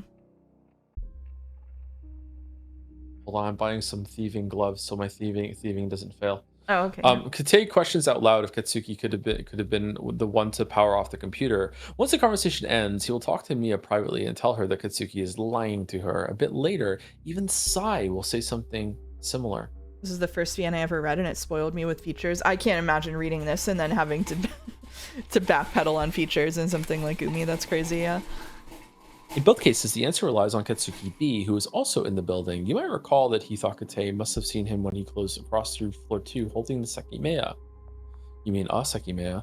Aware of the Sekimeiya's powers, Kate could understand that the sighting of Katsuki was related to it. That's why he attempts to push the narrative that Katsuki was behind the computer shutdown, certain that he was the one to take this fake Sekimeiya from the event room. That's right. Yep, that makes sense. There's a crazy first impression to have of VNs. Yeah, this is like so off the charts for how most VNs are. That's really funny. Sai used it. Mia doesn't notice that the Katsuki she's talking to is a different person than moments prior in the security room. Katsuki C had traveled to the future with Sai, and before his return, Katsuki B had occupied his place. This whole thing is so fucking funny, by the way. Like, this is the funniest development that Katsuki is just like replacing himself at various points. And then just pretending to be like, oh, how would that go? So, sometime after Sai and Katsuki, and then he theorized that he was replacing his own replacement at one point too. Yeah. Sometime after Sai and Katsuki C had appeared in the future, Sai had noticed that the elevator was open. Once he shut its door, it immediately ascended, and as Katsuki had called it while trapped inside the attic. I read this before Umi, and I was so miffed. Umi doesn't have a quiz. I would have lost my goddamn mind at an Umi quiz. Sai and Katsuki met, but neither of them said that they had traveled through time. When Katsuki saw the time on Sai's watch, the idea that he had traveled to the past was reinforced. Sorry. Before traveling, Sai had disappeared to check if the Sekimeiya hidden in the storeroom had powers as well, so it made sense to find him separate from the group in the past. For Sai, it meant that he had traveled alongside Katsuki when he'd been going back to the event room. He learned that more than one person could travel at once. When they returned to the security room, both of them believed that they had been gone for mere minutes, and they were not aware that Ann Katsuki. Had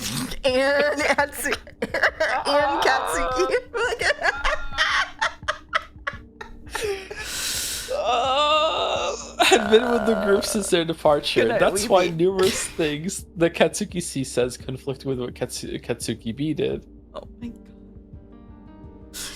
More devastating than a Sekimeiya, for sure.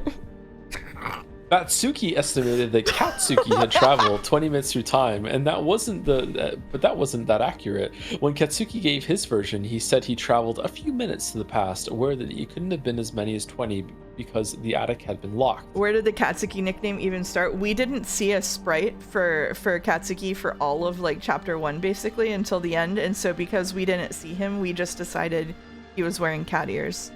And then by the time we did see a sprite and he wasn't wearing cat ears, it didn't matter anymore.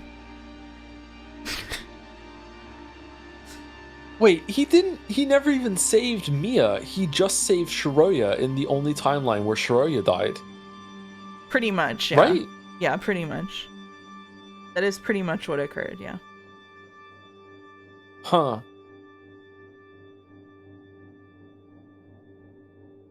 Raise your hand if you notice the smoke pattern difference on Katsuki. We noticed at one point the smoke was gone on one of them, but we didn't notice the smoke difference. We noticed the pattern. We never did that, yeah. Oh yeah, it was earlier. Sai used it. Unaware that they talked about the elevator in the security room, Katsuki confirms that Sai closed it. It's no speculation. He still saved Mia?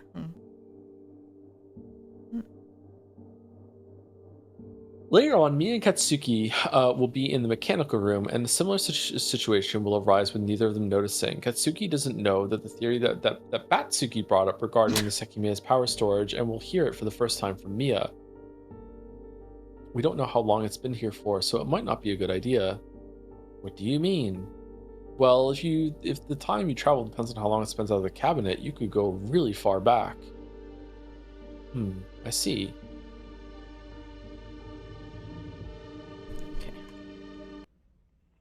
This is the part where they go to take a little nappy, maybe.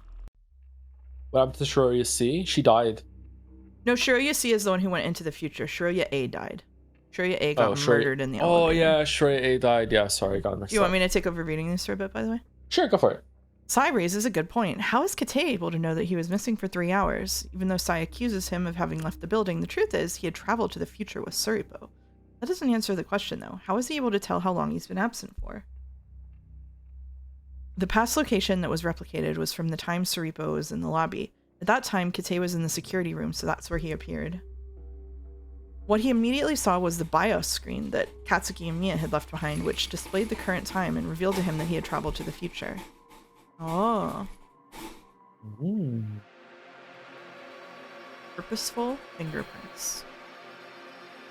The reason why Akaro takes the walkie-talkie is not to try to repair it. What he wants is to justify the fingerprints that the police would have found on its surface.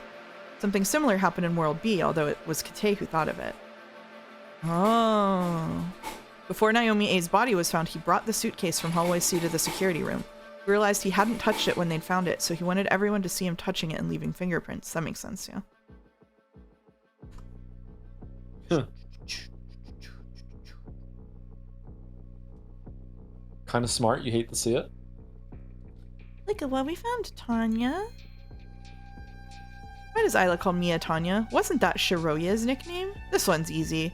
On November 30th, Katsuki bought both girls matching pendants. Even though they weren't real tanzanite, they were a convincing fake. Miya and Shiroya were wearing the pendant in their respective worlds, so Isla came up with the nickname Tanya for both of them. Oh, the other part of what happens to her is in the credits section of chapter 2, where she calls Katsuki and is confused, which seems like she's reappearing from the dead. I didn't even make that connection. I totally forgot about that. That's interesting. Thank you, Ormit. I actually completely forgot about that. Do you have any idea about where the Sekimeiya could be? In Room A1, Katsuki met with Batsuki, who took over the search and temporarily acted like Katsuki. Minutes after that, Katsuki timidly approached the storeroom and found everyone besides the secret door. There, he learned that he had completed the whole search without finding anything. That was all the information he had, so every time he was accused of having ignored something on purpose, he couldn't directly reference the search, because he wasn't sure about how it had unfolded. That's why he asked Miya if she knows where the Sekimeiya could be, just in case she's aware of a potential hole in a search he didn't witness. Oh, stay. Stay.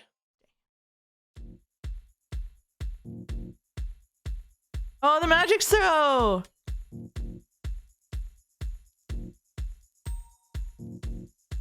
It's actually one of my favorite parts of the whole VM. That was probably my actual fit. Wait, did I just click past it? I think I just clicked past it. Fuck. I gotta go through it again. Sorry. I didn't mean to click past it. I can't rewind. I'll just have to click past it. Actually, I might be able to. Well, I'll just. It was quick. It was quick to hold. If you go through it again, it won't stop automatically. So careful. Oh shit, you're right. Shit. Shit.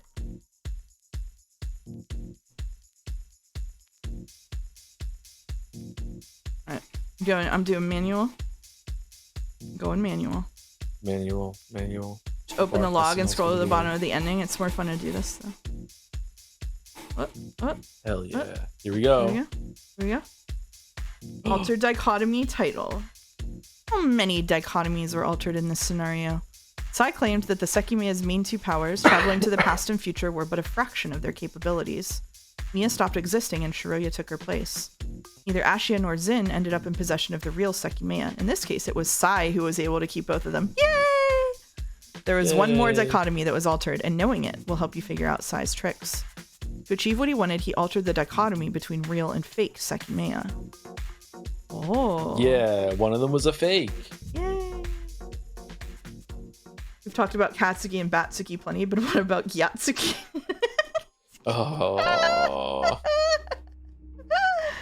Are you ready for Shiroya City the second time around? We're getting close. Oh, fucking hell. In World A, before Akaro knocked out Naomi, she told him that the Sekimeiya must always remain in a cold place and they could break if they remained outside their cabinet. He'd already heard that from Ito, but Naomi's tone of voice made it sound much more important. That scared Akaro. Would both real Sekimeiya break if he kept them in the cleaning cart? Unaware that they were no longer there, Akaro concluded he had to move them. He didn't know how long the shutter would stay there for, but he knew Ashia Tower very well. Other cabinets with temperature functions existed. Thanks to the security room key he had found in Naomi's keyring, Akaro went to the attic. There he found both real Sekimeiya and traveled through time. As soon as he understood what happened, he created a plan and executed it. Oh shit! Akaro kind of smart, actually. At the end of the plan, he put the future Sekimeiya in the refrigerator, moved the suitcase, rejoined the group holding the past Sekimeiya, and managed to keep it in a cold cabinet in B4 where everyone stayed for a long time. Katsuki was like the last one to figure out how the Sekimeiya worked. However, both times, Akaro made a mistake. He wasn't aware of how cold the temperature had to be, as above 0 degrees Celsius, the Sekimeiya would always gather energy. Unlike Katsuki, he didn't tamper with this temperature setting, and in room B4, he set the cabinet to 5 degrees Celsius. During the time the Sekimeiya spent under those conditions, both of them gathered energy at a slow rate. So there's water inside. Eventually, Sai left room B4 and started exploring the tower, water-cooled gem cabinets. At that point, the elevator was on floor 6, so he was able to see the hidden bodies and reach the attic. Up there, he found the future Sekimeiya in the refrigerator. The instant he touched it, he was split in half by the door of room B4. Before his body appeared in the future, however, the door of the refrigerator was left open, which made Katsuki C notice it was strangely cold in the attic. It was Katei who found the future Sekimeiya in the refrigerator, and he quickly hid it in a bedroom where Miya would soon activate it.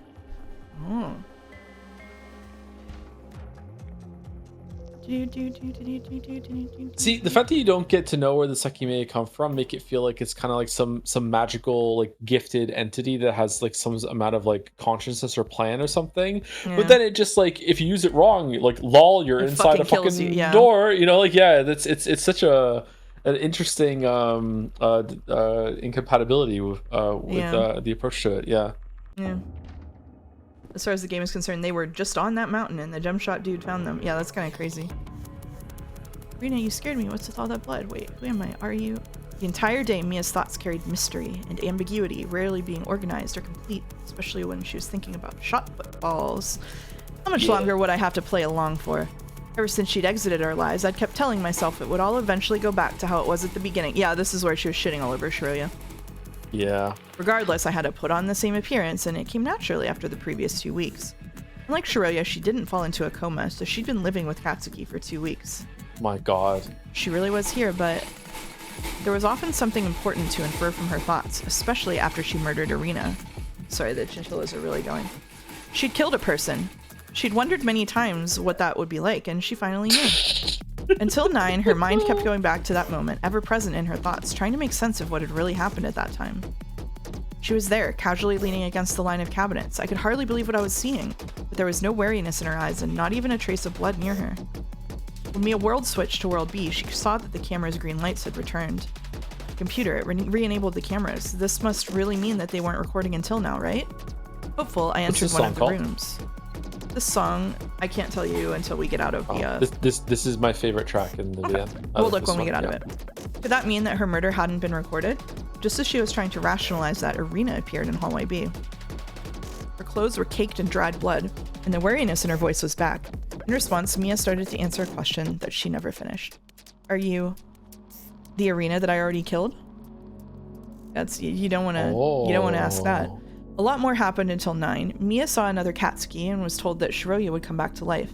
Although her mind was pulled from many different sides, in the event room, shortly before the shutter opened, she couldn't help but think about her own grim future. Whoop. I didn't think anything good could come of it. After all, there was a killer in the room. Despite that, as the seconds ticked along, the answers I tried to reach changed more and more. What would happen to me? I looked up to try to believe that nothing would, but I had no way to know. She looked up at the single camera in the room. The green light on it was no longer visible, but she had no way to know what that meant for her. As the final seconds passed by, Mia continued to wonder if anyone would ever see the time she had pushed Irina off the stairs on the 2nd floor. Damn. Twice as Dead is the name of this song. By Nyagast. By Nyagast.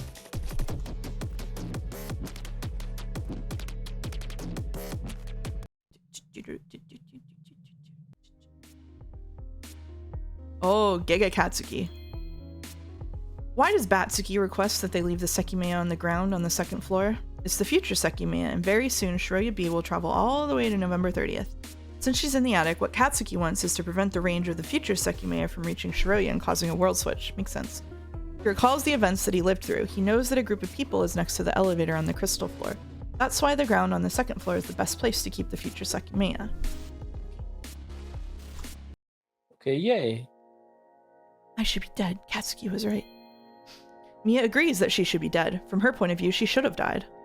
On November 30th, she fell unconscious where a deadly explosion took place. However, when she woke up, her body had been moved. Oh, so she did get saved. Okay.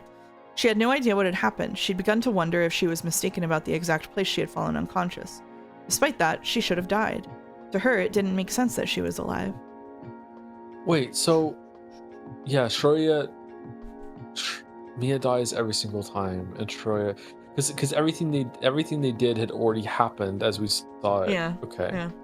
Yeah. Okay. All right. Yeah. Oh. I know. Something disappeared from Mia's purse. The proof that Shroya had died was no longer there. It was a note that Katsuki had written days before December 15th, which Mia had been careful not to reveal that she had in her purse. So when did it vanish? Despite Mia's speculation, it wasn't a change in history that got rid of it. When Mia and Irina were together in room A5 in World B, Irina grabbed Mia's set of keys from her purse with a quick motion.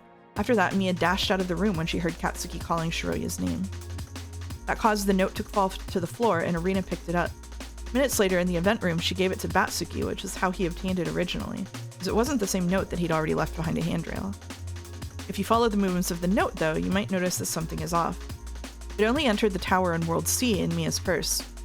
Late into the day, when she went to World B, she dropped it, and Irina picked it up. Irina gave it to Katsuki B before the future location of one of his travels, which let him have it in the past. He first saw it in the staff room and immediately tossed it behind one of the hallway B handrails, where the police of that world found it. There's one last key to understanding this puzzle. Before Mia dropped the note for Irina to obtain it, she had traveled back in time. I looked up and saw Sorry, I heard something weird. I looked up and saw 3 slits in the door. Despite the darkness that should have existed behind them, I discerned a glow. It could have only been one thing. Despite being filled with questions, my mind was blank. My hand was drawn to the shape that had begun to take form behind the dark lines, and through the narrow space I made contact, hoping with all my might that I would be brought to the awaited time. However, hallway A was my next sight.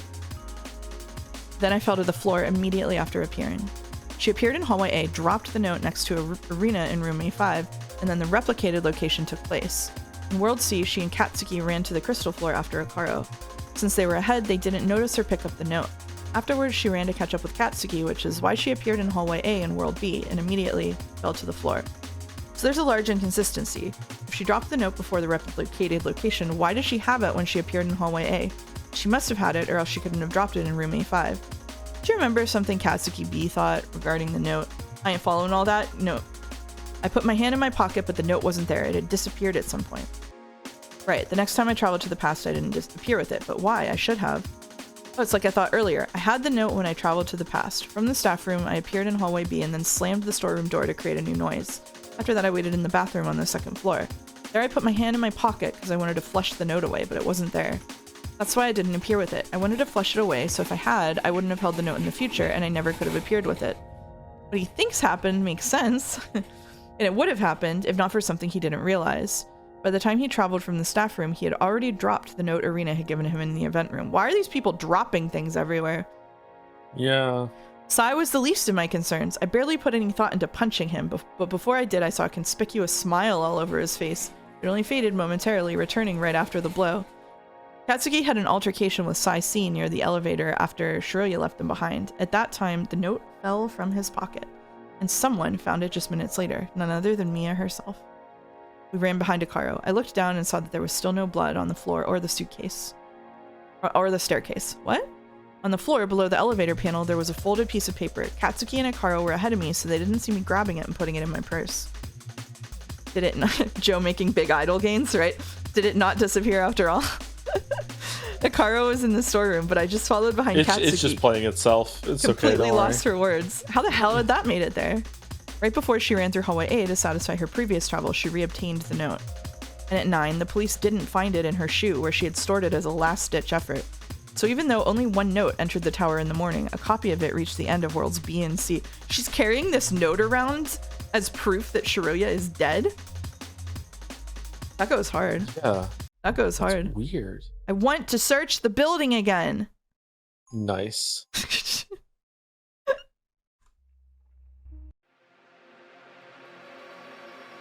Killing spree, killing spree.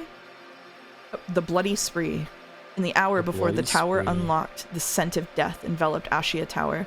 Everyone reached the last stretch of their imprisonment just to fall victim to a sudden, gruesome massacre.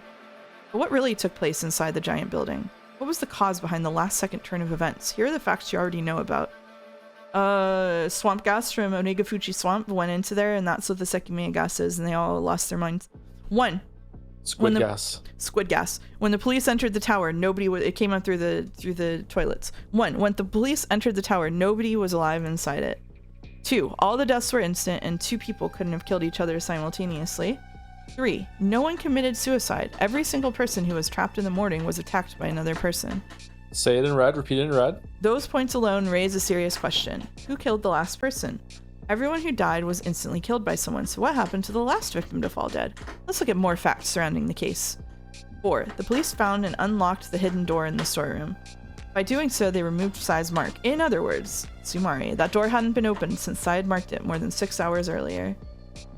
5. The police found one of the Sekimeiya graying on the floor in the event room. 6. Everyone who died was killed by someone from their own world, and no killer world switched to another world. They all died in their own world, C, where they were found dead. 7. Everyone who died was pierced by the same screwdriver. When the last person died, their killer threw it away and the police found it next to the crystal room stairs. If you're curious, when the police analyzed it, they found 2 different sets of fingerprints on its handle. One set of prints matched with Mia's records. Do you know who else had wielded that screwdriver? Don't do this to me. Don't do this to me. Don't do this to me. Don't. No. Wait, what the fuck? Don't do this to me. Oh my god, they did all this just for this to happen? Don't do this to me.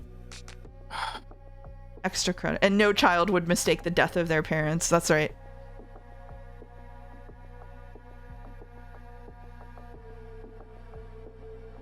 Everyone who died was killed by someone from their own world, and no killer world switched to another world. They all died in their own world, C, where they were found dead.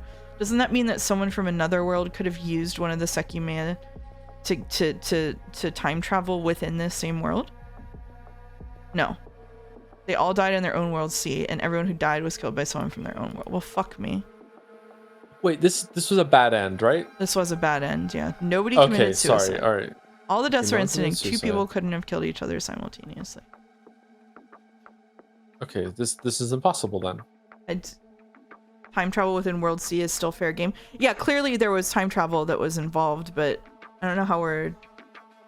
Does if you go back in time and kill yourself, does that count? Or sorry, if you go forward in time and kill yourself, does that count as suicide? But there would still be somebody left alive then. This narrows your choices to 9 out of 27 characters. Yeah. Yeah, this is the ending where Mia lost her memory and people suddenly started dying. So it's actually 8 because Mia was one of the sets of fingerprints.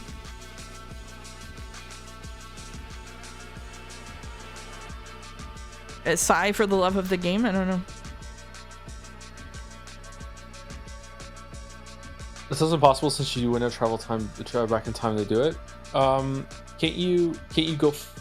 You can go forward in time to kill yourself, right? And then you just let it happen when you get there, right? Let's say for instance, Mia touched the Sekimeiya, traveled in the future, killed Mia in the future. But then right? she won't be there then for she her goes to back kill. Because she traveled out of the past. But then she go back in time with Sekimeiya. She go back to where she was. Oh, she does both. Right?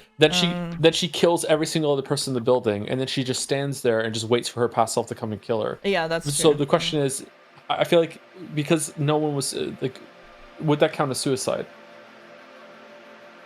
I don't know.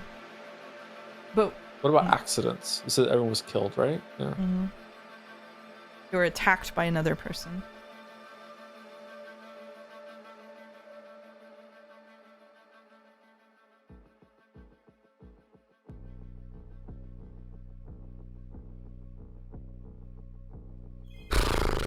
Who do we want to guess?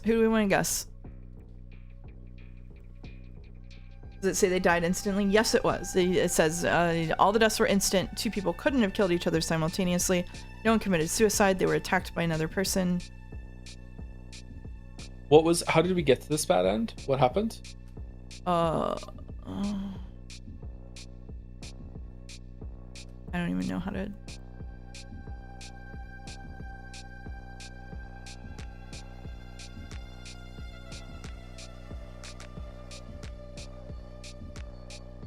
Enter chapter 2, searching the building again instead of staying put. Oh, I fucked it. Yeah, so Mia says that she wants to search the entire building. She says she has memory loss. She's super sus. I say sigh. You say Psy? This is Psy on say vibes. What- And this is World what do you C, think? right? I don't know. He's just riffing. He just decides that he wants to attack himself. Like, see what is... what He sighs, sees if he. Well, I know what I'm going to do. I'm going to go back in time, and I'm going to see if I can stab myself to see if the Sekimeiya will let me do it. Doesn't realize he's actually touched the future Sekimeiya. He's killed himself. Realized that he's fucked up big time. Goes around and starts stabbing. And at one point, Mia like gets a screwdriver away from him or some shit. I don't fucking know. You don't know either. Akaro seems more murdery than Psy traditionally, but Karo Psy is kind of murdery, yeah. Yeah, Akaro is kind of murdery, but I'm fine with going with Psy here. Oh, and a Psy final answer. Is there an option for a witch doing it? Sadly not. Akaro is my choice. Should we go Akaro or Psy? Let's go Akaro then. Akaro C. Akaro needs motive. Psy is just like that. That's true. Naomi trees. Alright, let's go. Naomi. A handful. You were right, Naomi trees. We've got 30 to 40 minutes of tips left. Okay, we should probably take a break here then, after we finish this one. A handful of fingerprints belonging to Naomi C overlapped those from Mia. Does that make sense though? Wasn't Naomi lying on the floor in the lobby? What really happened when the police raided the building? In the lobby was the first indication of the bloodbath that had transpired. Dead eyes watched the officers from the floor, inviting them to a hell of corridors and blood. They were Suripo's eyes. Naomi wasn't there. She wasn't anywhere. As you know, the moment the first police officer took a step into the building, no speck of life dwelled anywhere. But that's hardly a problem, is it? The gray Sekimeiya that the police found indicates that someone activated it shortly before the shutters rose. It was the future Sekimeiya, which had previously failed to let Kate escape from his pursuit. Oh, this is because Naomi wasn't dead, but we didn't know that at this point, I think. Oh, so like, sorry, I just completely got sidetracked by the fact that they weren't allowed to world top. Yeah, I thought we everyone was overcooked. dead, but no. Yeah. Okay. Yeah. Fucking Whoever hell. activated it Yeah. would not have been present when the police entered the building. Let me refresh your memory of something you were once told. Fortunately, everyone was able to leave safely. That included Naomi, who was woken up by the loud noise of the shutter. However, a single decision nearly sent everything spiraling into destruction. Instead of the shutter, yells of pain that would have woken Naomi up before that time were almost let out. Disastrous yells that would have shattered everything that had been needed to get there. Oh. They were yells that in reality nobody ever heard. At 9:04, the police entered the building. Even though everyone was alive, Suripo was dead on the floor. The officers could hardly believe their eyes while the survivors emerged. So let's put together a plausible set of events. In World C, Naomi wasn't actually dead. The loud motion of the shutter woke her up at 9:04, but in this imaginary world, Arena and Isla's yells did so ahead of time. In a groggy state, she saw the killer finishing off Kate in hallway C, and the only thing she could do was dash at them and use their own weapon to seek instant vengeance. Naomi roamed around the tower and witnessed the 5 other corpses, the scent of blood mingling with the smell of the Sekimeiya to create an odor unlike anything she'd ever smelled before. When she entered the event room, the future Sekimeiya, which Kate had activated, had already powered back on. She ran to it to put it inside its cabinet, but she traveled to the future the moment she contacted the gemstone. When the Why police... would Mia do this? For vibes? When the police entered the building, no one was alive inside until Naomi reappeared. Everyone had been killed by someone else. The killer hadn't escaped through the storeroom or to another world. Everyone who had died was killed by someone from their own world. Every single person who had gotten trapped in that morning was attacked by another person. Even Naomi, who was attacked and severely injured in World A by Akaro. This seems to answer most questions, but of course, what about all the other murders? What happened before Naomi's reawakening? The truth is something that wouldn't be theorized, even once, by the police or anyone who dared tackle the case. In their world, that is. You know about the time where everyone waited in the event room, calmly spending the last few minutes of the day-long countdown. No one present had any idea of what it had taken for that young, red-haired girl to be sitting there against a wall, staring indifferently at the walls and approaching her long-awaited release. At that time, the thought of killing anyone was nowhere in her mind, and that didn't change when an impulse drew her out of the room. It was all she could do to obstruct the predictions that a mysterious Katsuki had made, but she had no intention to go any further than that. She'd already abandoned the thoughts of death. After all, she had already killed once. In World A, she had killed Irina, and repeating that act was not something she had even considered. While waiting in the event room, most of Mia's thoughts were directed to her own well-being. The sight of the camera and not knowing whether her action had been recorded unnerved her. So that begs the question that everyone would ask themselves. What drove someone to kill that many times mere minutes before their release? Completely ignorant to what she was doing, the moment Mia rushed out of the event room, she created a world with only one survivor. An investigation went on for a very long time, but nobody had access to the swaths of information that they were missing. So when a conclusion was reached, it was impossible to feel that the truth had really been found. The sudden bloody spree was the final mystery of December 15th, 2011, which eluded the grasp of everyone who tried to solve it. There's a tip in the tip? Oh, there was a tip in the tip.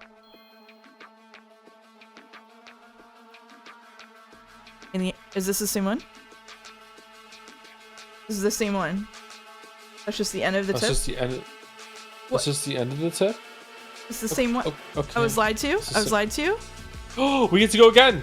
You know what? I'm let's go. feeling Naomi C. You're feeling Naomi C? Okay. Yeah, I'm feeling Naomi C. Okay. Yeah. It's just the end of the tip. Okay. All right. Reward. Reward? All right. We want to take a little break until we finish up? Sure. Okay. All right. We will be right back.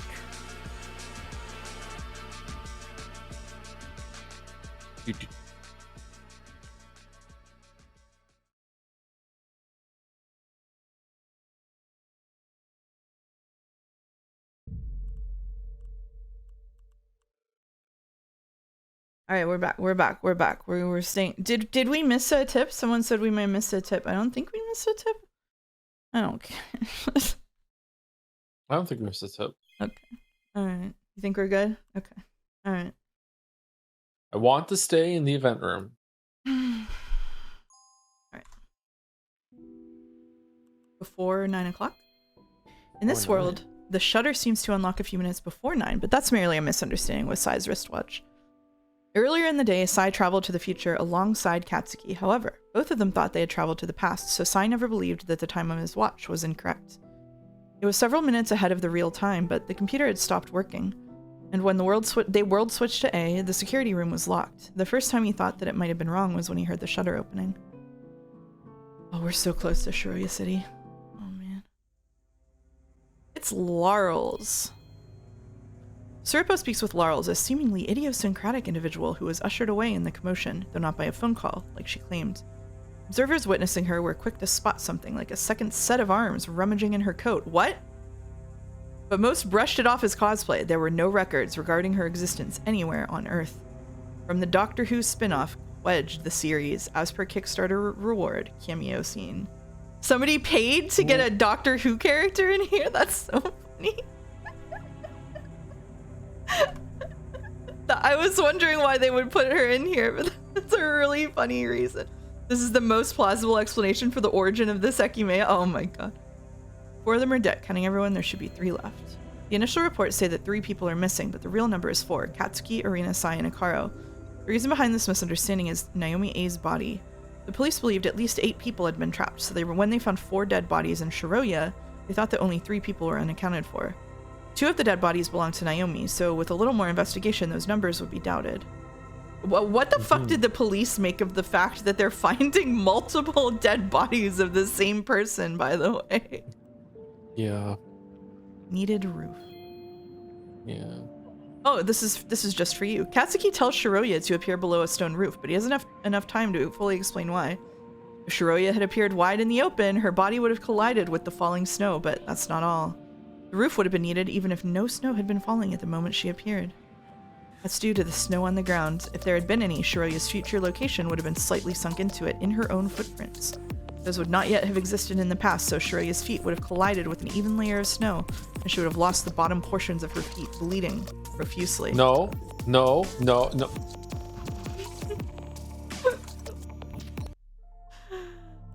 Chapter 3's title.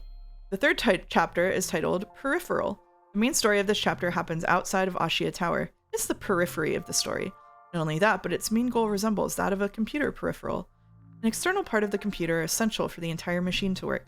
If Shiroya hadn't been in Shiroya City to relay the group from Chapter 1 to Chapter 5, the entire structure would have collapsed.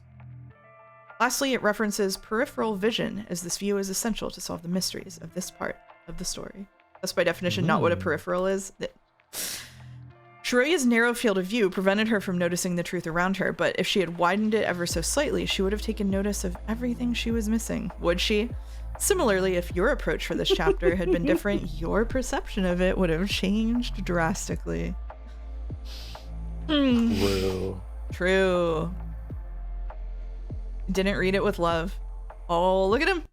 There he is. Why in the bedroom? Sai and Shiroya appear in the right bedroom of the attic, but the reason for that seems to be that they appeared inside it. After all, that's what lets them stay there until the time of the future location. There are other instances where you might ask yourself similar questions. It seems like a paradox that appeared out of thin air. However, be certain they all share something that makes them decipherable. There is no effect without a distinct cause. Okay, Ryukishi. It is a Ryukishi moment, isn't it? Feathering looking ass. Alright. Illusions to illusions, yeah. You okay? I'm doing great. You're doing great. great. He's doing great. I'm doing great. He's doing great. Yeah. Take me back to Shiroya City. We're in it. The good times, the bad times. Oh. Happy New Year! Fuck you. Fuck you. Fuck you. Oh my god. Oh fuck. Oh, that's really funny.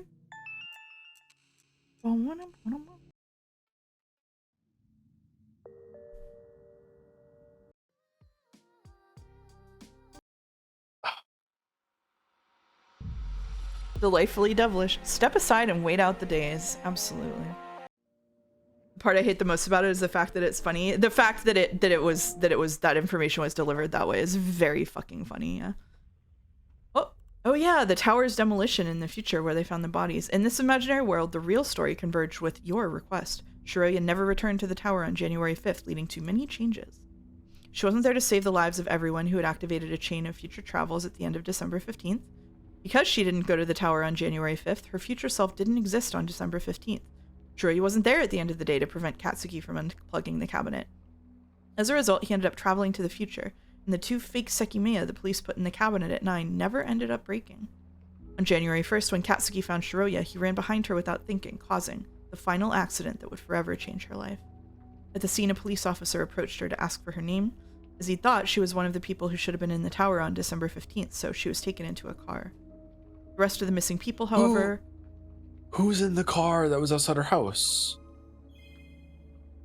Remember? What do you mean? That she couldn't see through the window, remember? Oh, Akaro? Was it Akaro? Was it? Maybe? Akaro? Cat says Akaro. The rest of the missing people, however, were not found, which eventually put an end to Ashia's desperate claims. Akaro was stalking her. Interesting. Months passed. In this world, the storeroom secret was never found. Kite had escaped in the morning, and the door was always unlocked. That's why Shiroya never attempted to re-enter the tower once she was freed. Despite all these changes, however, the chain of future travel still took place. You might be able to figure out why. And on October 4th, the tower was demolished, destroying the future Sekimeiya. When the missing people appeared, their bodies collided with the fallen debris, killing them instantly. Days later, when the debris was being cleaned, the gruesome fate of the 3 missing people was finally known to all. Irina was discovered last, as she had appeared where the mechanical room had once been. Damn. Alright. I know you could destroy a Sekimeiya. I guess so. You have to try really hard, I guess. You gotta, like, collapse a whole building on it. Lottery. Oh, the good times we had in Shiroya City. The newspaper. Holy shit. It only gets 2 tips, and one of them was in a fake world. Oh, 3. Here we go. Isla's purse. On December 15th, Isla A world switched to World B. There she went many days into the past. When she touched the Sekimeiya, she was holding the purse she'd had in World A. Then on November 24th, what purse did she appear with? Interestingly, she appeared with a purse from World B. It had the voice recorder inside, and there were no tickets for the event. Strange though, isn't it? Why did she not appear with the purse from World A, which she'd been holding? While the two Islas tried to keep her identity hidden, the purses were swapped. Before going to the tower, Irina realized the tickets they'd bought weren't in the purse's pocket, so they printed them again.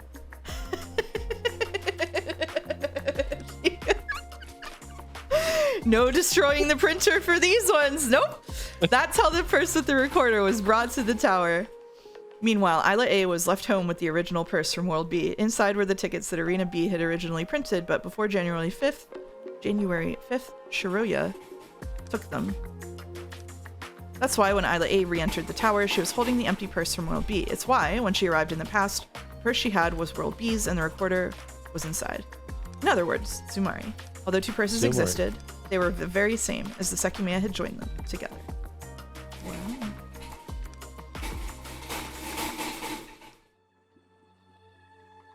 No service. Shuri's phone says no service, and she's unable to connect with her mother when she attempts to call her. The reason is the existence of a duplicate phone of hers. In this world, when December 15th came to an end, Shiroya was the only person found in Ashia Tower. She was the version of Shiroya that had saved Miya in World C. Soon after being taken in by the police, she was released and went to temporarily live in Katsuki's house to take care of his pets. She reobtained the phone she had left outside the tower on the morning of the 15th, so when Shiroya's mother called her number, both her original and copied phone received the call. Depending on implementation, some phone services, Boulder gnashing his teeth in the chat. Depending on implementation, some phone services allow the use of the same phone number on multiple devices when notified beforehand. Shiroya's service provider noticed two devices were receiving calls from the same source and terminated her phone's connection to prevent fraudulent use of the line, whether through her own fault or a third party's. Of course, they wouldn't terminate her service without notifying her by mail, but mail takes a few days to arrive. Depending on implementation, is doing a lot of work here. A little bit, yeah. Oh, 4 days ago.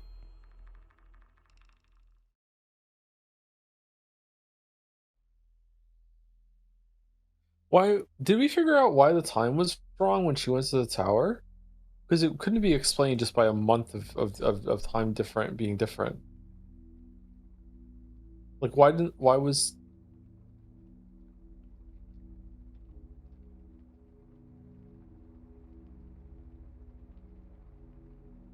her phone, maybe the time when her phone was wrong the whole time? Was it? Maybe. I don't know. This is the epilogue. Okay, so this is Shiroya, I think. Don't worry, he'll come back soon. Do you want to read narration? Sure. He didn't react. Maxie had been staring at me in silence for hours. It must have been strange for him to see me in Katsuki's house for so long. Much like him, all I could do was stare at the clock. January 1st was slowly coming to an end. After ignoring me, Maxie approached the front door. You'll get to see him again in just 4 days. Even if you went to look for him, you wouldn't find him anywhere right now. Because he was traveling to the future, it was insane to think about it so casually, but I was certain that Katsuki was nowhere in the world at that moment. 17 days had passed since December 15th.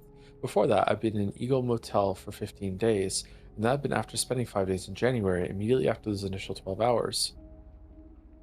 I was confident I was finally at the exit. How did she afford the hotel? At the exit of the sprawling labyrinth, and during the past few days, I'd had a lot of time to ruminate on many of the things that had happened.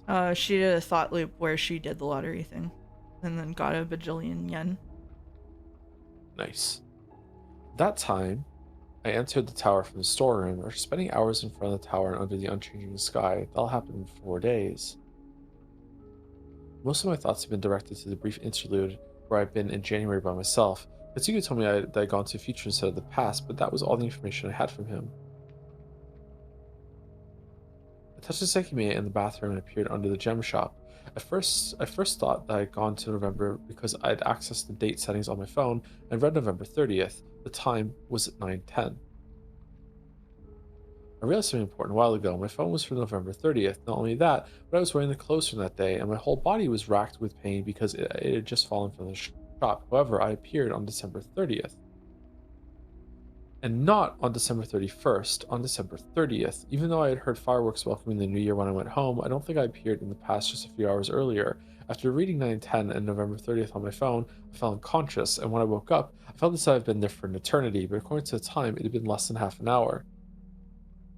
There's no way. I was there for over a day. The body I had appeared in had just fallen through the shop's floor, and I was unconscious until the next day when I went home. I dreamed about many parts of my life for so long.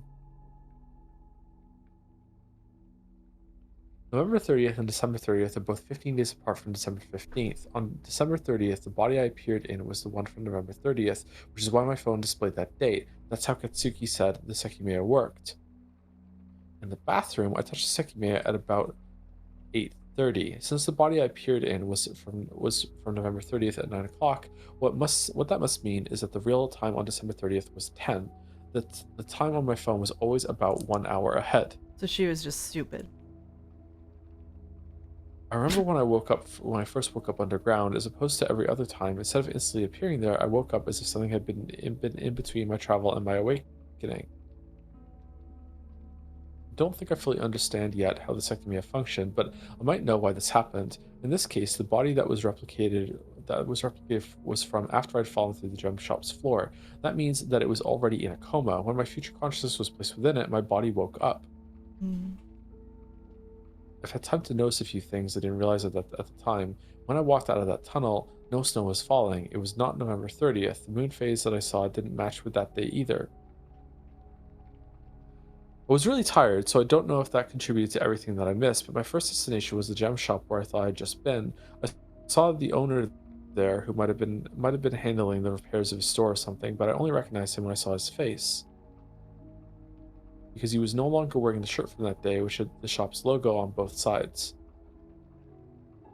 So I just went home, where everything looked like it had on November 30th. That's because after waking up from the coma, I was only there for 1 day before going to live with Katsuki. I thought I had 2 weeks to change the past, and being free in those icy streets had made for an immense contrast. I fell asleep in no time, but I was woken up by the sound of fireworks. Although my phone displayed 1, midnight had just hit, and the fireworks were making the start of the new year. I saw them again last night, once more by myself. See, her buying a watch was character development. So it was 2012. My past self wasn't in a coma, and Katsuki wasn't secluded in his house. However, those beliefs let me feel temporarily at peace. Next day was today. I didn't even think that the cereal bars I brought to Katsuki's house should have still been in the kitchen. I just ate some mixed nuts and went outside, where I ended up at Ina Cafe after wandering through the white streets. Huh? This is you? Hello. He suddenly turned around. Happy New Year! Happy Halloween! Shiroya.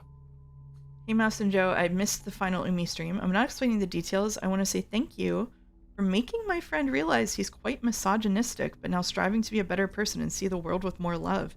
Damn. Damn. We're curing misogynists. Hear that?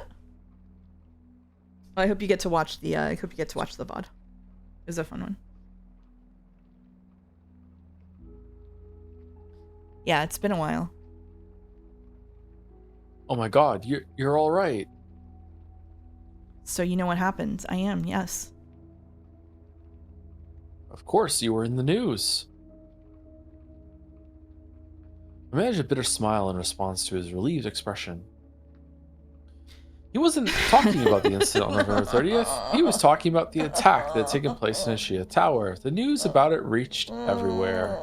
We're gonna have to live through this, huh? We have to relive this? I'm so glad you were released so quickly. How are you? I'm okay. I was released yesterday. Fortunately, nothing major happened to me. I hate this so fucking much. Yeah. At 9 o'clock, a team of policemen raided the building and they only found me. I was thoroughly interrogated, but they released me pretty quickly. That's really good to hear. If you came to relax and try to forget about it, we don't have to talk about it. It's fine. You don't have to worry. Are you sure? I can't imagine what it must be like to lose someone close to you at your age. I'm so This is great because sorry. you were obviously checking out. Like you're obviously like getting a little sleepy after streaming for so long, and then this brings you right back with the rage. Mm-hmm. Despite all my rage. Uh-huh. Darfy knew that Katsuki hadn't been found and the tower unlocked. I've read many of the articles that reported the news, and due to all the deaths and the impossibility that the missing people escaped, the worst was assumed by almost everyone. Thank you. Do you have any idea what happened? A lot of details weren't published. Unfortunately, no. It all happened suddenly, and we were just caught up in it. He looked down, very clearly pitying me. As I was drinking my coffee, I saw a newspaper close to me. I'm so sorry. You're about It to was learn something devastating, I think, that I was told not to tell you, but I think the game's about to tell you.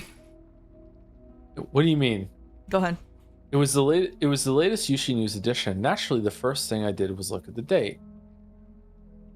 It said 1201.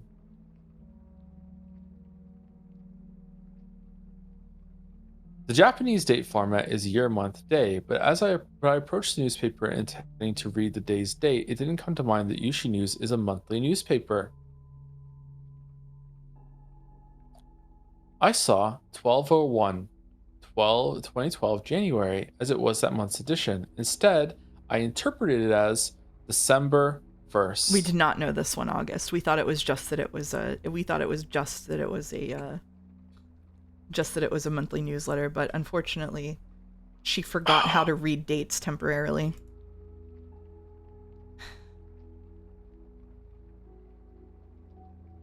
I need a minute. And when I flipped back the pages, I ended up at the November section. In chronological order, every edition begins with the previous month's most important news. That's where I read about the gas explosion and the escape from a prison cell. Noise cancellation is doing amazing things, but unfortunately, I think we just missed the jazziest sound of the year as a result.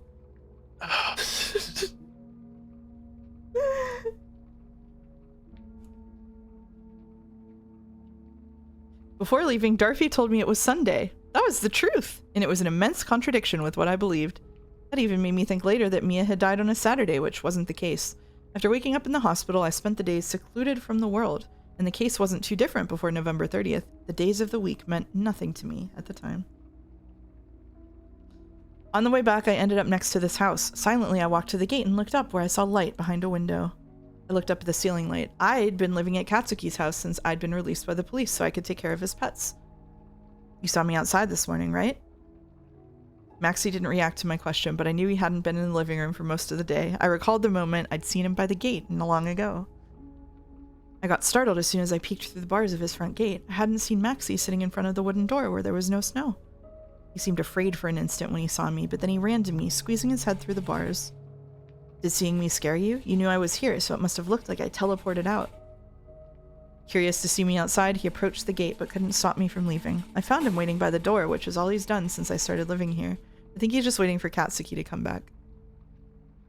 After that, I walked to my apartment. I noticed that people were looking at me, and I don't think that was just my imagination. One of the reasons I've stayed here is because most people recognize me as the only survivor of the 15th. When I got home, I decided to change the past by calling my mom.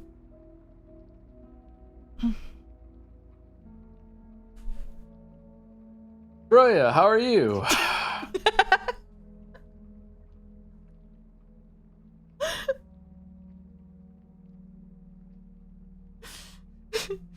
So glad you called. We were so worried. Hello, are you there? What happened? You're okay, right? I didn't want to speak, so I cut the line, my mom's voice leaving me still. Immediately, my phone received a call from her, which I waited out. After that, it took a while until I received another one, but that was the last time she called me. I knew what had happened. Earlier that day, I had finally talked to my mom, calming her down. When the police had released me, the phone I'd left outside the tower on the 15th had been returned to me. In the future, when my mother had called me, both existing phones had received the call, and I'd picked it up from Katsuki's house.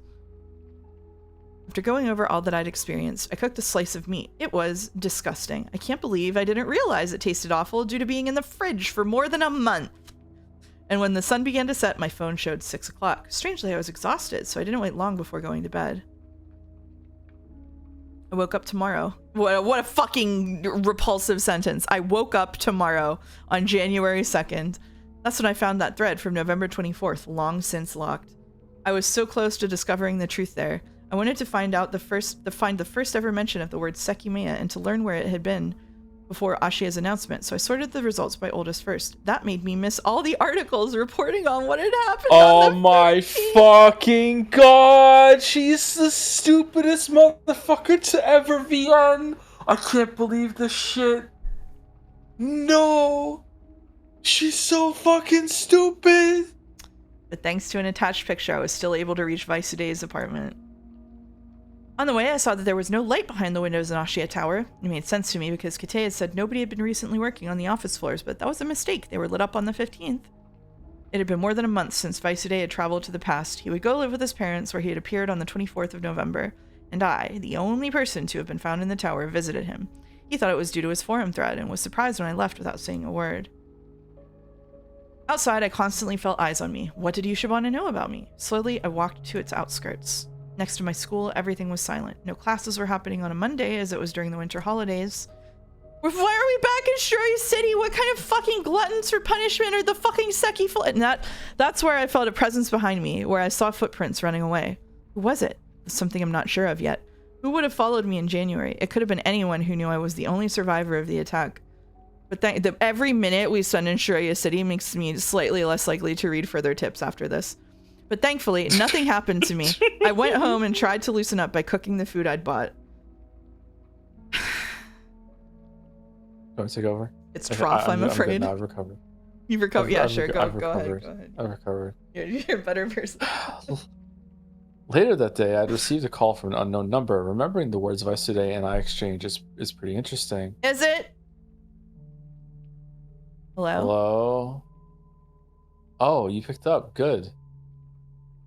Hey there. Are you Shiroya? Yeah, who are you? You were at my place earlier, remember? My name's Vaisude. I just need to ask this first. You were in Ashia Tower during the terrorist attack on December 15th, right? December 15th? What are you talking about? What? You know all about it, right? That's why you came to my place. Sorry, one second. There we go.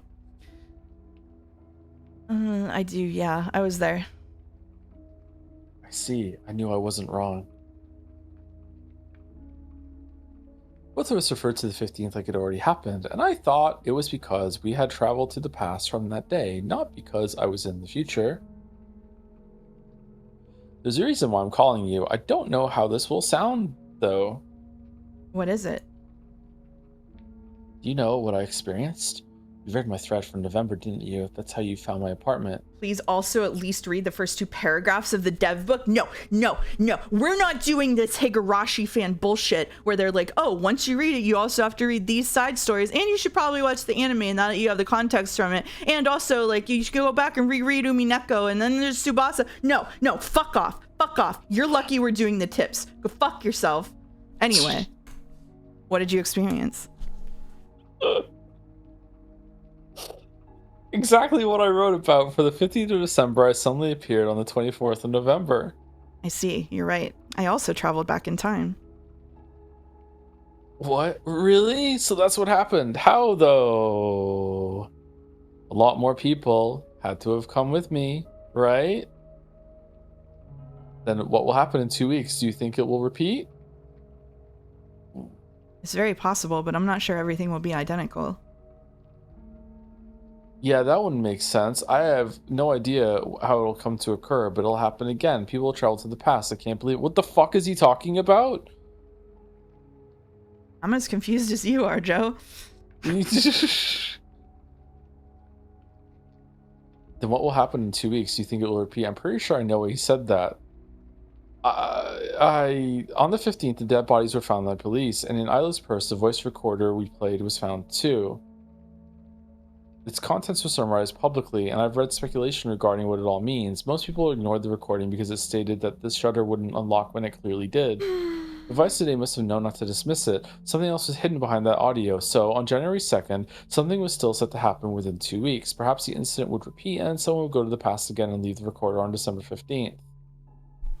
The conversation between the two of us kept going and going, but neither of us realized how different the other's perspective was. I woke up pretty early on January 3rd. My phone showed 7:45, but no light was making it through the gaps in the blinds. All right, chat. We'll read the first 2 paragraphs of the dev book after we watch all the console OPs for Sekimeiya. Yeah. I felt the need to go out again, and when I opened the front door, I saw the sun rising from behind the mountains. It was an hour earlier than I thought, and light snow was starting to fall. That was the reason behind that foggy and soulless Ushibana. It culminated when I saw it in a cafe close, but when it was really 7:30, the shutter rose.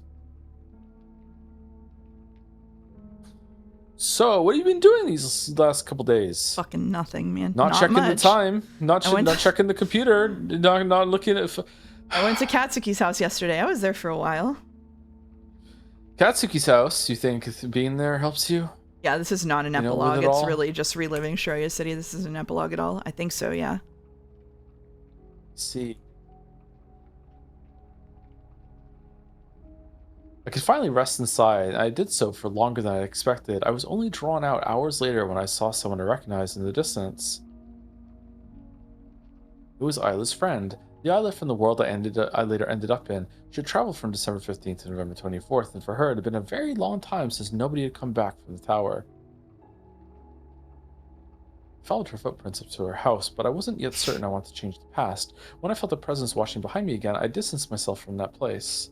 This tip is the tip of a blade slowly going inside my stomach and gouging it. Where'd it come from, though? Godot with his hands up saying, I didn't tell you to do anything but look at the funny chart. Fall on my blade, Hallyu. That's true. Godot said only to look at the chart. That's true.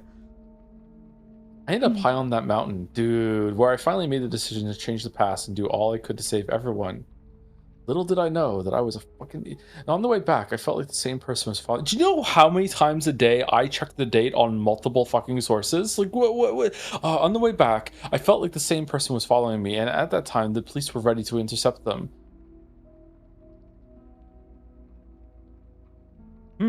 Thinking about it, I might actually be able to find out who it was. I asked people how long these take, and everyone said like an hour. Did those people read them out loud by any chance? Fucking Ace Attorney type shit. Sorry, did you just arrest someone? Yes. What's the matter? I was feeling like someone was following me just now. Could it have been this person? And frowned and took out a tiny scrapbook. What's your name? Mine? It's Shiroya Murana. Oh shit. He looked at me and silently wrote on a paper.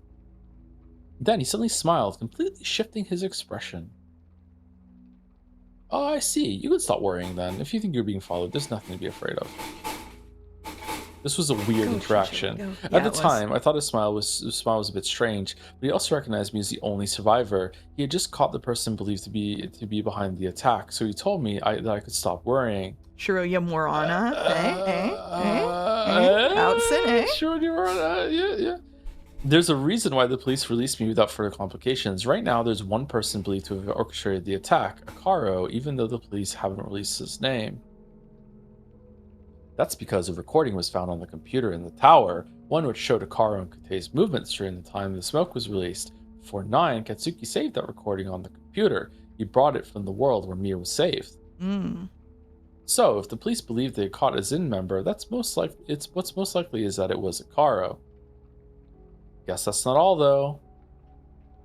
Katsuki also told me that after Sai and Akaro escaped from the bedroom in the attic, Akaro traveled to the future and appeared on January 5th. He couldn't have been following me on January 3rd. Rather, what it means is that it was the other Akaro, the one who killed me in another world and then arrived in ours with Isla. Traveled 15 days to the future and appeared in a location where I've been 15 days in the past. The rule should be the opposite when you travel to the past. Masude appeared in his parents' house on November 24th, and by that amount of time in the future, he moved out to go live with them. That's gotta be why that Akaro appeared in a cell on November 24th. He would be caught by the police on January 3rd and put in a prison cell. In November, the cell was vacant and unlocked, so he was able to just walk right out of it. And also just out of the police station. And that's why the image looked the same as in the article when I saw the cell on TV. They didn't have police stations in 2011. Shit, they did. That's why it's based in 2011. When the evening of the 3rd came, I stepped out of my apartment again. The place I went to had been constantly in my mind, and it was essential to construct the future I wanted. Came a while ago, but I'd forgotten to check if I'd won anything till now. The number I had was for December 1st, I believe. I wonder, by the way, how long would it be valid for? Oh, it's still valid. Don't worry. They last a whole year. Anyway, December 1st, let me see. 30, 05, 12, 31, 15, 26, bonus 24. Still remember it. There was a small piece of paper on the table containing those numbers. I had bought it in the other world before going to Eagle Motel. However, the winning number had been different. Fuck. That didn't matter. Even though she really did go and buy the lottery before going to the hotel. Yeah. That didn't matter. Even though it had been bought in another world, it was immensely valuable in the one I was in. Was it? January 4th was the final day I had set for myself. It didn't matter anymore, but I did the laundry to pass the time. I noticed that my favorite blue hoodie was missing. It was among the clothing I'd brought to Katsuki's house on December 9th. Similarly, a shirt that brought bad memories and which I thought I had left out of the washer was in the bucket. There were two versions of it, as it was the shirt I worn on November 30th, and I left it there both on December 8th and on January 1st.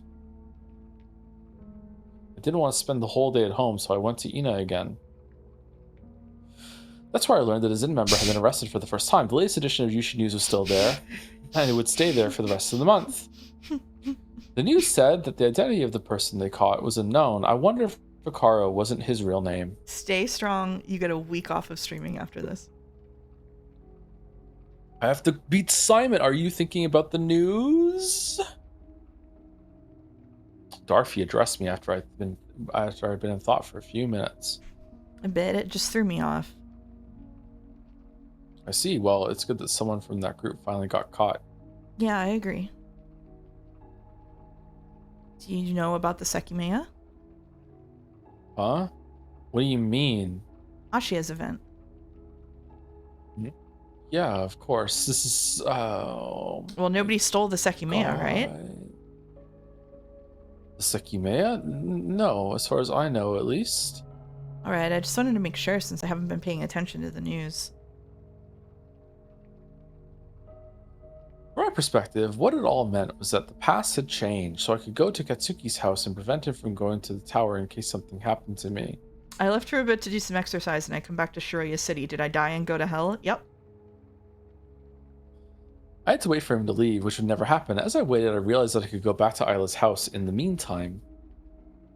When I rang the bell, nobody opened the door, and after knocking for some time, I noticed the door wasn't locked. I'm just speculating, but when Isla traveled from December 15th to November 24th, it's likely she didn't appear with keys to her house. Since Serena never came back from the tower, Isla would have had to keep the door unlocked when she left so that she could get back in. What the fuck is Isla doing this whole entire time? Inside the house, I immediately found her purse. I took 2 tickets for the event on the 15th, which is pretty strange. Because if that was the purse of the Isla who traveled from the 15th, I'm not sure why the tickets would have been inside. The recording was real. On January 5th, everyone who's currently traveling to the future will make it happen. But what about Isla? She'll be there too, and she's not currently traveling through time. The Isla from this world died in the cabinet, and the other Isla should currently be alone in her house.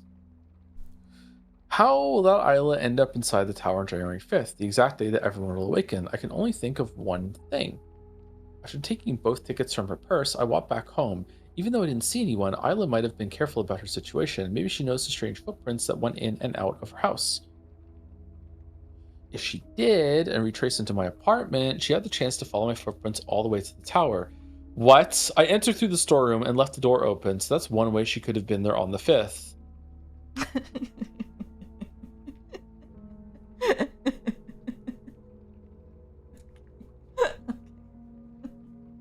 That Isla traveled from December 15th to November 24th. She went 21 days to the past.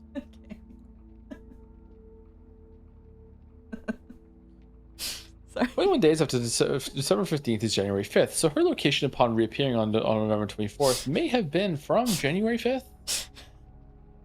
That's correct. It might be how the voice recorder went to the past. Although I don't really know any details, what's strange is that if Isla appeared with the recorder on November 24th, the Isla from this world shouldn't have had it in her purse on the 15th.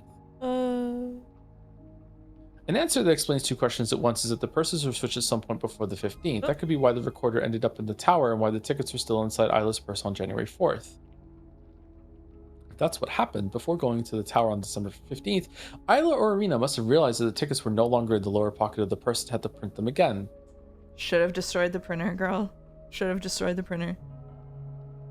Back home, I felt the time rapidly passing. I had no idea what would happen the next day when I would finally visit the tower. Yeah, the time's passing all right. My thoughts were racing. I couldn't get to sleep, and suddenly it was deep in the night. Eventually, it was clear that I was going to stay awake, so I had the thought of leaving anyway because the tower was supposed to open early. I never turned off the heater before leaving, and I never made the connection that it hadn't been turned on when it was December 8th. I'll have to go turn it off on the 5th so I don't waste power.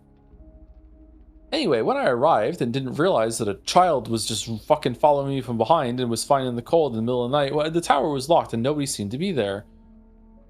I really thought that the world would stop moving. For a moment, I believed I would die there. Would an hour really make this sort of? I guess so. The tower wouldn't open. It hadn't opened since December 15th. The time discrepancy with my phone's clock was what made me think that the day wasn't starting.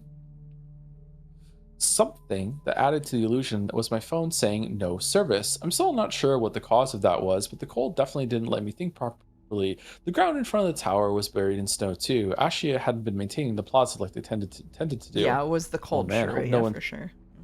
hope no one Sekimeiya is into there then. I They'd get know. their fucking lose their toes. I knew the secret of the building though. I knew that a door probably existed in its left wall, and after feeling around carefully, I found it. I opened it just by pushing it lightly, which meant that it wasn't locked. I even saw that the handle inside was already taking off. Who was doing that? I bet the door was actually locked on the 15th due to how easily it opened in January. When the police interrogated me, they inquired about the secret area since they had found it open from the inside. They told me that they picked the lock and confirmed the door really was another exit. Of course, since they didn't have the rusty key, they didn't lock the door again. That's why it was still unlocked on January 5th and not even properly closed, because the police suck. I got it to open just by putting my hand on it. I entered the tower, which was dark and cold as the outside world, its temperature no longer regulated for visitors. When I set foot in hallway A, I saw the green lights on the cameras. They were still recording. But it's okay. I don't think it mattered. I was in the hallway, security room, lobby, mechanical room, and event room, all places that should have been covered with smoke, or that didn't have cameras in the first place. In the security room, I found Kate's rusty key. His body had already been taken away by the police, and I thought the room was all messy, as if someone had tried to find something. Then, above the breakers, I found the attic and Sekimeiya cabinet keys, and not only that. Tried to move, but the obstacles in the room didn't make it easy. Could the cabinet have been there? Well, it seemed like a good place. Neither the lobby nor the mechanical room had cameras. There were chairs and tables on the floor, so I had to move some aside to get every part of the room. Even though it was impossible for anyone to be there, I kept trying to be silent and failing as I scattered things I couldn't see. Man, they were really lucky they didn't fucking kill themselves during all this moving furniture they put in the mechanical room. Was as Arena and fucking Sai were just like hitting the fucking Sekimeiya over and over and over again. According to Katsuki, the Sekimeiya that sent us to the future was there. While searching for the cabinet, I moved it accidentally, which stopped the chain of events and made everyone arrive on that day. As I was walking to the event room, I saw the reception desk lights flickering in the lobby. I turned around because I felt a presence behind me, and I don't think that was just paranoia. It had to be Katsuki. He had to be there too, since both of us traveled back to the 15th when I touched the Sekimeiya. Yeah, Irina did lose a bit of her finger. That is true. That is true. I moved to the event room and felt that it was much colder than the rest of the building. The cabinet wasn't closed. When the police entered the building on the 15th, only the Sekimeiya that sent us to the past was in the cabinet. Ashia said that the Sekimeiya weren't stolen, which means that the police found another one and put it in the cabinet. Of course, it wasn't the one in the mechanical room. They just missed it, Lamaya. I remember the rush that they were in when they found me. What must have happened is that they didn't close the cabinet. So on January 5th, the Sekimeiya had been gathering energy at an incredibly slow rate. That's why I was able to activate it inside the cabinet.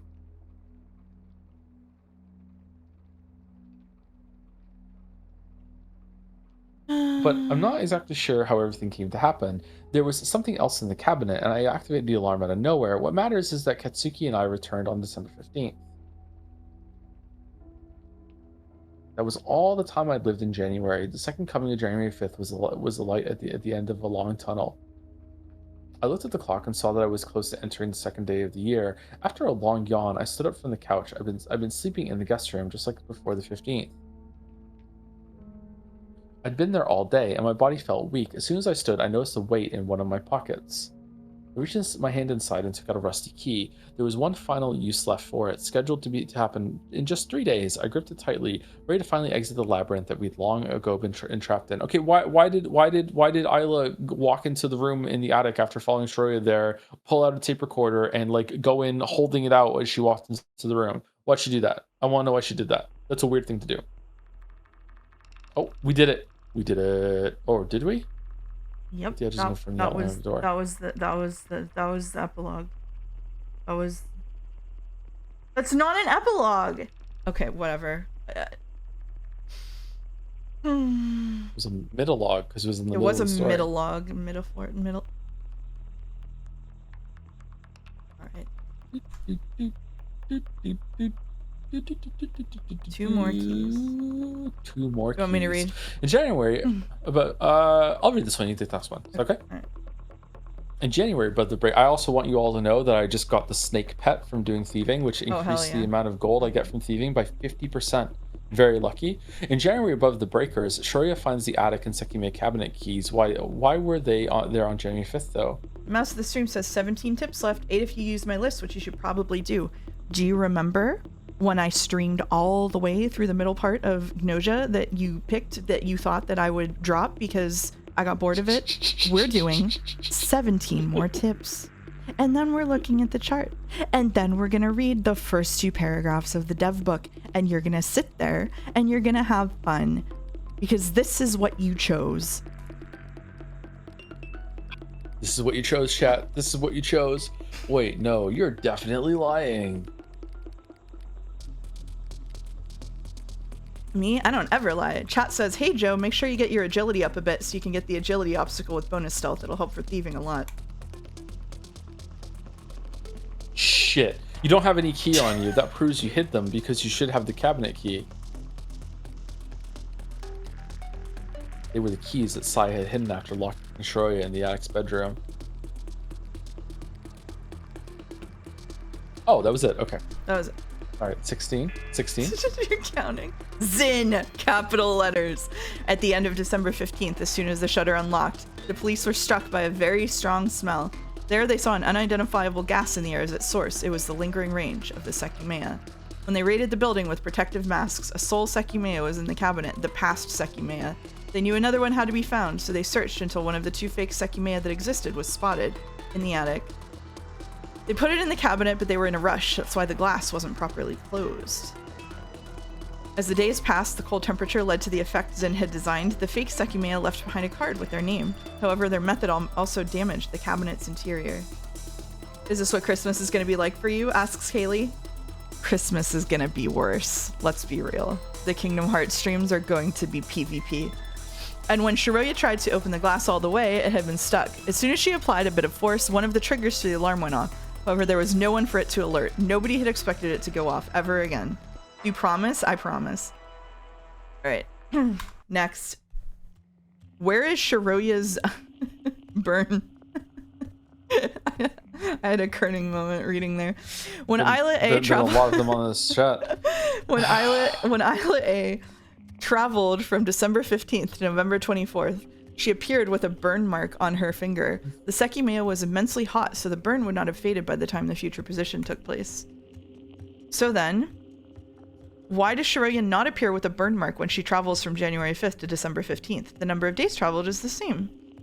There's a key difference that prevented a burn from appearing on Shroya's finger, and it becomes apparent when you track her movements.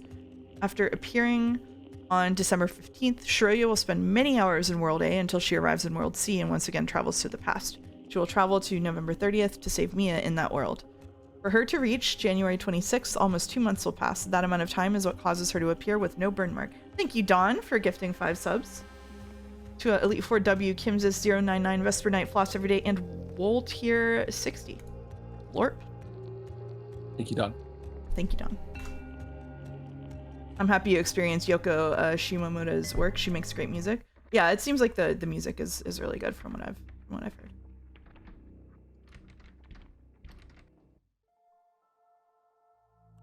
Gone from the cabinet. Despite Sai's initial reaction to the attack being different in the 3 worlds, there's something he always did at the start. Hide the fake Sekimeiya. Doing that opposed Kate's and Karo's intentions, as Sai was not yet aware that 3 different Sekimeiya existed. Although his motives are slightly different in each world, his main goal was always the same. In World B, Sai took the fake Sekimeiya from the cabinet and hid it in the storeroom where no cameras recorded him. In World C, when the group was inspecting the office floors, everyone was suddenly separated. That gave Sai the perfect chance to do the same thing. In this World A, Naomi C appeared before everyone. Unlike in the other world, she wanted to talk to Shiroya in addition to Akaro, as she had seen her World B self on the crystal floor separated from the group and wearing clothes from the attic. Two versions of her existed at the same time, and Naomi, who had experienced time travel once, realized that Shiroya might have made contact with the Sekimeiya during the attack. The three of them didn't return, so eventually everyone walked to the crystal floor. Sai hurried to the event room, and as he yelled about the Sekimeiya's disappearance, he put it in his hip pack. Soon after, he hid it in room A5, where Katsuki C would find it hours later. Oh, Sai. Always hiding things. How's your agility looking? I'm still doing theory. It's just running in the background. Oh, okay. It's behind chat. Yeah. Akaro A says one person was hospitalized, and he's referring to Katsuki. What about Gon, though? The truth is that Gon was only sent to the hospital in World B. When Akaro A world switched to World B and then traveled to November 24th, he decided to walk away from Zin's plan. I feel kind of bad for Akaro in all of this, actually. Yeah. He deeply regretted what he'd done in the tower, and he wished for history not to turn out the same way. He knew he was in the past. He possessed valuable information. One of the things he did was remove the storeroom's handle. Oh! It was Akaro! However, the first action he took to alter history came days prior. On November 30th, he had accidentally killed a young girl. It was the perfect chance to prevent that. I guess we could have predicted it. He knew that an explosion had occurred while everyone had been unconscious in the gem shop. They said that a while ago? I don't remember. So all he had to do was make sure that wouldn't repeat. He called Gon and told him to turn the heater off late on November 30th in order to prevent a disaster. Akaro was confident he had saved the girl. Gon had told him that he would turn off the gas. However, Akaro was unaware that Gon did no such thing. Didn't put any real stock in such a bizarre phone call. Afterward, the Sekimeiya were found, and mere days later, it was November 30th. The way events unfolded in World B, slightly different from World A. Slightly differed. When Gon went to get the second Sekimeiya... Imagine getting a mysterious phone call saying to turn your gas off and you don't do it? Who wouldn't do it? You're gonna do it. You're gonna go investigate at least. What the hell? No way. Just a prank, just a joke.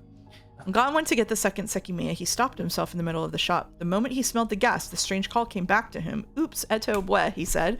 He glanced at the heater and approached it curiously, just as dense smoke invaded the whole shop. He fell unconscious closer to the source of the explosion, so due to Akaro A's actions, Gon had to be sent to the hospital alongside Katsuki. There was an explosion close to here, right? Didn't someone die and a person was sent to the hospital? That was just the thingy. Oh, this is the thing. What was that weird scene where Akaro kind of like became Isla's dad for a bit? That was a weird scene, huh? Oh yeah, that was a weird scene. Yeah. That was really weird. I forgot about that.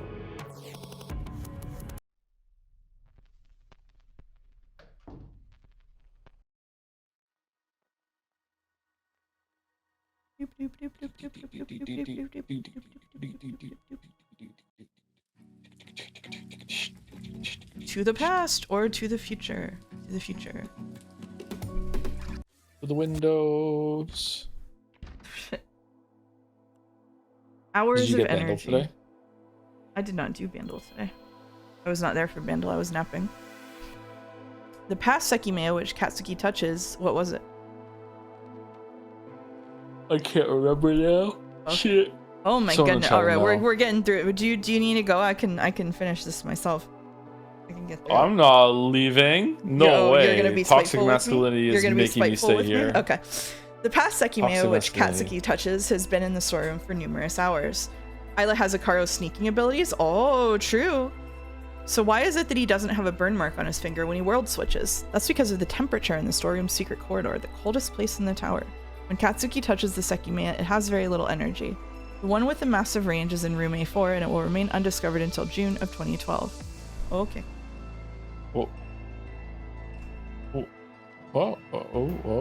Okay. Not one of the people who disappeared reappeared anywhere. The instant they vanished, their existence was erased forever. Oh, this is the one where everybody disappears. Are we actually going to get an answer? Along with Katsuki, almost a third of Japan disappears from the face of the earth. Not only that, but they never appear anywhere. In this world, when the police entered the tower at 9, they found a real Sekimeiya and a fake. As instructed, they made sure both were kept cold. Katsuki was the only person that they were able to find, and since that day, the tower spent many weeks abandoned. Each second that passed, the real Sekimeiya that hadn't been found kept gaining energy. Wait, you thought the answer to this was obvious? Well, good for you, Boulder, thank you. The day that it was activated, its surface could have melted iron. The method through which that happened is a question of its own, but the effect became humanity's biggest mystery. The range had been increasing every day, and it ended up taking away a third of Japan's population. The other real Sekimeiya was still refrigerated, so no world switch occurred. Given that the people who vanished didn't reappear anywhere, which Sekimeiya was activated? Did everyone go to the past or to the future? Well, if they never appeared anywhere, it must have been the... If they had gone millennia to the past, they would never have been able to exist in the future location, so they wouldn't have appeared anywhere. If they had gone millennia to the future, they wouldn't have existed in the proportional past, so they wouldn't have appeared anywhere. They went to the piss dimension. What? Okay. Oh, that's it. Who touched it? Who could have even gotten close to touch it if it could melt iron? How hot does Sekimeiya have to get before it destroys itself and or like falls like that drop of acid in Alien like through the earth? Right. It's just gonna melt its way down into the crust. Chapter 4's title. Calliants are the flower that compose the flora of Irun's base. That's what this chapter is. The base of the mountain which lets it build all the way to the peak. In addition, this chapter is more grounded than the others. Even though it's based on a real flower that can be found on snowy mountains, Calliant is a made-up word. Also a weird word. Weird. Calliant is a weird word. All words are made up. Well, there's the fact that the Sekimeiya does all that smart. and they just happen to freeze it on display on accident is so funny. It is very funny, yeah. They've just got the fucking Sekimeiya. Kate had a whole ass backstory just to explain how there's a secret backdoor that no one knows about. That's the only reason. Do we need to click through all of these? I don't remember what these buttons do. This was I don't know. I don't know either. They do short sections? Okay. Okay. Kitei City was very fun. I did like Kitei City. The range had been increasing. They must have world hopped because it certainly overlapped with its counterpart in the tower. Well, no, because it was not activated. Yeah, it had to be active. You think you can just continue? It was in a fridge. Yeah, it was refrigerated. Yeah. We're almost there. We're getting there. Don't worry. That voice below. It's gonna make. What even was this? Just mash through. Okay.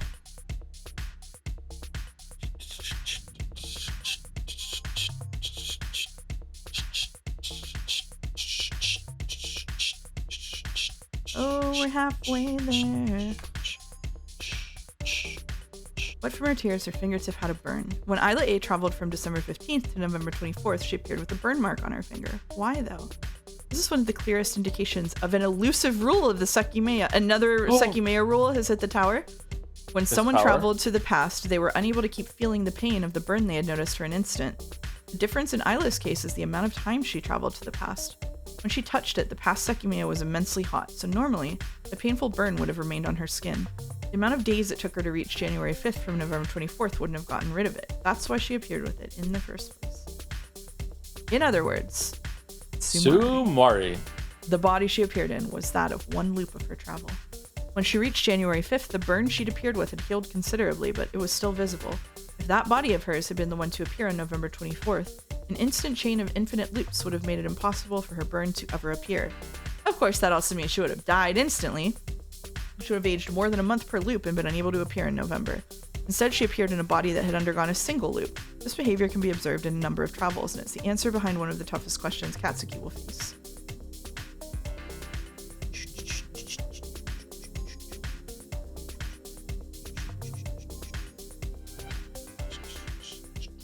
Instantly healed. Why does Katsuki's injury disappear when he travels 40 minutes to the past? That's not what happened the last time he traveled back in time after getting injured. The first reason is the amount of time it'll take him to reach the future location. Even though it's minutes away, many weeks will pass until he returns to January 5th. That amount of time, enough for the injury to heal, is what makes him appear. Without it, we actually kind of guessed this.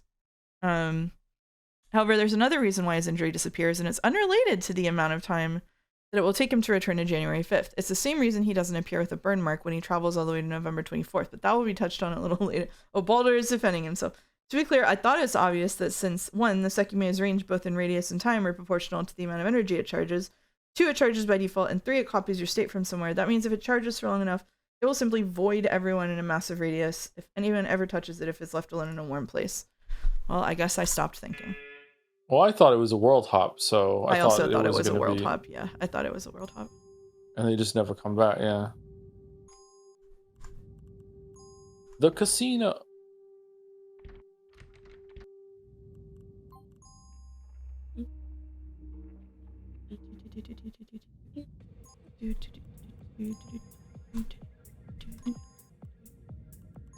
There are 94 of these. We're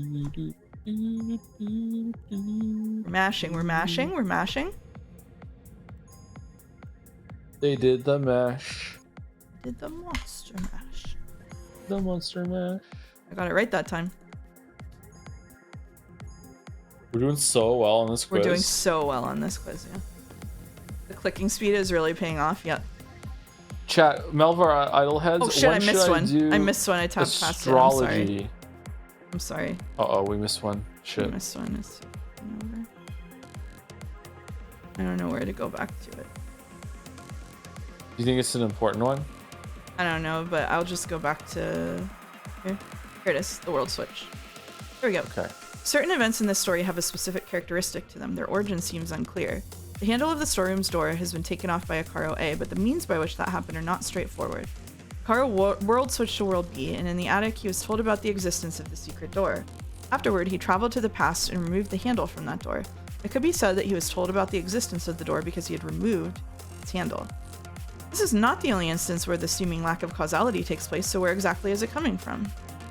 In World A, oh my god, the maze. In World A, Akaro knew Zin had been outsmarted. An alarm had trapped them in the tower, and the real Sekimeiya had vanished when he had woken up. Not only that, but he thought he had killed 2 people in order to bring his plan to success. He hated the way the world had turned out, but altering the reality he'd experienced wasn't possible. However, eventually he world switched to World B. Someone else originally from World A came with him, Isla. In World A, Isla never expected that an attack would take place in the tower. She followed the adults and hoped that everything would be resolved quickly. A lot of time passed though, and at one point her mother had been missing for a while after going to the bathroom. Isla couldn't bring herself to voice her worry, as that would have meant admitting that something could have happened to her mother. However, she regretted the way she'd acted. She wished she could have told Arena to stay with her. Akaro and Isla world switched to World B. As soon as they appeared in that world, they shaped it in a way they couldn't change their own. Katsuki and Shiroya B were able to save Miya in World C, but didn't that only happen because she had already been saved? This behavior of the world switch defined the relationship between the 3 worlds, instantly shaping 3 drastically different set of events. When a 2-way world switch happened, someone was pulled backward in the order of switches. In those instances, both worlds balanced each other out accordingly. By working like this, the world switches led into the progression between the 3 worlds. In World A, only Katsuki made it to 9 o'clock, and he was accused of the murders that had taken place. Not a lot of time passed before a large portion of Japan suddenly disappeared forever. World B was a step up, but being between Worlds A and C, it was filled with many bittersweet resolutions. Despite a few deaths, some people got out safely. Isla returned, but it wasn't the Isla who had died. Akaro was arrested, but it was the Akaro who most regretted what he'd done. Katsuki and Shiroya left happily, but they would never see Miya again. World C existed thanks to World B. Everyone who was trapped got out alive. The people of that world faced numerous hardships, but they were all resolved. Naomi seemed to die, but she returned. Shiroya seemed to die, but she returned. Arena seemed to die, but she returned. Then why is it a world so close to World A? A step was taken when World C was created, but what direction did it take? A bit more examination is needed to reach that answer. This was an important one to not skip. In any case, the labyrinth spawned by the world switches always operated under the inherent progression that it had created. Some people from World A ended up in World B. Some people from World B ended up in World C, but their World A selves pulled them back to World B. Some people from World C visited Worlds A and B, but they were able to safely return to World C. Thanks to the recording obtained in World C, Akaro A was arrested in World B, my god. Katsuki A was the only person from his world to momentarily reach World C, but he dropped all the way back to World A when his elevator ride to the top vanished out of nowhere. The exact moment Shiroya B traveled to November to make World C the world it was.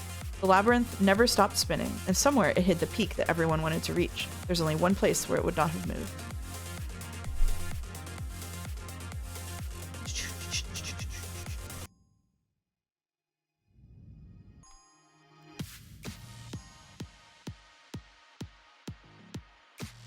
Why had that been the location where he had appeared?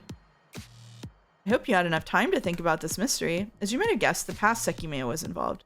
Sai traveled to the past and appeared in the locked elevator. Before asking why, though, it's necessary to ask how. Without the Sekimeiya in the future location of Sai's travel, he wouldn't have been able to enter the elevator. Hence, traveling to the past and appearing inside it seems impossible. You awake over there? I'm good. Alright. As long as the past and future states align and the events in between are possible, many elaborate setups can be created.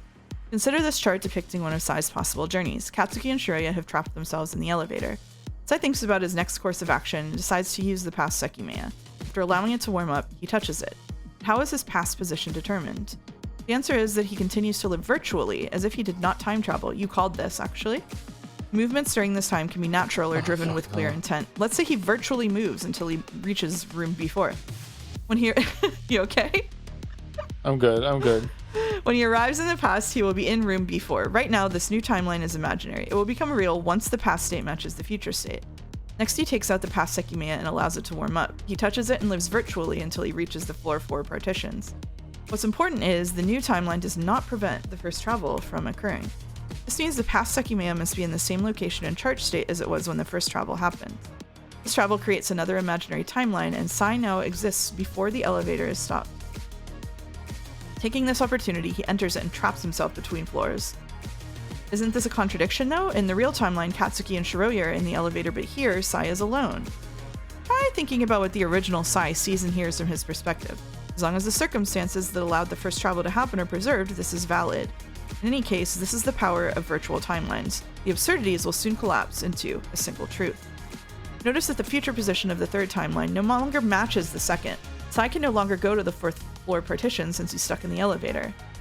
The result is that the future position in the second timeline is updated to match the third. My god. The past position in the third timeline is updated accordingly. In this latest iteration of the third timeline, Sai appears midair inside the elevator and crashes down. He repeats the process of trapping himself between floors. The validity of the third timeline is preserved, so let's see what happens if we look farther into the future. The future position of the first timeline is updated to be in the elevator, which updates the past position in the second timeline. However, this raises an issue. Sai can no longer perform the second travel since now he appears in the stopped elevator. This destroys the third timeline but preserves its effect. The future position in the first timeline is inside the elevator after it closed. This is just for chat because I have no idea what's going on. So I hope that you're enjoying this. It's magic. It's magic. Okay. After killing Katsuki and Shiroya, Sai's past and future positions finally match. Virtual timeline stabilizes and becomes reality. Perhaps you don't like the idea that Katsuki and Shiroya aren't in the elevator in the third timeline. That's fine. This merely demonstrates the concept. Another method might involve Sai falling down the elevator shaft in a virtual timeline and entering the elevator from the top. As long as the goal is achievable within the travel and the user has the will to reach it, the past Sekimeiya will turn it into a reality. The key is to set the future state to be within the elevator. The exact method is not important as long as there is at least one valid option in the sea of fragments or possibilities. The concept of virtual timelines and iterative updates can be found elsewhere in the story. I wonder what solutions you'll come up with. How did Sai know where the elevator was to do this? And like my god, it just had to be possible in the sea of possibilities. Because that makes the story possible. He does want to kill them so bad. So mad. Yeah. I'm happy for you though, or sorry that happened. Katsuki obtains an equation for this. We're almost done, by the way. Katsuki obtains an equation for the Sekimeiya's travel times using hypothetical worlds. We'll call these virtual worlds. Through countless iterations, he uses his virtual selves to produce a result that's observed in the real world. While this concept works for him, Katsuki isn't aware of how lucky he is to formulate the plan the way he does. Is this just traveling to alternate universes in Super Mario 64 in VN form? I haven't played that for a long time, maybe. Let's take a look at a simple travel using the past Sekimeiya. In this example, we'll pay close attention to the age of the user throughout the sequence. The node T represents the moment at which the Sekimeiya is activated. The Sekimeiya sends the user 20 minutes back in time. In order to determine the user's state in the past, a virtual copy of the user is created that continues to live as if they had not time traveled. After 20 minutes, their final state is used in the past. Both past and future locations are equidistant from the travel point, which means that in this virtual world, the user will arrive in the past being 20 minutes older than at the moment the Sekimeiya was activated. I'm following so far. And when the user makes it to the future copy point of the second virtual world, they will be 60 minutes older than at the moment of the travel. Also following this. In this second world, the user is able to update their future state. The state t plus 20 does not account for the user's behavior in the past, but t plus 60 does. This update stage is essential for convergence. The next step is a third virtual world. Since the previous stage's final position is copied, the user will age by another 40 minutes and will be 100 minutes older at the end of the travel. This stage exists to confirm the loop is stable. The user must have identical positions and possessions at t plus 60 and t plus 100. The ages of the body and possessions will be slightly older, but everything else is identical. If the most recent virtual world is stable, the next step will apply the final result to the real world. When the user appears in the past, they are 60 minutes older than the moment they touch the Sekimeiya, and in the copy point of the future, they will be 100 minutes older. When a user reaches the future state in reality, they have experienced 5 times the travel time. What the fuck happened when Vaisude went to the fucking... Oh my god. This is how infinite aging is avoided. The update stage is required to account for the user's actions in the past, and the final stable loop is frozen and applied to reality. Of course, every stage starts with the memories from the T point. A clear example of this kind of sequence is Isla's burn. Touching the Sekimeiya left a burn scar on her finger that the system didn't have enough time to erase. Naturally, however, she didn't age indefinitely. Katsuki is able to successfully execute his plan, but he's not fully aware of how the past Sekimeiya works. His understanding is Sai's watch displayed the year 9999 through infinite virtual loops. However, that's incorrect. If the loops operated like that, Sai would have instantly died in the process and the watch would have disintegrated. So let's consider a different way Katsuki could have formulated his plan. If I touch the Sekimeiya when 15 minutes have passed, I'll go 20 minutes to the past and appear in the hallway holding a notepad. Depending on what it says, I'll do one of 3 things. 1, if it has a formula written down, 40 minutes later, I'll be holding it, so that's how I will have appeared with it. 2, if I don't appear with a notepad by using the future Sekimeiya in the kitchen, I'll start working toward finding the formula. Before 40 minutes passed, I'll obtain a notepad from the bedrooms, and in the top left corner of the first page, I'll write 1 along with the progress I made in those 40 minutes. In the future location, I'll be holding the notepad. 3, if I find a notepad that doesn't contain the formula, it will have my current progress along with the number in the top left corner of the first page, which will indicate the amount of iterations that have occurred so far. Using the information in the notepad, I'll start working to find the formula. Before the 40 minutes pass, I'll write down the updated progress in a notebook from the bedrooms, increase the number I saw in the top left corner by 1, and make sure that I'm holding it in the future location. The concept is almost the same as the one he actually uses, but there's a very important distinction. In this example, Katsuki doesn't get any information before he travels. Instead, he appears with a notepad after traveling to the past. According to what Katsuki believes at this point in time, the sequence should have worked too, since it's almost identical to what he believes happens to Sai's watch. However, if he had attempted it, it would not have worked. The reason is simple.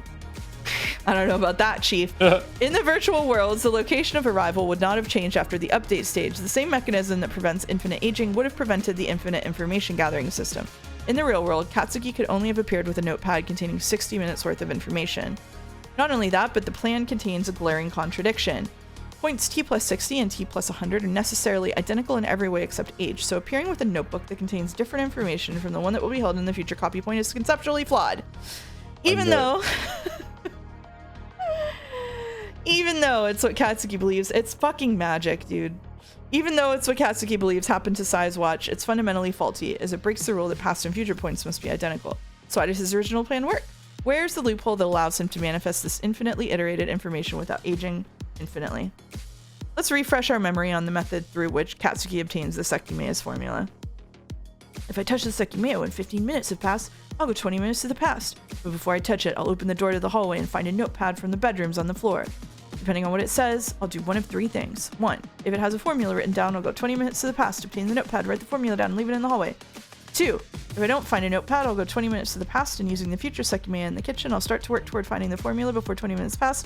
I'll obtain a notepad from the bedrooms, and in the top left corner of the first page, I'll write 1 along with the progress I made in those 20 minutes, and I'll leave it in the hallway. 3, if I find a notepad that doesn't contain this formula, it'll have my current progress along with the number in the top left corner of the first page, which will indicate the amount of iterations that have occurred so far. I'll go back to the past and using the information I read in the notepad, I'll start working to find the formula before the 20 minutes pass. I'll write down the updated progress in a notebook from the bedrooms, increase the number I saw in the top left corner by 1, and leave the notepad in the hallway. Nice. As you might have noticed, the reason behind his success lies in observing the information left by the virtual worlds before touching the Sekimeiya. The Katsukis in the virtual worlds leave the notepad in the hallway so the Katsuki before the T-point can see it. In other words, Sumari. Stage 2 feeds information to Stage 1. That causes T's starting memories to continuously update, and the calculations made at the T plus 60 point are no longer locked to a state of a single round of calculations. When the sequence converges and the final result is applied to the real world, Katsuki appears in the past having aged only 60 minutes, but having spent infinite time computing. My god, give him a typewriter. This is thanks to the virtual worlds continuously updating the starting point through real Katsuki's memories.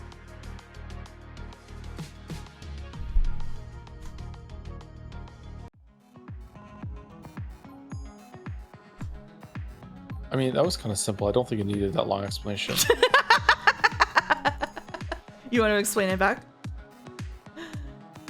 I think it'd be a waste of time. Everyone got it. Yeah, everyone pretty much got it. So we don't want to waste our. We're already running late. We don't want to waste their time with explaining things. Yeah.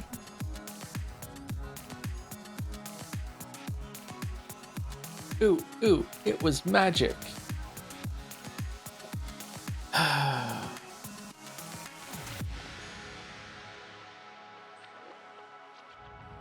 Feel bad for Battler.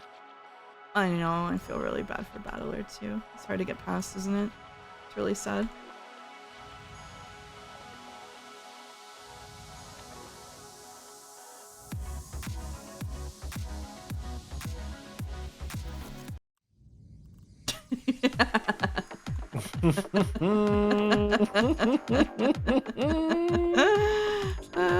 Fucking perfectly said, the laughs of absolutely sane people. just people who have had a great time. Yeah, that's a good Sure, point, chat. streamer. Then why does the watch go to 99999 and why does the The factory reset date probably put a battery in it. What about the like the recorder or the feed? I don't understand some of this stuff. I do understand the loop, like maybe 80% of the way there, but yeah, the rest I don't. Sorry, go ahead. That's okay.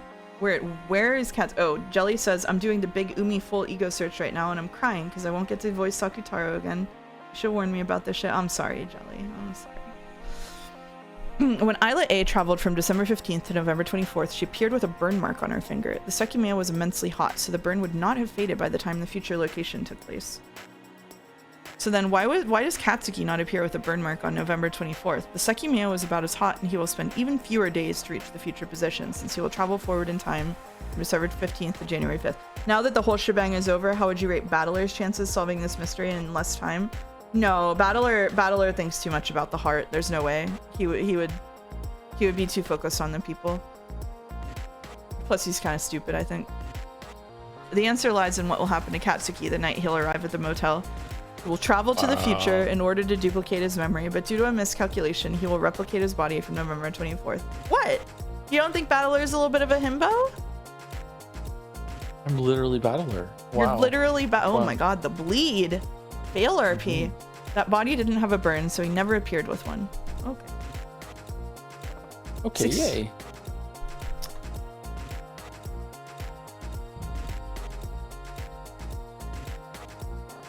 This was a bad end? Yeah. I think there's like one more that they wanted us to see. Oh god, the flash. Oh god. Ugh.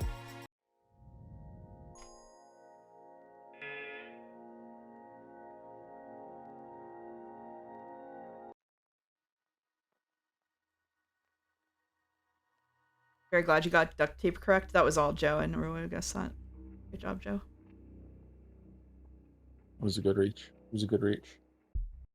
I just double blinded myself where I almost called you Thomas, and then I was like, oh, I can't call him that, but yeah, I actually can. I actually, like, my heart just jumped when you said that just now. Like, I was like, oh shit, no, what have you done? Right. Why have you called me that? We're so normal shit. about it. We're so normal about it. Yeah.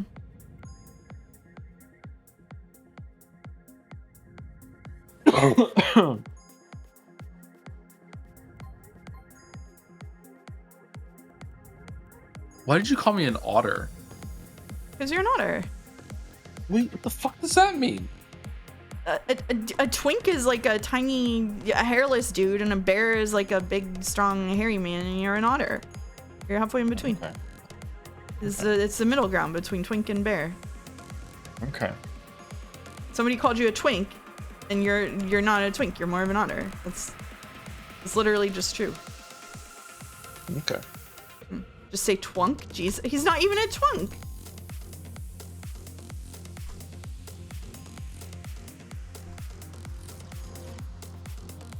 checked out and why did you call me an otter? Brought me right back in. Hello, Paquetto.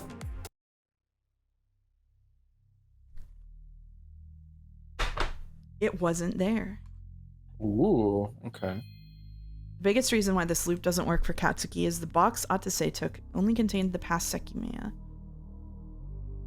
Okay. Oh, okay. That isn't the one that's on the list of the ones they want me to see. Mouse has no Riz. Is that true? Do you agree with the statement? Mouse has no Riz. You're asking me? Yeah. No, I don't agree with that. Of course not. Thank you.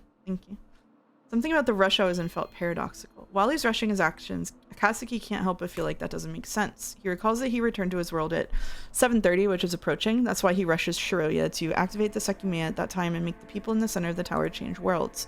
But of course that's slightly paradoxical. Why did the travel happen at 7:30 in the first place? His hurry to take this action only existed because the world switch had been lived through once. So why did it not just happen at a later point? There's something Katsuki is mistaken about. Shiroya traveling to November 30th isn't what makes everyone world switch back to World B. It's Katsuki A who causes that when he travels from World B to World C, pulling them back to their world. Oh, I see. That's why he has no control over the time at which the world switch takes place. Nonetheless, when Shiroya travels to November, she does cause a world switch. Both immense ranges still overlapped in the middle of the tower, and only one person found themselves there. Katsuki A cluelessly taking the elevator up. Before his ride ends, Shiroya's touch makes him go back to World A, where no elevator is supporting him. He falls onto the one below him. Get fucked, Katsuki A. Ah, the driving force behind a forthcoming attack in her town. This is the last one that was on their list, so we can probably stop here if you want. We can Okay, we're pretty much at the end, though. Yeah, we can just keep going. Okay. That burning touch of the Sekimeiya was the catalyst behind the events that unfolded on December 15th. Shiroya traveled to the future and suddenly found herself... It's also just the last tip? Okay. Shiroya traveled to the future and suddenly found herself in her apartment. It was December 19th, and the first thing she did was call Katsuki's phone. During the 12 hours of December 15th, Katsuki B vaguely wondered something. Knew he had to make sure that Shiroya's body wouldn't be found in World C so that Miya could be saved. That would only work out because her body had already not been found. Katsuki wasn't sure how that detail had originated. Regardless, he instructed Shiroya to keep her World C self hidden from the world. Yet in the end, she didn't end up causing that. It was Shiroya C herself who was attracted to the Sekimeiya's glow and vanished from the world for weeks. The importance behind that action was even larger than Katsuki had thought. Due to Shiroya's disappearance, Akaro believed that he had killed a young girl, which developed into the attack of December 15th. Oh god, that's right.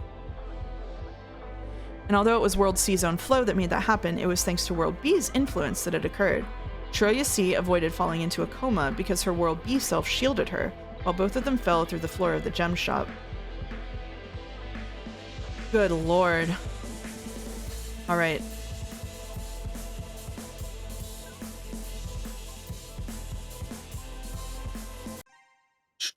Now.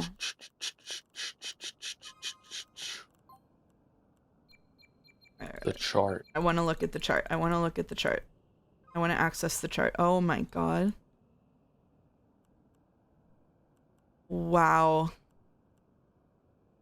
You can see them all coming together. And then this is where the Sekimeiya are. Oh my god. And that's where she dies. Wow. This is cool. This is cool. I'm like way too checked out to go through this right now, but I think later on I'm gonna come look at it. The thing at the top shows Seki locations that each time slice. That's super interesting. And the elevator too. Oh my god. See, this is what I was imagining when I said I would make the chart, but like I was like too like having to do it in like the three worlds is like the where it gets tricky doing it in a two-dimensional space, because I want to be able to see when people are hopping between worlds and locations, and like this is crazy. The Isla box location, the Seki locations are displaying question mark. Oh. It has scene jump too. Wow. Wow. That's neat. I like that. That is really cool. That's cool. All right, and now The dev book. 2 paragraphs of the dev book. 2 paragraphs. This is the first I'm watching of Sekimeiya, and this is baffling. You've got like 19 streams to go through, so written by the 3 of them. There he is. Look, there's Go. Godot point at the screen.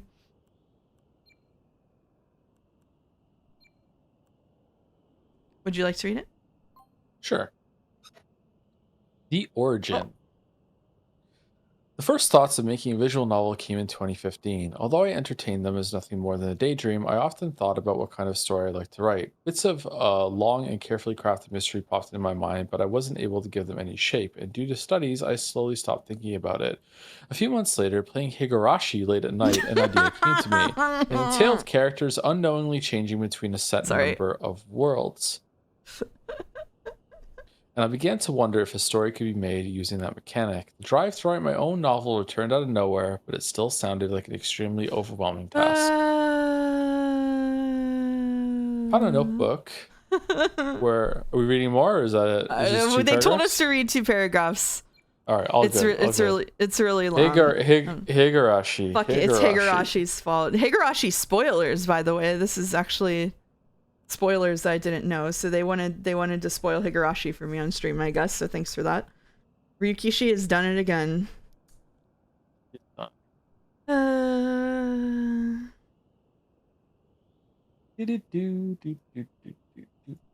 No, it's just phrased that way. Oh, okay.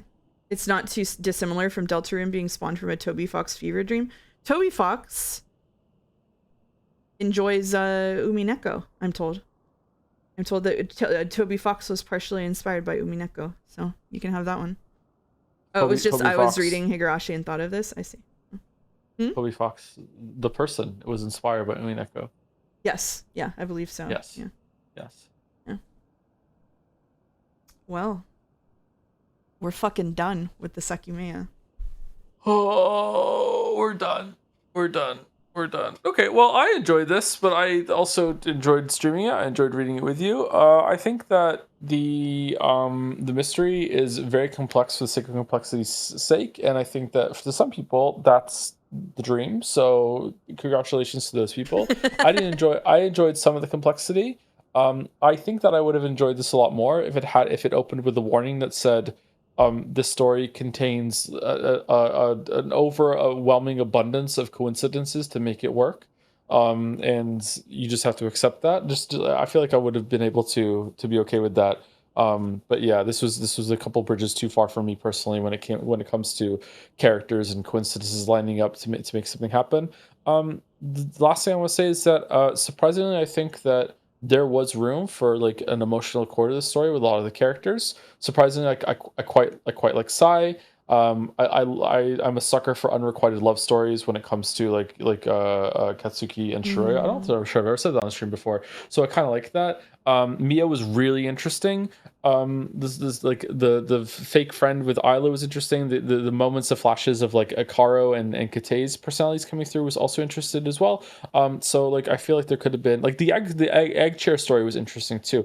I feel like there could have been a lot more here when it came to the characters and seeing things from different perspectives instead of just the 3 that we saw, and like the emotional journey that we're going through. I think I would have enjoyed that. Yeah, I think we didn't. That's Sekimeiya for me. The Sekimeiya for you. Yeah, we didn't actually go through this in the dev book, but I agree with Halyu that people should read it if they've watched all these streams. I am told there's a section in there where they talk about the plot and say that it's like one of their regrets that they weren't able to develop the plot more because there was like a hyper focus on the mechanics and getting the mystery down, and then once they got through that, like as like someone who was just writing because they felt like it's a tall order to also have like an emotional core to that story. But I feel the same way as you. Like I really like there's like small gestures to it, right? And there are small moments in the story that are really fun and feel really alive. I'm definitely in the same boat as you where like I mean, I said like last stream or something that it really is like the setup for the loops and like only all of this stuff has to happen this way in like a world of possibilities in order for the story to happen the way that it is like is an author's like dream tautology where it's like that's just a coincidence. It's like, well, there was a possibility that this coincidence would occur, and if this coincidence occurred, that had to happen for the story to happen, which is like a bit cheap. But again, since it's a story that is more about setting up the conditions for a puzzle, it's like, well, all of those coincidences had to happen for a puzzle, you know, like so I feel a bit torn about it. Yeah, I do think like it is the case, and I think everybody knew this going in, that is like this visual novel is not made for a person who is like me, like for sure.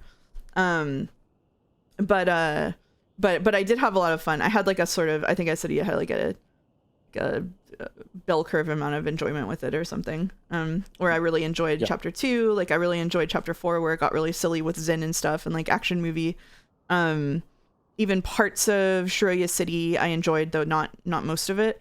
And then whenever it came to the sort of like long traditional visual novel, nothing happening set up at the beginning and the kind of how everything got explained at the end, those definitely were where I lost me. So it's the ultimate explanation in this game. The past Seki did it. Yeah.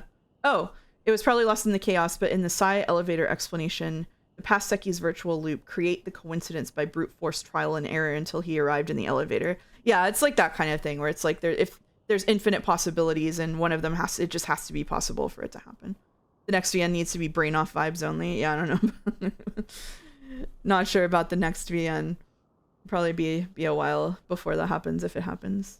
Someone in the chat says, have you played Zero Escape or other Uchikoshi games? I played 999 and only that. Yeah. So yeah, I had a lot of fun. 3. You've played all 3. That's true. You have played all 3. Yeah, I streamed all 3. We will not be reading Fata Morgana on this stream. This is already enough of a departure from the cozy vibes. Fata Morgana is literally the opposite of cozy vibes. There's just absolutely no way. I'm sorry.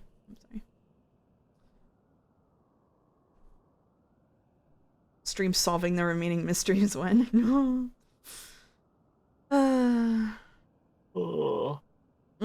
Well, I'm falling asleep. All right, I'm gonna go walk my gigantic dog and then go to sleep. Are you gonna be okay for that? Yeah, I'll be okay. Well, I have to be okay. He needs to go out. All right. Well, thank you everyone. On my bed. Thank you everyone for this. And if another VN is going to happen, I will let you know. It's still up in the air. We're still trying to figure out what we want to do. So I'm going to raid Iron Mouse. Mouse into mouse. As a treat. Here we go. Mouse on mouse action. Thank you, everyone. Have a good night. Good night, everyone. Good night.